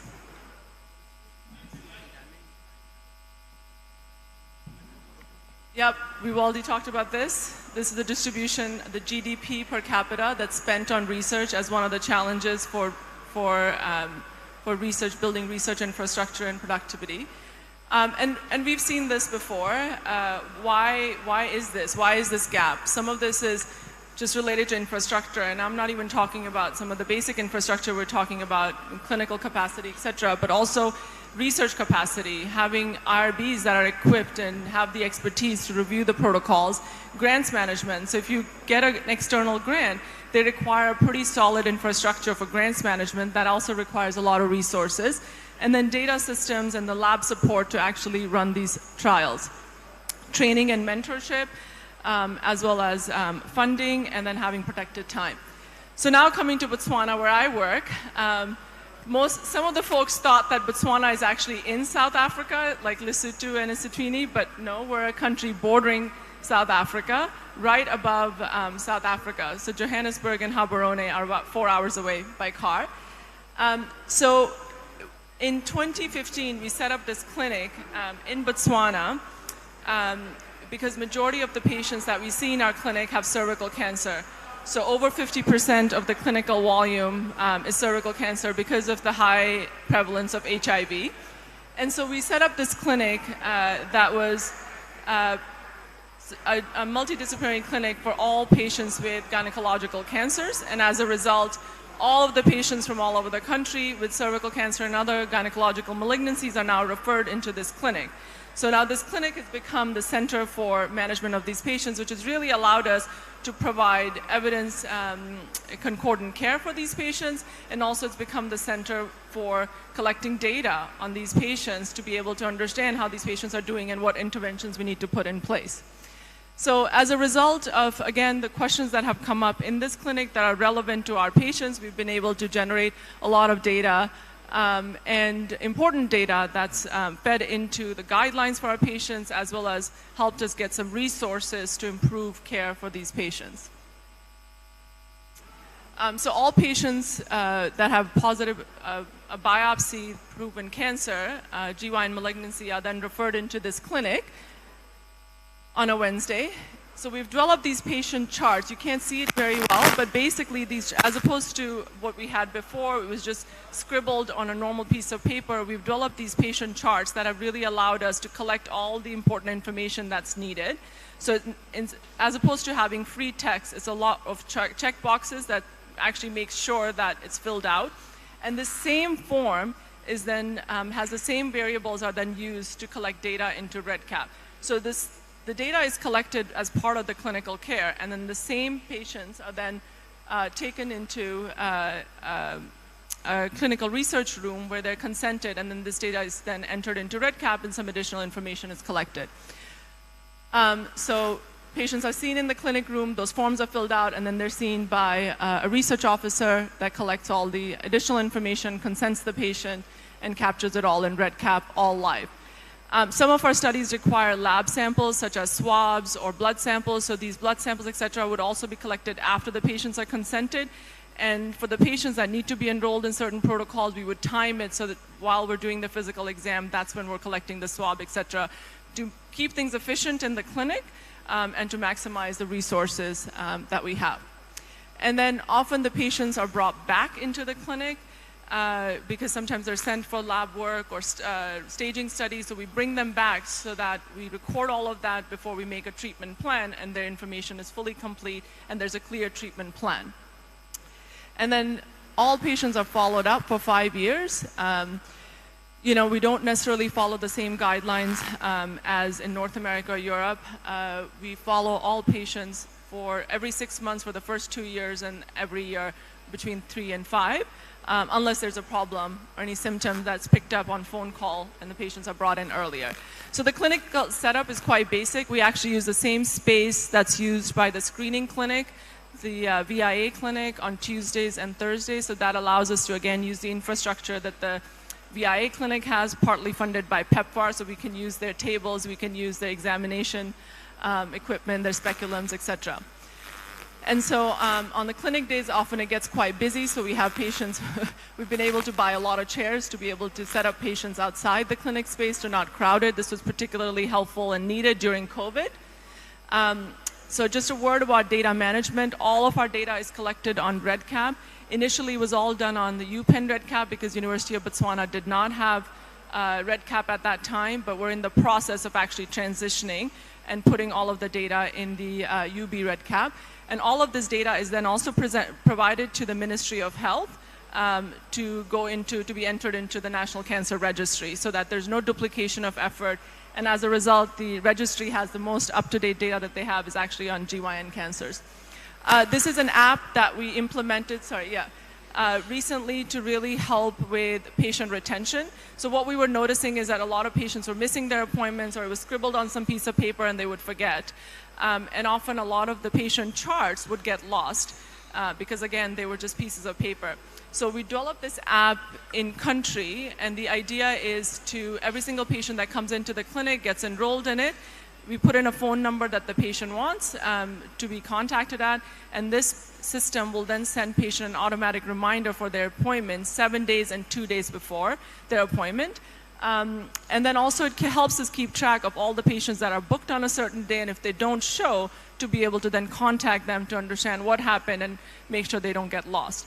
And then often for patients, sometimes they'll lose their records while they're coming from a bus from the Kalahari or wherever they're coming from. So this allows us to take photos and upload all of their medical records. So when they come, and if they've lost their records, we can go back and look at, this was a pathology, or yeah, they've already gotten 5 cycles of chemo. So this has been really helpful for a few different purposes.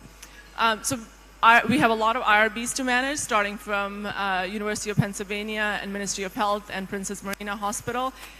We do have a study coordinator that manages all of the IRBs, but it's really important to keep track of all the dates, et cetera, and we've learned our lessons of how to do it. In the beginning, Penn IRB would ask for one thing, and then the Ministry of IRB would ask for one thing, so we would get one approval, and then the other one has asked something else, and we have to send it again for approval, and we would go around this circle several times. So as a result, maybe year 3 or 4 of doing this, we've figured out to bring the ministry and the Penn IRB together, and whenever there's a major protocol submitted, we sort of have one call together after they've all reviewed it so that they can just hash out the questions and issues that they have so we can address it all at once, keep it efficient. So that's been really helpful. So initially we had a lot of lab work that was supported through UPenn, but gradually we built a lot of capacity in Botswana, particularly around HPV-related work. We have a couple of students who finished their PhD and now are doing a postdoc, one on HPV genomics and the other one on HPV viral load, which was one of the grants that we received. So that's been really helpful. And hopefully now we'll be extending some of this work to Pretoria and to Johannesburg. So funny enough, the work that's happening in Botswana is actually going to be going to Johannesburg as opposed to the other way around. So we're quite excited about that. Next, please. So in terms of funding, because I often get asked that, a lot of the funding, we have support from Ministry of Health in terms of the nurses that we have in the clinic, from University of Botswana, for the surgeon, the gynonc, that's provided by the University of Botswana, funded by the University of Botswana. And then we have lots of grants from NIH, but it didn't start out that way. There were a lot of very tiny, small grants, and that's how we started, with 1 research assistant, and then gradually built to 2, and then got 1 big grant, and then got another. So it's been 10 years of work that has led to this, and at this point, it's not just me applying for these grants. There's several investigators at the University of Botswana as well who are leading some of this work, so it's quite exciting. Next, please. And just a word on, like I mentioned this already, and then also several students over time that have been involved with the work from UB, from UPenn, and actually all of UK, Canada, all over, who come and spend about 4 to 6 months and then contribute to the research that's going on and keep pushing the agenda forward. So in terms of the staff, we have a couple of nurses that are supported through the ministry who are very, very invested in the clinic, as well as very invested in the research work, because they do go hand in hand. The research team will then provide them the data on, this is how many patients we saw today, this is how many patients were missing the staging, and we really work together to make things better week after week. And then the research recruitment officers that we have, sometimes when the clinic gets really busy, they're also entering and registering the patients and helping the clinical team. So they work really nicely together. We do have a research nurse for all the sample collection, and a research coordinator who really manages the whole show. It seems quite elaborate now, but again, as I mentioned, we really just started with 1 research assistant, and then gradually, over time, with different grants, built the team. Next, please. Yeah. So I'll skip over this. This is mostly the clinical structure that I've already described. Next, please. So just to give you some example of the data that we've been able to generate from this prospective database that we have set up over time. We recently looked at all of our cervical cancer patients between 2013 and 2020 by stage, and as you would expect, most of them were stage 3 or 4. 70% of our patients are HIV positive, and their overall survival at 2 years is 67%. And then when we compared the outcomes of patients with or without HIV, despite what everybody believed, actually there was no difference in outcomes of patients with or without HIV. Next slide, please. Yeah. So there was no difference in outcomes by HIV status. What really mattered was actually the quality of treatment they were receiving in terms of the total dose of radiotherapy. So that's really helped us push some of the brachytherapy techniques further, some image-guided brachytherapy to push up the dose and get higher EQD2s in our patients. Next slide, please. Yep. Next slide. So we've also then in detail looked at where the delays are in our system to try to understand, some of the areas we can intervene on and some of the areas we know we won't be able to help in. So we looked at a subgroup of our patients and really just mapped out how long it was taking from getting the biopsy to getting the result, and getting the result to actually getting all the forms, coming to our clinic, and then getting to radiotherapy. And what we saw was the biggest gap was actually getting all the paperwork done to get to radiotherapy. In Botswana, all of radiation is paid for by the Ministry of Health, by the government, but up until recently it was in a private hospital, and that required a series of paperwork to get patients the resources to get there, and that would often take very long. So we worked very closely with the case management to close that gap. And then when the WHO guidelines came out in terms of reducing the age of screening for women with or without HIV for cervical cancer, we were asked to look at our data to see if really it is needed in Botswana. And so we looked at our patients that we're seeing in the clinic, and what we saw was over 20% were actually patients less than 40 years old who would have been missed through the current screening guidelines, which were starting at age 35. So as a result of this and the WHO guidelines, now the age for screening has been reduced to 25 for all women in Botswana, particularly HIV positive. And this is some of the lab works. We've sort of subtyped all the cervical cancer patients to try to understand the distribution of different HPV subtypes. And what's been really interesting is that 11% of patients do not have HPV 16 or 18. And then we see, I don't have that data here, but we see over 30% of patients with HIV, there's no difference in outcomes, but over 30% have multiple HPV subtypes in their samples. So we're looking at this further. So there's several initiatives that are currently ongoing through this clinic as part of this research program. One is a big focus on survivorship. There's a lot of stigma post-cancer in Botswana. So a lot of women don't often come for follow-up care, and they have a lot of difficulty integrating into sort of normal life post-treatment. So we're working on that quite a bit. We're also looking at the delays between actually getting the biopsy and for lab to review it and actually provide the results to the patients. Right now what happens, the biopsy is done and it may be positive, but there's no red flag system to alert that someone needs to contact this patient and get them to care. So sometimes you would see patients who've had a biopsy over a year ago. So we're working currently on a project that's sort of setting up systems for this communication between the referring facility and the lab to get these results back to the patient as quickly as possible and get the patient integrated into the clinic as quickly as possible. Some regional projects that are ongoing, so if you're interested, feel free to reach out to me tomorrow. One is actually looking at a hypofractionated palliative radiation protocol for Africa. This is using the 10 gray times 3, similar to the Tata regimen. And we're doing that at 2 sites right now, Ethiopia as well as Botswana. So if there are other sites interested, please let me know. And then we're very interested in setting up the similar kind of cohort database across the region, led by investigators in different institutions. So there's we have about 6 or 7 that are very interested and have gone through the IRB, and they're all setting it up using their own REDCap databases. So if you're really interested in that, please let me know. I'll also have my email at the end, and I'm happy to sort of bring you into the group and the monthly calls and share everything that we have in terms of the protocol for IRB, the data forms, etc. And that was it. So I really made it in record time so that I don't get in between you and your cocktails. Thank you. Sorry, please bring back the email address. Thank you very much.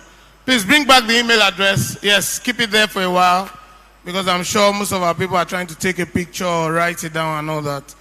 This is one of the, earlier today we saw best of ASCO. So this is best of Arcon. One of the best of Arcon is on a platter of gold. If you like to be part of if you want to become a PI, true of us, If you want to have a site, you can just, have a conversation. Another important and another wonderful thing that's happened from this presentation is that people are actually signifying that they want to ask questions. And I'm sure is there anyone that wants to ask questions? I've seen one hand. I've seen the second hand. I've seen the third hand. I've seen the fourth hand. Don't worry, can you get a pen or something so that I can take all the questions? We don't want the questions to be given back. Yes, sir. We are waiting for signal from downstairs. The gala, we're having gala night downstairs. That music that you are hearing, they are preparing for dancing and celebration. So that music, they are testing the water. We are waiting for signal. While we are still waiting for that signal, we'll take the questions. Yes, the first question. Yes, ma'am.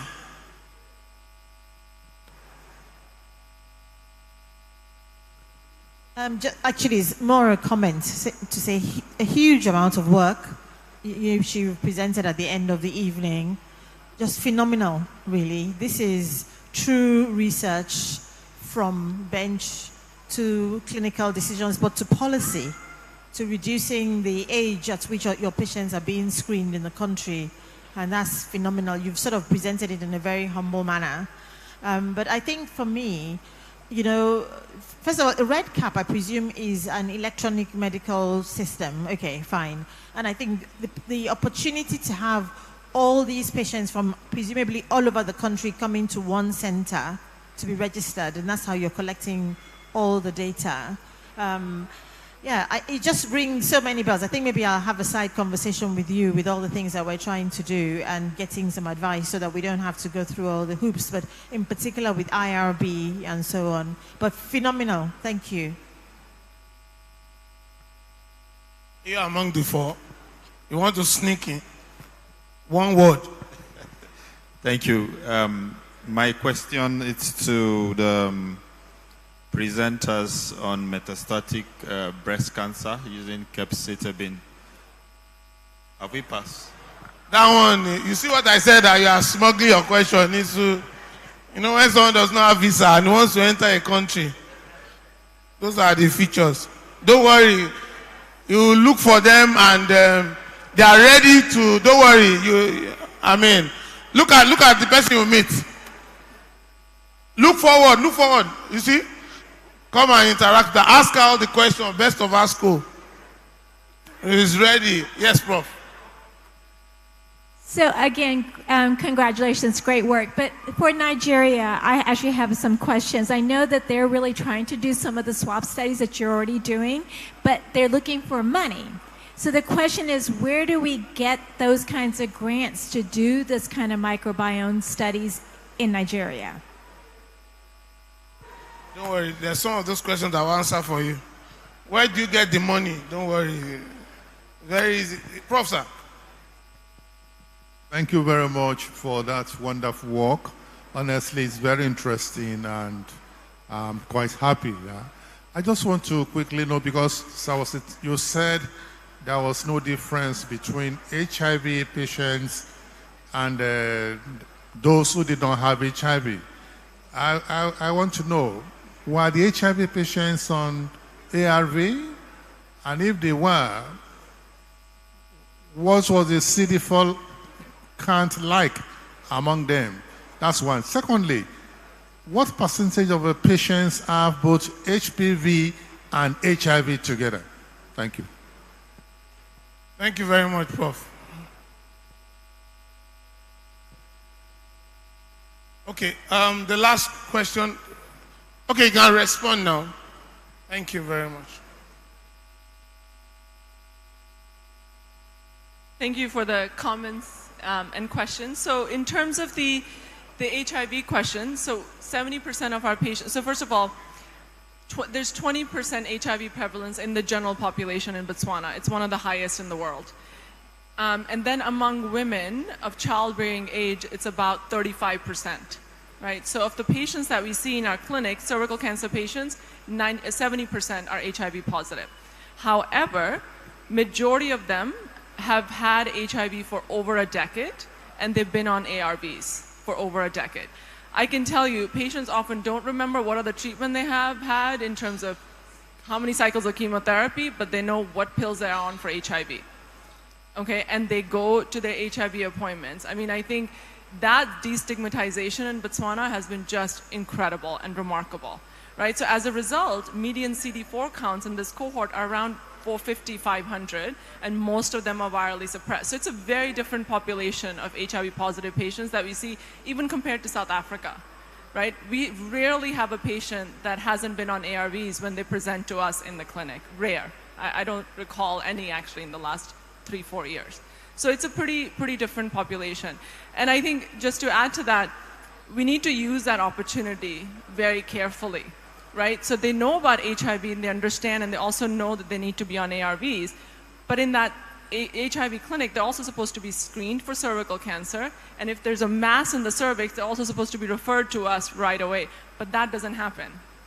That doesn't happen, and that's a missed opportunity, right? So when we've done studies trying to understand knowledge about HPV, knowledge about HPV vaccination, knowledge about cervical cancer, that's not very high, despite having PEPFAR funding for like almost 2 decades. So that's a missed opportunity.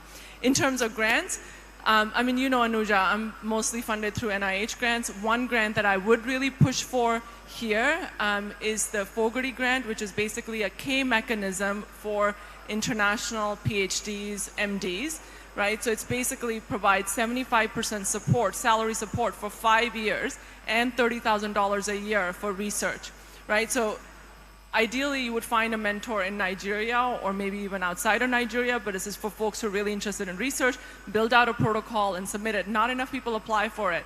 There's just not enough people applying for it. And I should have had a link here. I'm happy to look that up and circulate it, especially for the young investigators, PhDs, postdocs who are really interested. We've had one who's received this in Botswana and another one who's currently applying. So I think it's a really great opportunity we should all take advantage of. Let's encourage Groovy with a round of applause. A huge round of applause. One of the things I know about Botswana is that it's one of the richest countries in the world. Maybe that's why they are willing to be their brother's keeper. But you know, Nigeria has a lot of money. I can assure you. And I know. Amen. Whether we are now spending it for research is a question for another day. Amen. So, thank you very much. It's been a very exciting day. We're gradually winding down. Tomorrow, by the grace of God, we're going to be setting out at 8 with the Young Oncologists Forum. And immediately after that, we'll do a catch-up of some of the presentations. Come and listen to the exciting presentation of the Master Ruth, where you are going to be hearing about the progress that has been made over the years. And you're going to be listening also to Roach and so many other wonderful presentations. It's going to be an exciting day. You can be rest assured that even tonight at the gala, there's a gala night that's going on downstairs. So we rightly want to rise now and give ourselves a huge, huge, huge round of applause for staying till the end. Shall we rise, please? Oh, we're sorry. Let's give ourselves a massive round of applause. You can see even our round of applause is tired. Our tired is tired. Have a wonderful, enjoy yourself in the gala night. Don't worry. Music has a way of changing the mood and causing people to shake their body and coming alive. Enjoy the rest of your evening.